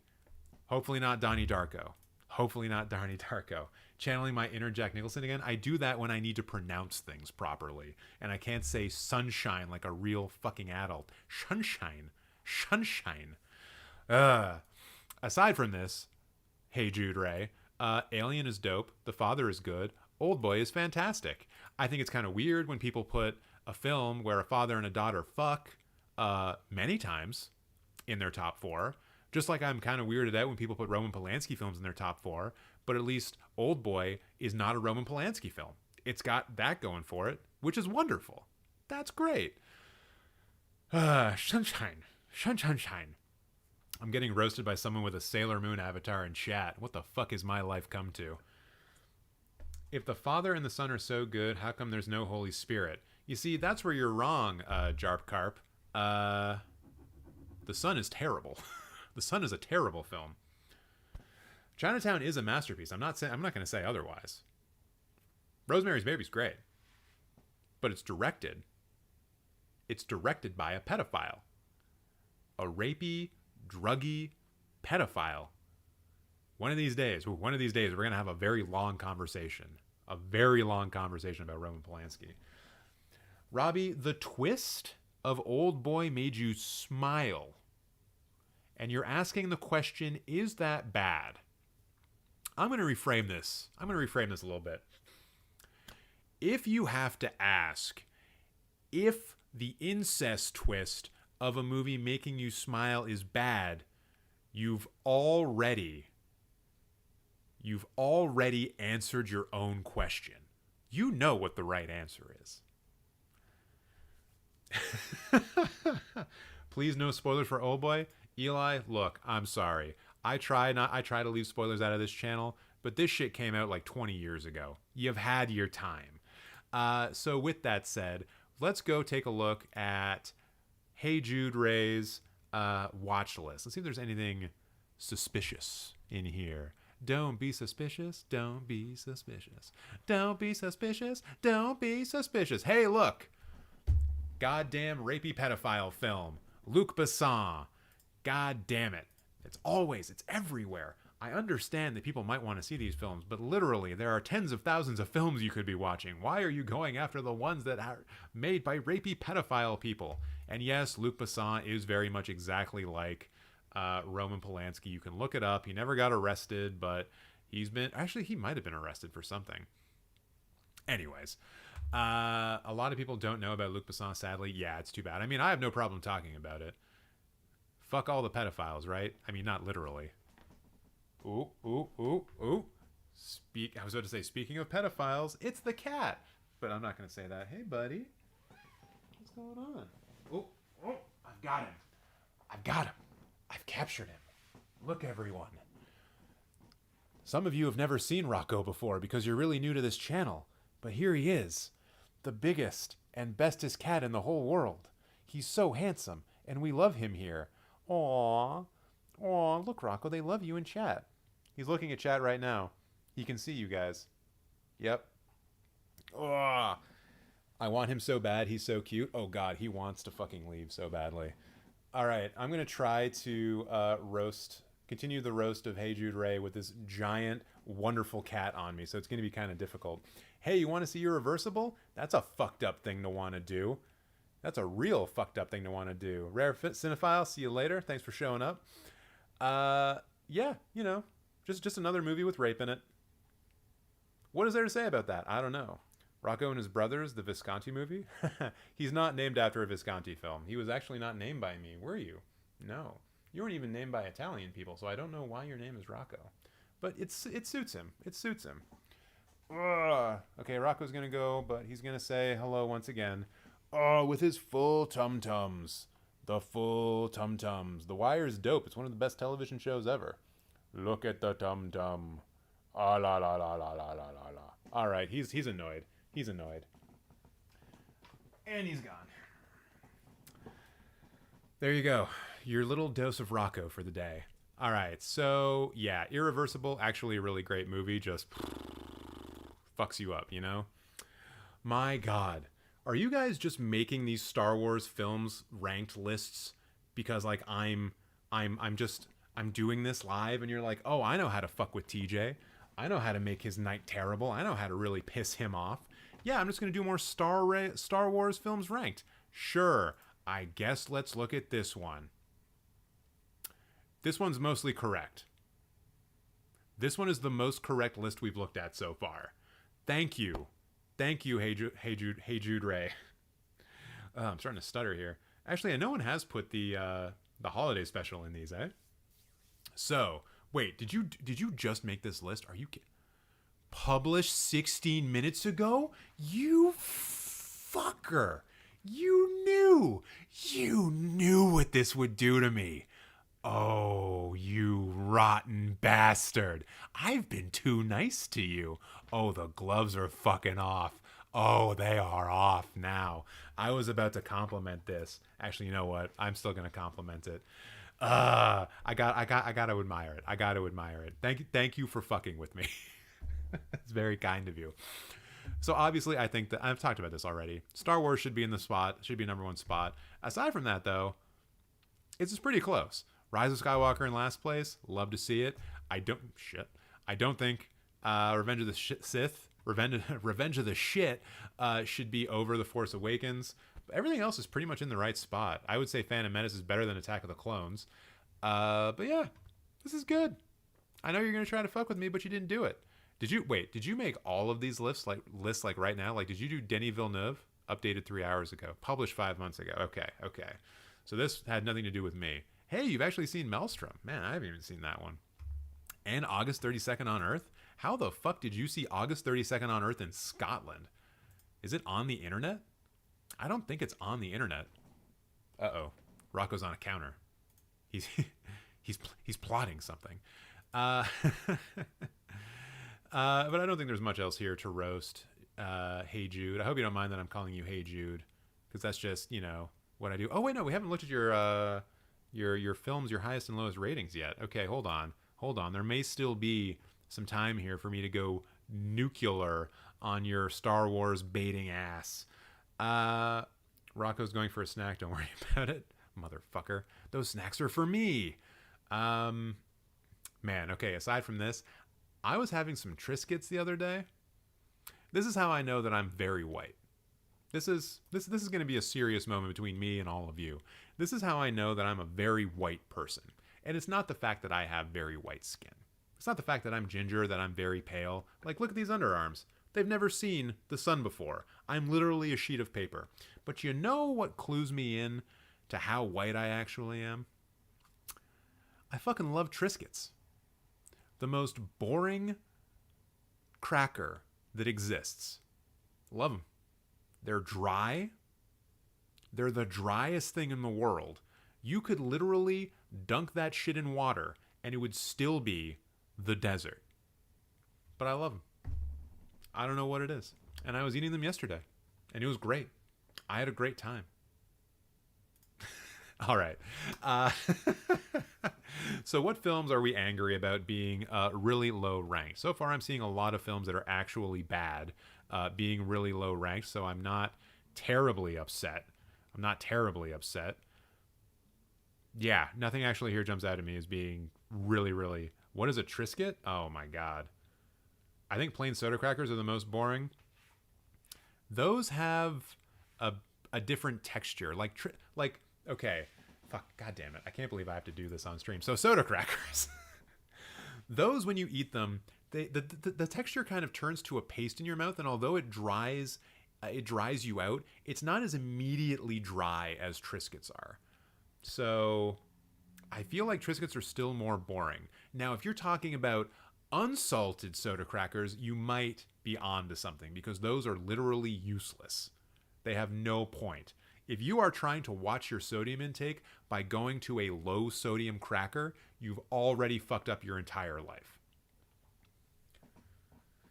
Just put cheese and garlic butter on stuff? Okay, Dan. You know what I did, Dan? On my Triscuits? I dunked that shit in peanut butter last night. Didn't do a goddamn thing for the dryness. I will tell you that. No Triscuits in Scotland? Yeah, I know, because you guys are spelling it with a K. It's spelled with a C. It's biscuits, but with tra in the beginning. Triscuits. Anyways. So I'm not seeing anything like egregiously bad here. What about on the high end? The Father, I almost thought that was the Son, and I was about to lose my mind. A lot of 5-star stuff here. You're giving that shit out like Triscuits, or like candy. Probably more like candy. What else is there here? Yeah, all this just seems perfectly fine. I know that everyone loves Mad Max Fury Road, and I'm not super hot on that film. And to see it compared to the likes of Everything Everywhere All at Once, Cure, La Haine, and The Handmaiden, I'm like, no. But it's like, it's a 3.5 or a 4 just for the stunts alone. So I'm not going to get mad about that. So I think this is it. I think this is all I can do for Hey Jude. Hey Jude. Oop, don't want to get copyrighted striked. I got to stop right there. So I'm going to now set up for the next one. This one is someone who is in the Discord server. I know that they recently joined, maybe even a week ago. So you're going to be in good company if you join the Discord server. And once again, I am coming to the end here. I'm probably not going to go past 10 o'clock, but if you desperately need your Letterboxd account to be roasted, you got to use the super chats. That's how it's got to work. Requiem overrated? Requiem for a Dream? Yo, Eli's about to fight you, dude. If he's still here. Stop calling me out, TJ. I don't want to fall with you. Oh, we're all falling. We're all falling, Gabe. There is no hope for us. Where is the Caravan of Courage? The fuck is the Caravan of Courage? TJ trying to toast the father without mentioning the son. Impossible. I have to bring it up.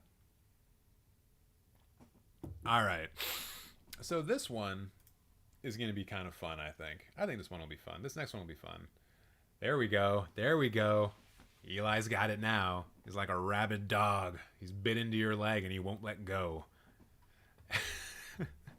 Speaking of rabies, let's do the roast of Cantman 69. Someone who's so mature that he thinks that 69, nice, is still a funny joke to be making in the year 2023. Oh my god. But the thing you need to understand about Cantman 69 is that they are, in fact, literally Ryan Gosling. Apparently, literally Ryan Gosling isn't hungry right now, and literally Ryan Gosling's Twitter account is Cantman12. I guess Cantman69 on Twitter was taken. Thanks, Elon. But here you can see an actual photo of Ryan Gosling, maybe taken from the Goosebumps episode that he did, maybe taken from Breaker High, because this is a very old Ryan Gosling photo. Although maybe he just snapped it of himself, because he's literally Ryan Gosling. And as you would expect, literally Ryan Gosling has no Ryan Gosling films in their top 4. He's just so humble as a Canadian that he just can't think to have a Ryan Gosling film in his top 4.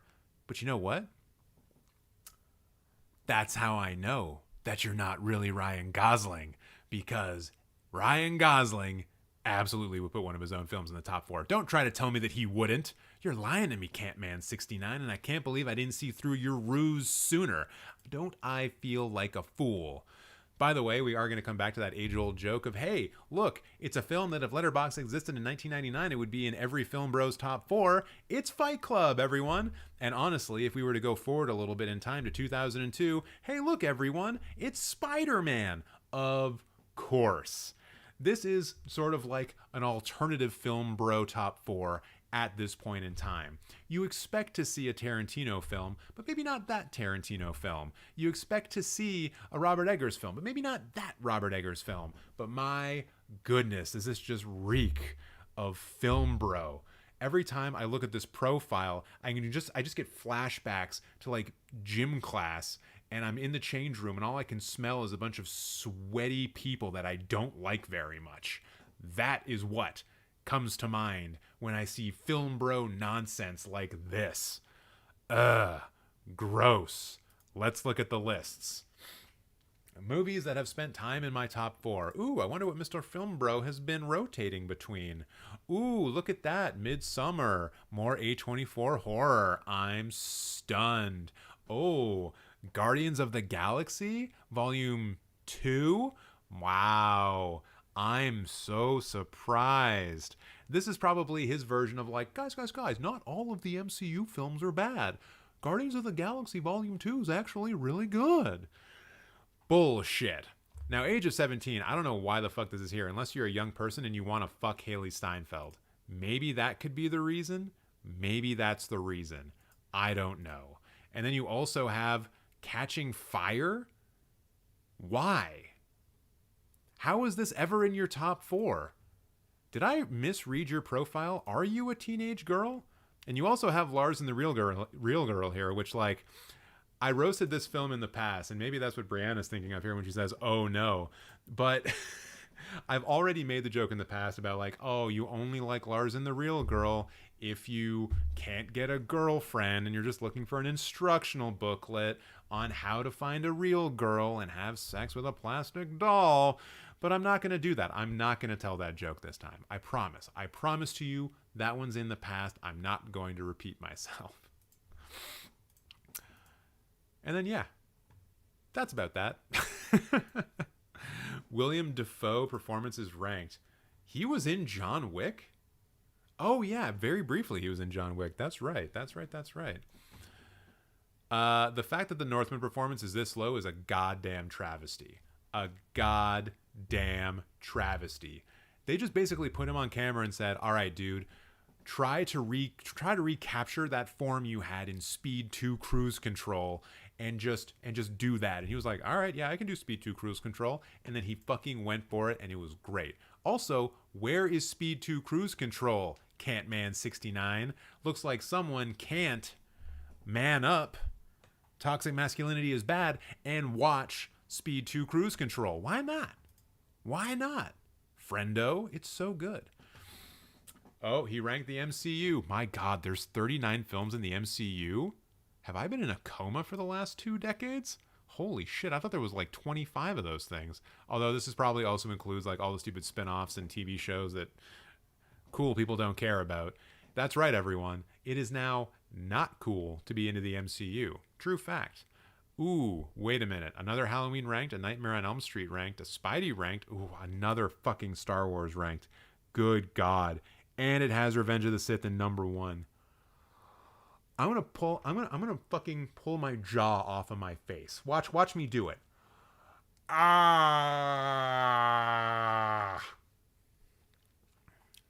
My jaw clicked when I did that. I hope it doesn't fall off.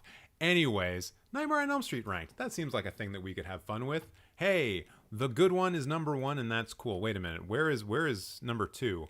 Dude, Nightmare on Elm Street 2 is a fucking queer classic. That's gotta be in the top 3. Although Dream Warriors is cool. You know what? This is probably mostly correct, except for Nightmare on Elm Street 2 being way too low. Nothing is ever too basic to enjoy. If we're still talking about Triscuits, I agree.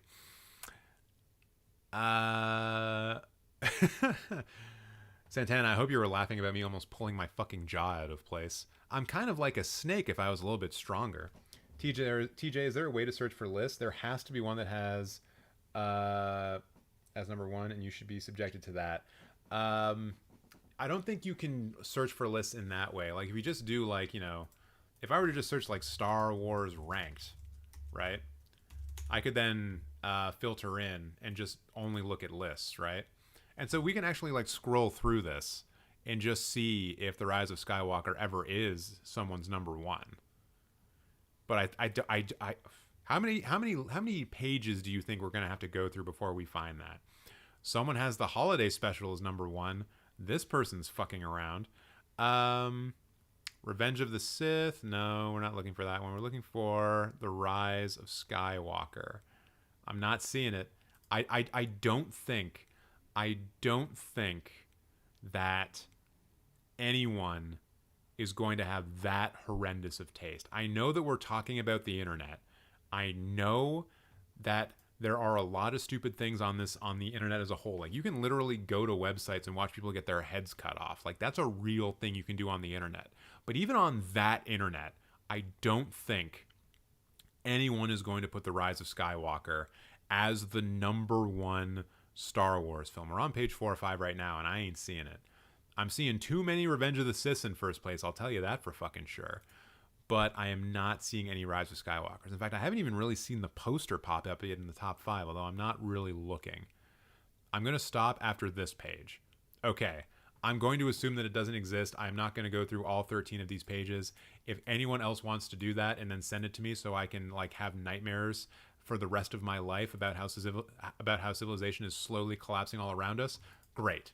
That would be awesome. Thank you.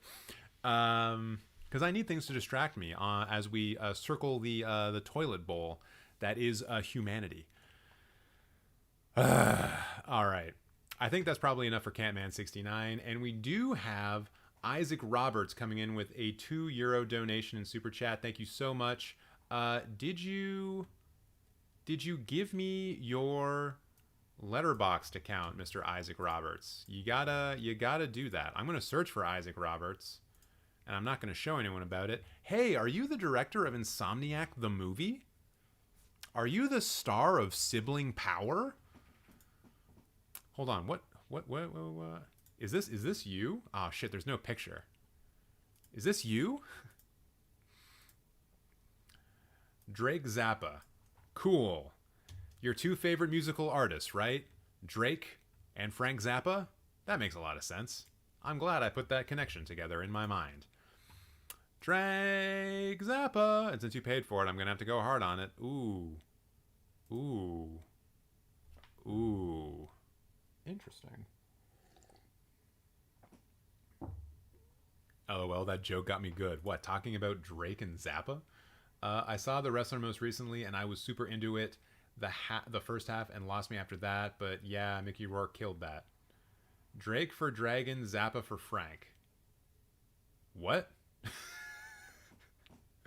Like there's a dragon named Drake? Which dragon is named Drake? Is it from that movie with Matthew McConaughey and Christian Bale? Reign of Fire? Was there a dragon named Drake in that? Dragon Drake? It's a type of dragon, I think. Dragons are fucking fake. How can there be different kinds of fake dragons? I say that as someone who has watched a lot of science fiction, so I know immediately that that's a stupid thing to say. How can there be different lightsabers? What? Okay, there are different types of dragons. Wow, who knew? Just a term for young dragons and some stuff. Oh, like a calf and a cow. Right. Well, I'm really glad that searching Drake Dragon didn't lead me to internet porn. That would have really been the cherry on top of this live stream. Am I right? Okay. What are we gonna do here for Mr. Drake Baby Dragon Zappa? Because I like that movie, and I like that movie, and I haven't seen those movies. Interesting.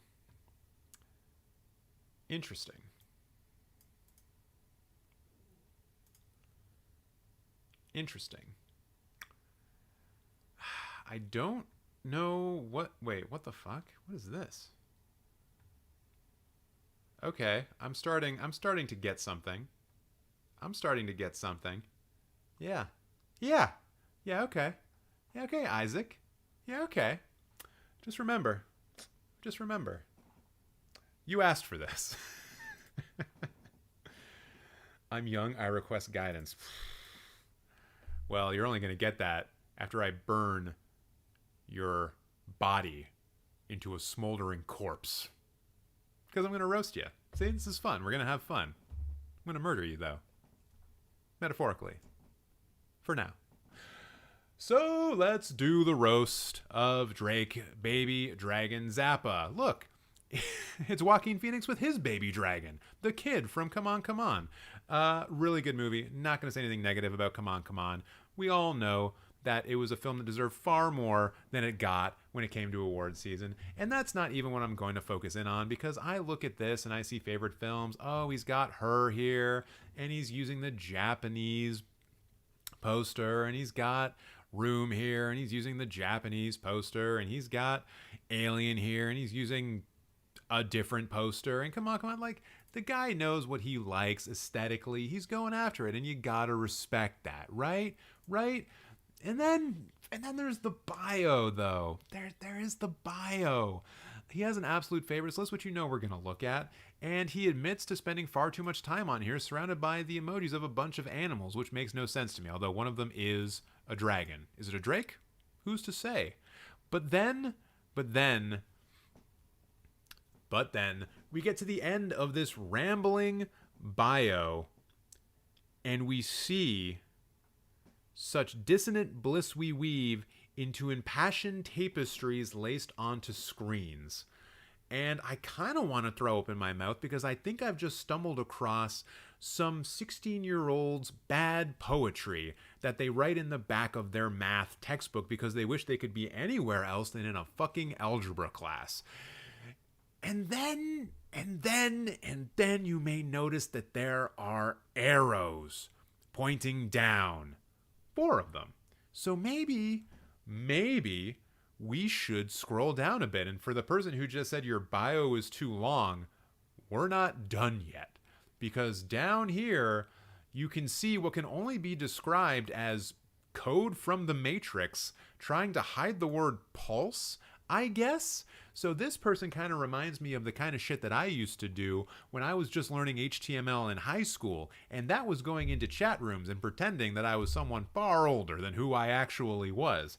But I had HTML on my side, so I could make my words go bold, which automatically made me older than I was.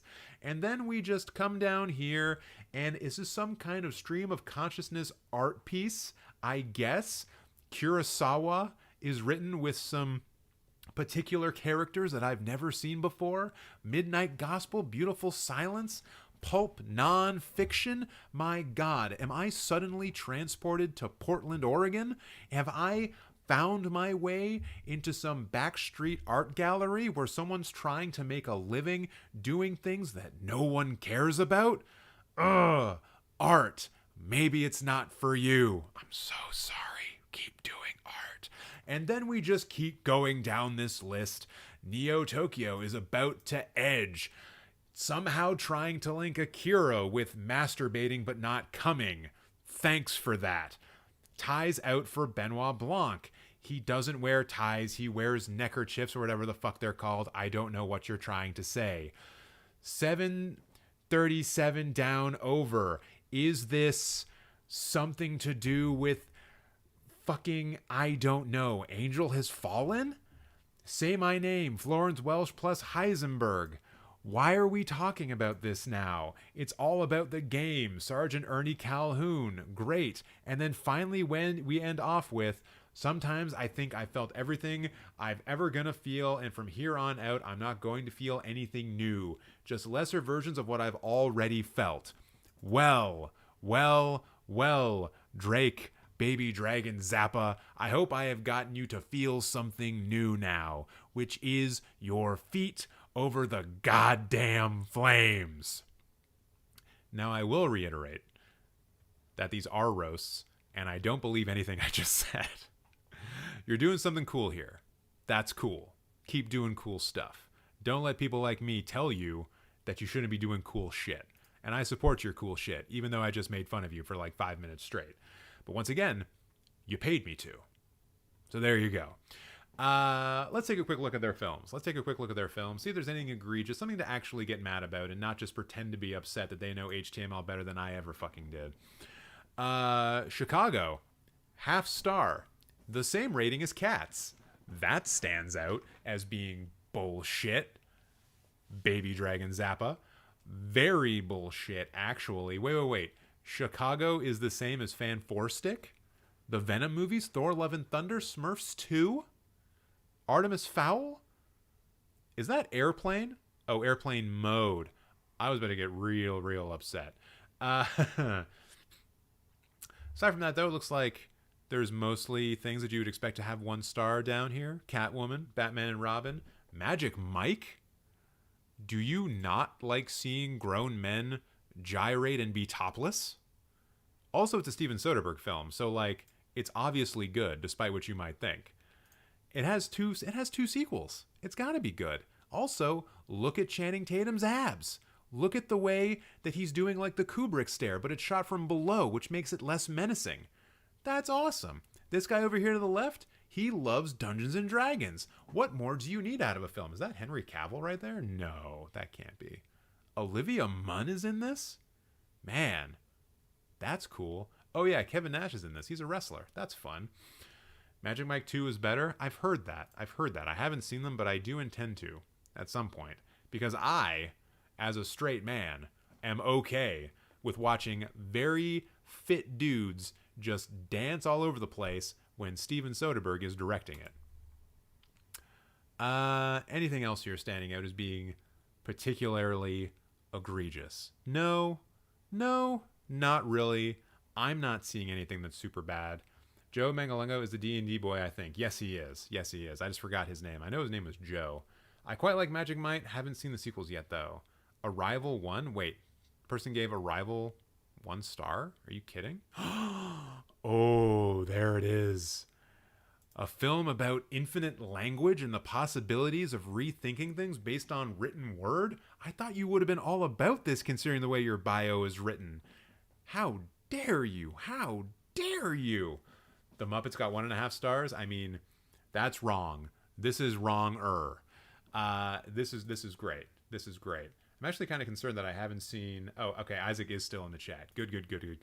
I always get worried when I roast someone and then I don't see them in the chat. I worry that I offended them so hard that they just ran away. What do you got up here in the top, though? What is this 5-star? What the hell is that? This just looks like Japanese vomit. You know? Like someone decided, hey, we need something that's appealing to 4-year-old girls. So let's do this. Wait, it's a stop-motion horror short? Excuse me, all to hell. I'm going to put that little bit of Japanese vomit into the watch list right fucking quick. What else we got up here? Yo, Burning is super sick. Well done. Tron? Wait, Tron Legacy or Tron? 5 stars for Tron Legacy? Yo, you must be like really into Daft Punk to put that as a 5-star. This is directed by the same person who made the username 666 video. Wait, what? The fuck does that mean? I don't even know what that is. Also, the history of Japan and history of the entire world, I guess. I had no idea that you could that you could select these on Letterboxd, but I'm going to do that right now. Watched. And normally I don't do this for short films, but these are incredible, and I suggest everyone go see them on YouTube, on this platform right now. Very good stuff. Tron Legacy is actually a great movie, though probably not 5 stars. Man, Tron, no. Although at the time when it came out, I had a pretty big crush on Olivia Wilde, and her look in this film definitely did it for me. Brent, you went through all 13 pages of the Star Wars list. Drum roll, please. What is this? Lake Mungo. Whoa, that's a 5-star? I don't know, man. Pulse? The original Pulse? Yeah, this has some of the scariest shit in it ever. Really love this horror film. The only thing that to me that keeps it from being 5 stars is that the CGI of the plane crashing at the end of the film is so bad. I just can't take the film seriously anymore at that point. That's a me problem. I know that's what they only had access to technology-wise at that time period and at their budget. I'm not going to hold it against Pulse for that reason, but my God, that plane just really took me out of the film, and it's so good up until that. Brent, if you're posting a link, links don't go through, so you should probably stop trying to post a link. Yes, the plane crash is so weird, I just ignore it. Yeah, you kind of have to. A couple of people put Spaceballs as number 1. That's actually awesome. There were 2 that had episode 2 as number 1. That's bullshit.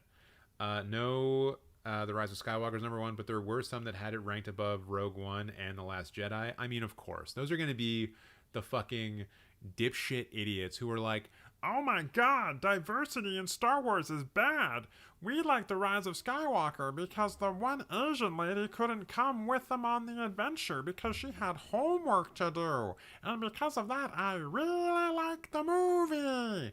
Those are the dipshits you're dealing with who are putting Rise of Skywalker ahead of The Last Jedi. It's basically the people who bully people off of social media and Instagram. Those are the people who are putting The Rise of Skywalker over Last Jedi. And if anyone in here has done that, know that I am specifically calling you out. But I still love you all the same. That wasn't Jar Jar Binks. I do occasionally think that I do a good Watto, though, but only when he says Day Wana Wunga. Here, let me demonstrate for you. Day Wana Wunga! Right? It's not a bad Watto. Also, someone ranked Jupiter Ascending as number 1. That's sick. Tokyo Sonata, also a good one from Kiyoshi. I haven't seen Tokyo Sonata, but Kiyoshi Kurosawa does direct really good movies. Like, even his, like, kind of not very well known, not, you know, as celebrated films are still pretty solid. Like, since we're talking about Kiyoshi Kurosawa, Cure, Pulse, and Creepy, everyone should watch those. Those are great. I did see To the Ends of the Earth at TIFF in 2019, and I think he might have done a Q&A for it. I can't remember. But even that, I would say, like, oh, that's not that well known of a Kiyoshi Kurosawa film, but it's still really good. What's the best Billy Wilder film besides Sunset Boulevard? That's a question that we can ask, but I need to just... Okay, so this is what's going to happen. I'm worried about my neighbors hearing me and complaining about me yelling and stuff, so I'm not going to be yelling anymore. I'm going to be maybe a little bit closer to the mic, leaning in a little bit. I'm not going to be doing any more roasting, but if you guys have any questions you want to ask me, any hot takes you want to give, get my opinions on anything, now is the time. I think we're done with the roasting for now. I've only been doing it for 4 hours, which is incredible. I thought I would make it to like 2.5 and completely fucking die. So pat on the back for good old TJ. God, I need a shoulder massage. Is there anything else here about this that I can just be really mad about while you guys flood the chat with all of your cool questions that you want to ask and to get my opinions on? John Wick 4, that's too high. It's just too high. It's like a 3.5 at best, and that's only because the cinematography in the Osaka sequence is so fucking good. TJ, before I go to bed, Failsafe or Dr. Strangelove? Personally, I like Failsafe more. I think that Dr. Strangelove is the more interesting film and the better film because it is satirizing a very specific kind of behavior and thought that was going on in America at the time. But I do want to hold Failsafe as being like almost up there at the very top, like with Dr. Strangelove. Like, I think the two make an excellent double bill, and I think in terms of like being able to compare how two different directors can take on the same kind of source material and come to wildly different conclusions, I think is a great example of that. And it really underlines as well this idea that there's like a natural or a best way of making a film. I think when we get to a place, especially when it comes to film culture, when we get so tied up in something like a style of filmmaking that's so myopic, like the way that the MCU has permeated and changed blockbuster filmmaking into what it is now, where pretty much all blockbusters are aesthetically pretty much the same, edited the same, they have the same values, they're all doing the same thing. It can be very easy to get into this idea, this notion that there is one way to make a movie, and that any movie that is not made in that one way is not as good or shouldn't be made like that. It should be made better. It should be made for larger audiences. And I think that's largely stupid. And I think that when you compare Strangelove to Failsafe, it underlines that fact that you can have two wildly different approaches to the same source material, come away with two wildly different films, and they're both excellent. So yeah, that's the real thing. That's the real thing that we need to be celebrating when it comes to Failsafe and Dr. Strangelove. All right. Thank you, Brianna. Would you believe that I went to school for film studies? Did you know that about me? Have you seen Babylon? Yeah, I've seen Babylon.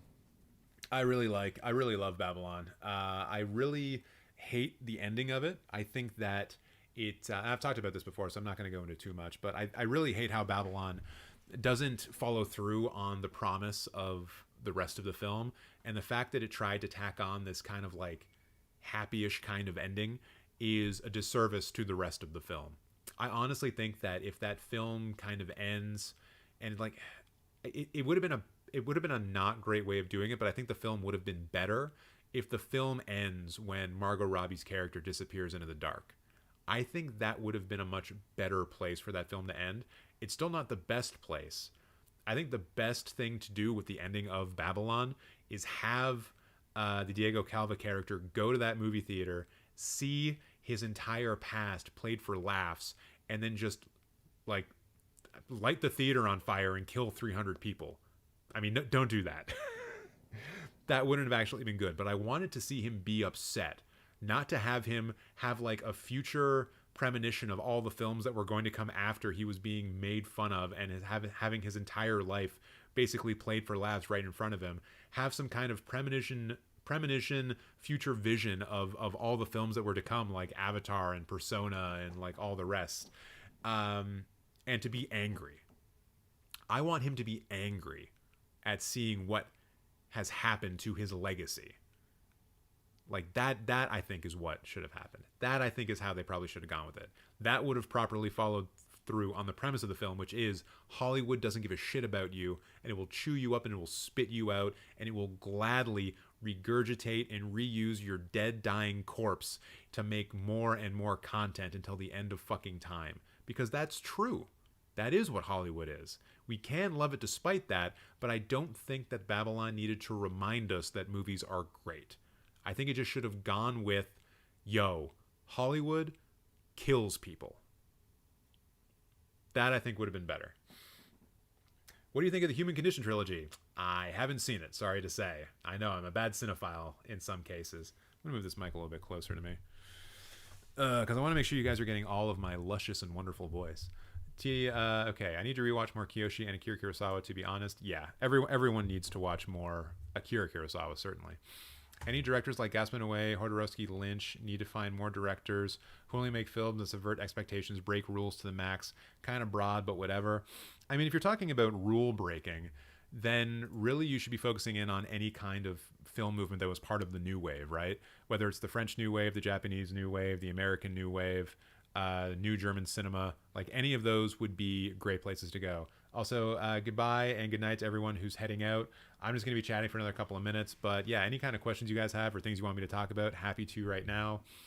So for Dan, I would suggest looking especially at, obviously, the French New Wave, Godard's early films, Truffaut's early films. They were all about breaking rules, subverting expectations, etc. There's a couple of films in the Japanese New Wave that you should probably check out. The films of Senjin Suzuki, for example. Tokyo Drifter would be a good one. There's a film called Samurai Spy that is beautiful. I forget who directed it. I think it's maybe... I forget. But yeah. Samurai Spy is a good one. New German cinema, you could check out something like Skies Over Berlin, the Wim Wenders film. Anything really that Rainier Werner Fassbender directed. These are all sort of like, the ones that you would expect. Going back to French New Wave, please watch Cleo from 5 to 7 by Agnes Varda. Yeah, that would be the one. And I guess Charlie Chaplix is agreeing with me. Breaking Rules, Senjin Suzuki is the name. Yep. Can you recommend me a movie or two based off of my favorites? Isaac, you were... Okay, I've got this. Yeah, I actually still have your thing up. So based on your favorites, see, this is the thing, like your favorites are wildly different. You've got Alien in here in between like a bunch of human character studies. So the one I always go with, if you haven't seen it, is Portrait of a Lady on Fire. It's not based on your favorite films, but you should watch it if you haven't. If you have seen it, let me know. Yeah, I love the style of Tokyo Drifter. I'll check out the others. Nice. Can you talk about the Shaw Brothers movies, martial arts in general? I mean, I love Hong Kong action films. I don't know as much about Shaw Brothers, honestly. I've only seen a couple of weirder films like The Boxer's Omen, which I would recommend certainly if you're looking for a fucked up martial arts movie. That's a good one. It's either The Boxer's Omen or The Omen's Boxer. I'm pretty sure it's The Boxer's Omen. But yeah, a lot of the more classic Shaw Brothers, like the stuff that the Wu-Tang Clan like fucking love from the 70s, I haven't seen a lot of that. So I don't know what to say about that. I will say though that if you do get the chance, please see some early Michelle Yeoh films. Royal Warriors, Magnificent Warriors, incredible. Oh, okay, so you are going to watch Portrait of a Lady on Fire. Good. And thank you. I can only stream as well as people give me stuff to talk about, right? So there you go. What do you think is better, Memoirs of Murder or Memories of Murder or Chinatown? Just curious. I personally think that Memories of Murder is a better film. I am biased because I've watched that film more recently, and I'm really fascinated by Bong Joon-ho's ability to.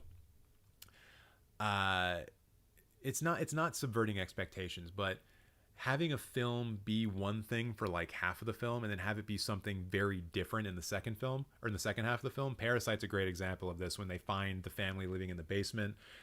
His other film, he has another earlier film called Barking Dogs Never Bite that's very much that same thing. It's a film for one half and a different film for the second half. With Memories of Murder, though, I really love how he takes that concept and he applies it to the two main characters, the two cops. You've got the one at the beginning who's super into like beating the confessions out of people and drop kicking people in hilarious ways, and the other guy from Seoul who's straight laced. And then over the course of the film, their ideas about how police work should happen like basically cross over, and good guy from Seoul becomes the dude who wants to beat confessions out of people, and the guy who was beating confessions out of people is now being like, hey, we shouldn't do that. Like he's the reasonable one all of a sudden.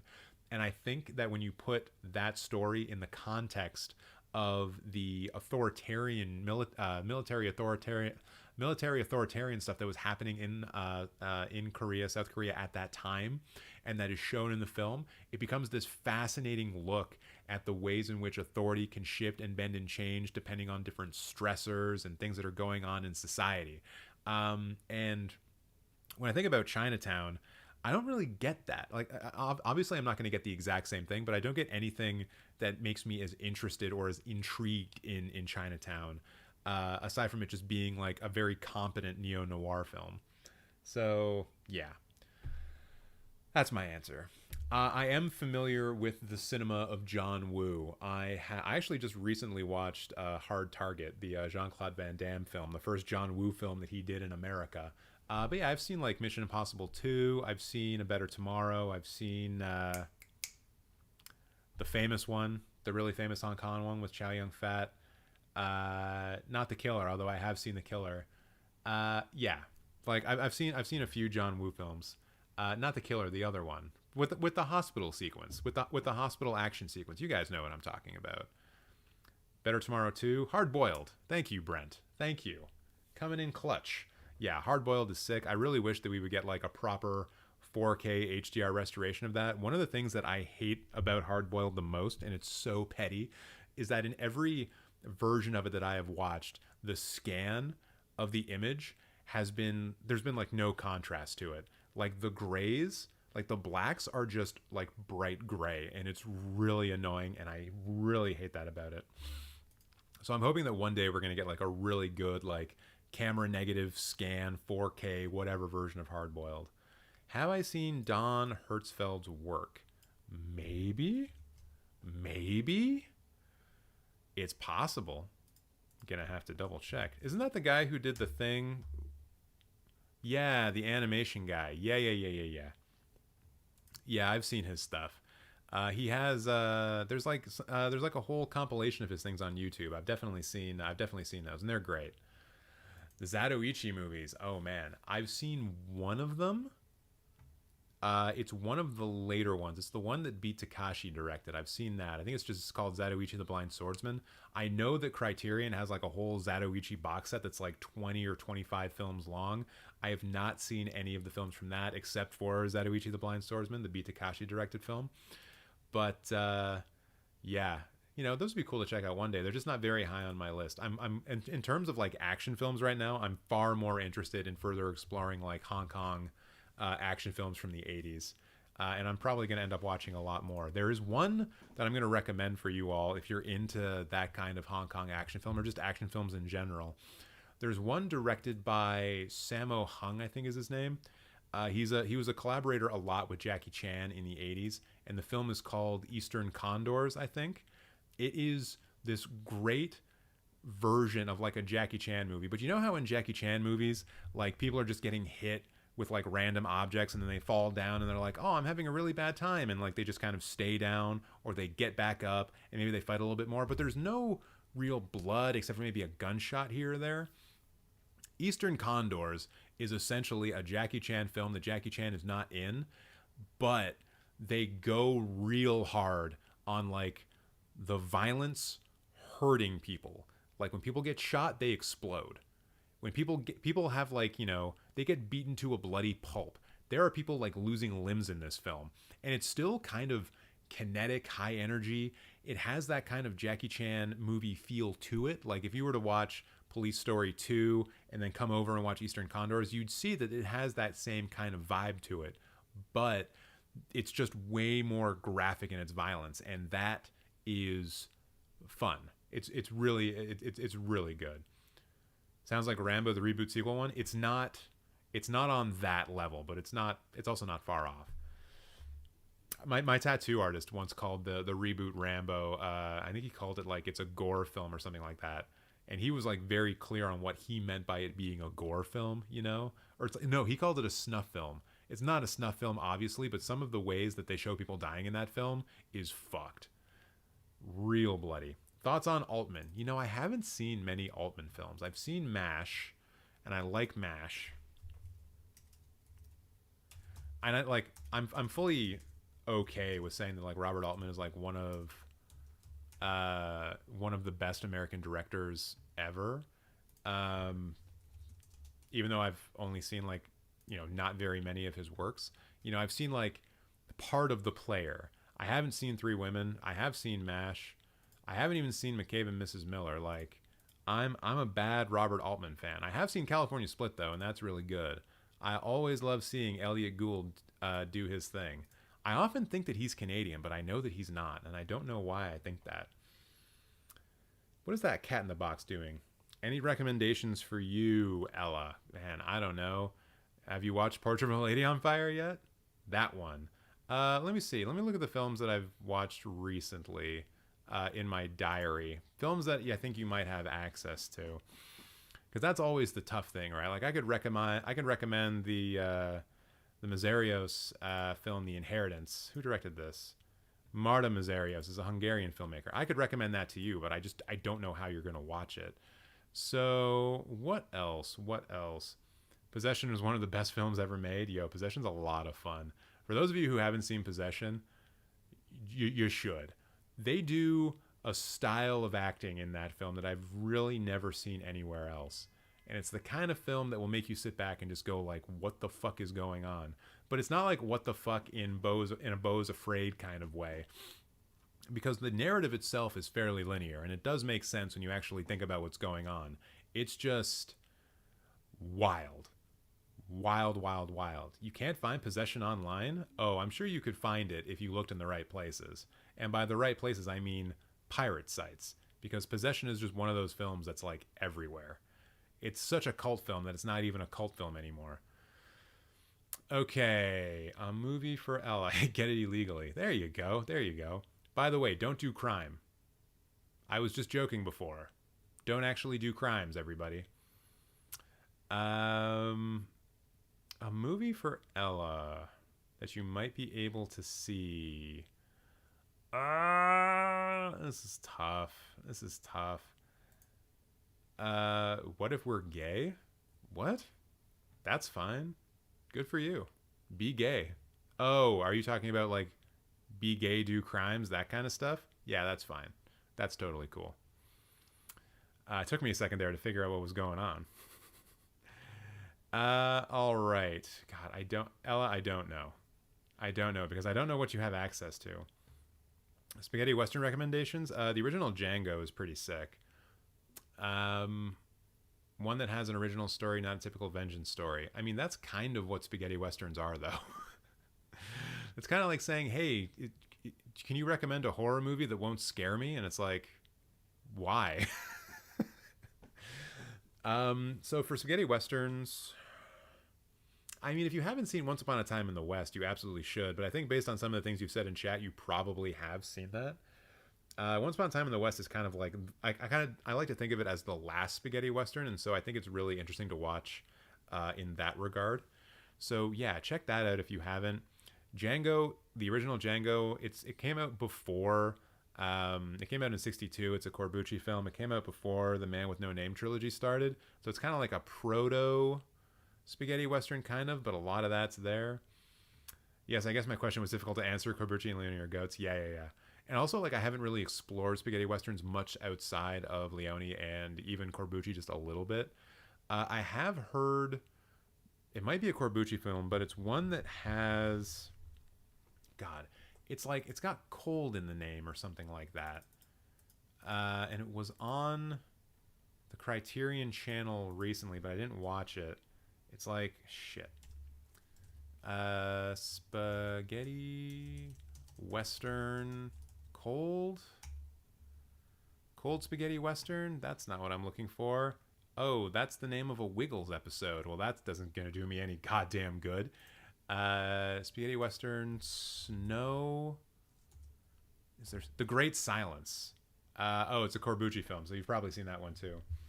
I have not watched Angel's Egg. I don't know what that is. Sorry to say. But I do need to watch The Great Silence. That's true. It's this film, for those of you who were wondering. Wiggle slap. I don't know about that. It's not really my bag, because I'm not a child anymore.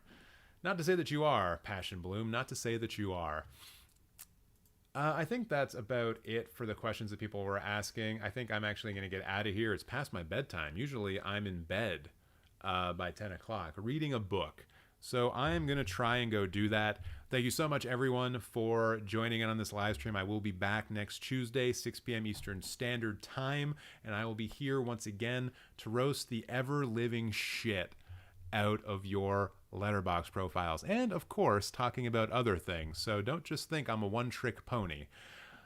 Thank you again. Thank you so much for supporting this channel. Please like this live stream if you haven't already. And, oh, by the way, I shouldn't have mentioned this when there was a lot more people here, but you guys are true lifers, so you'll appreciate this. I do have a new video coming out tomorrow. It should be coming out at 12 p.m. Eastern Standard Time. It's a more in-depth look into why people hate Beau is Afraid. So, if you've been liking some of my recent roast videos, my review roast videos as well, it's that, but a little bit more in-depth. I'm not as sassy the whole time. We're going to see if it works out and if anyone gives a shit. Hopefully you do. So, until next time, everyone, have a great rest of your week, and I will see you sometime soon. Hopefully on Tuesday. Until then, ciao.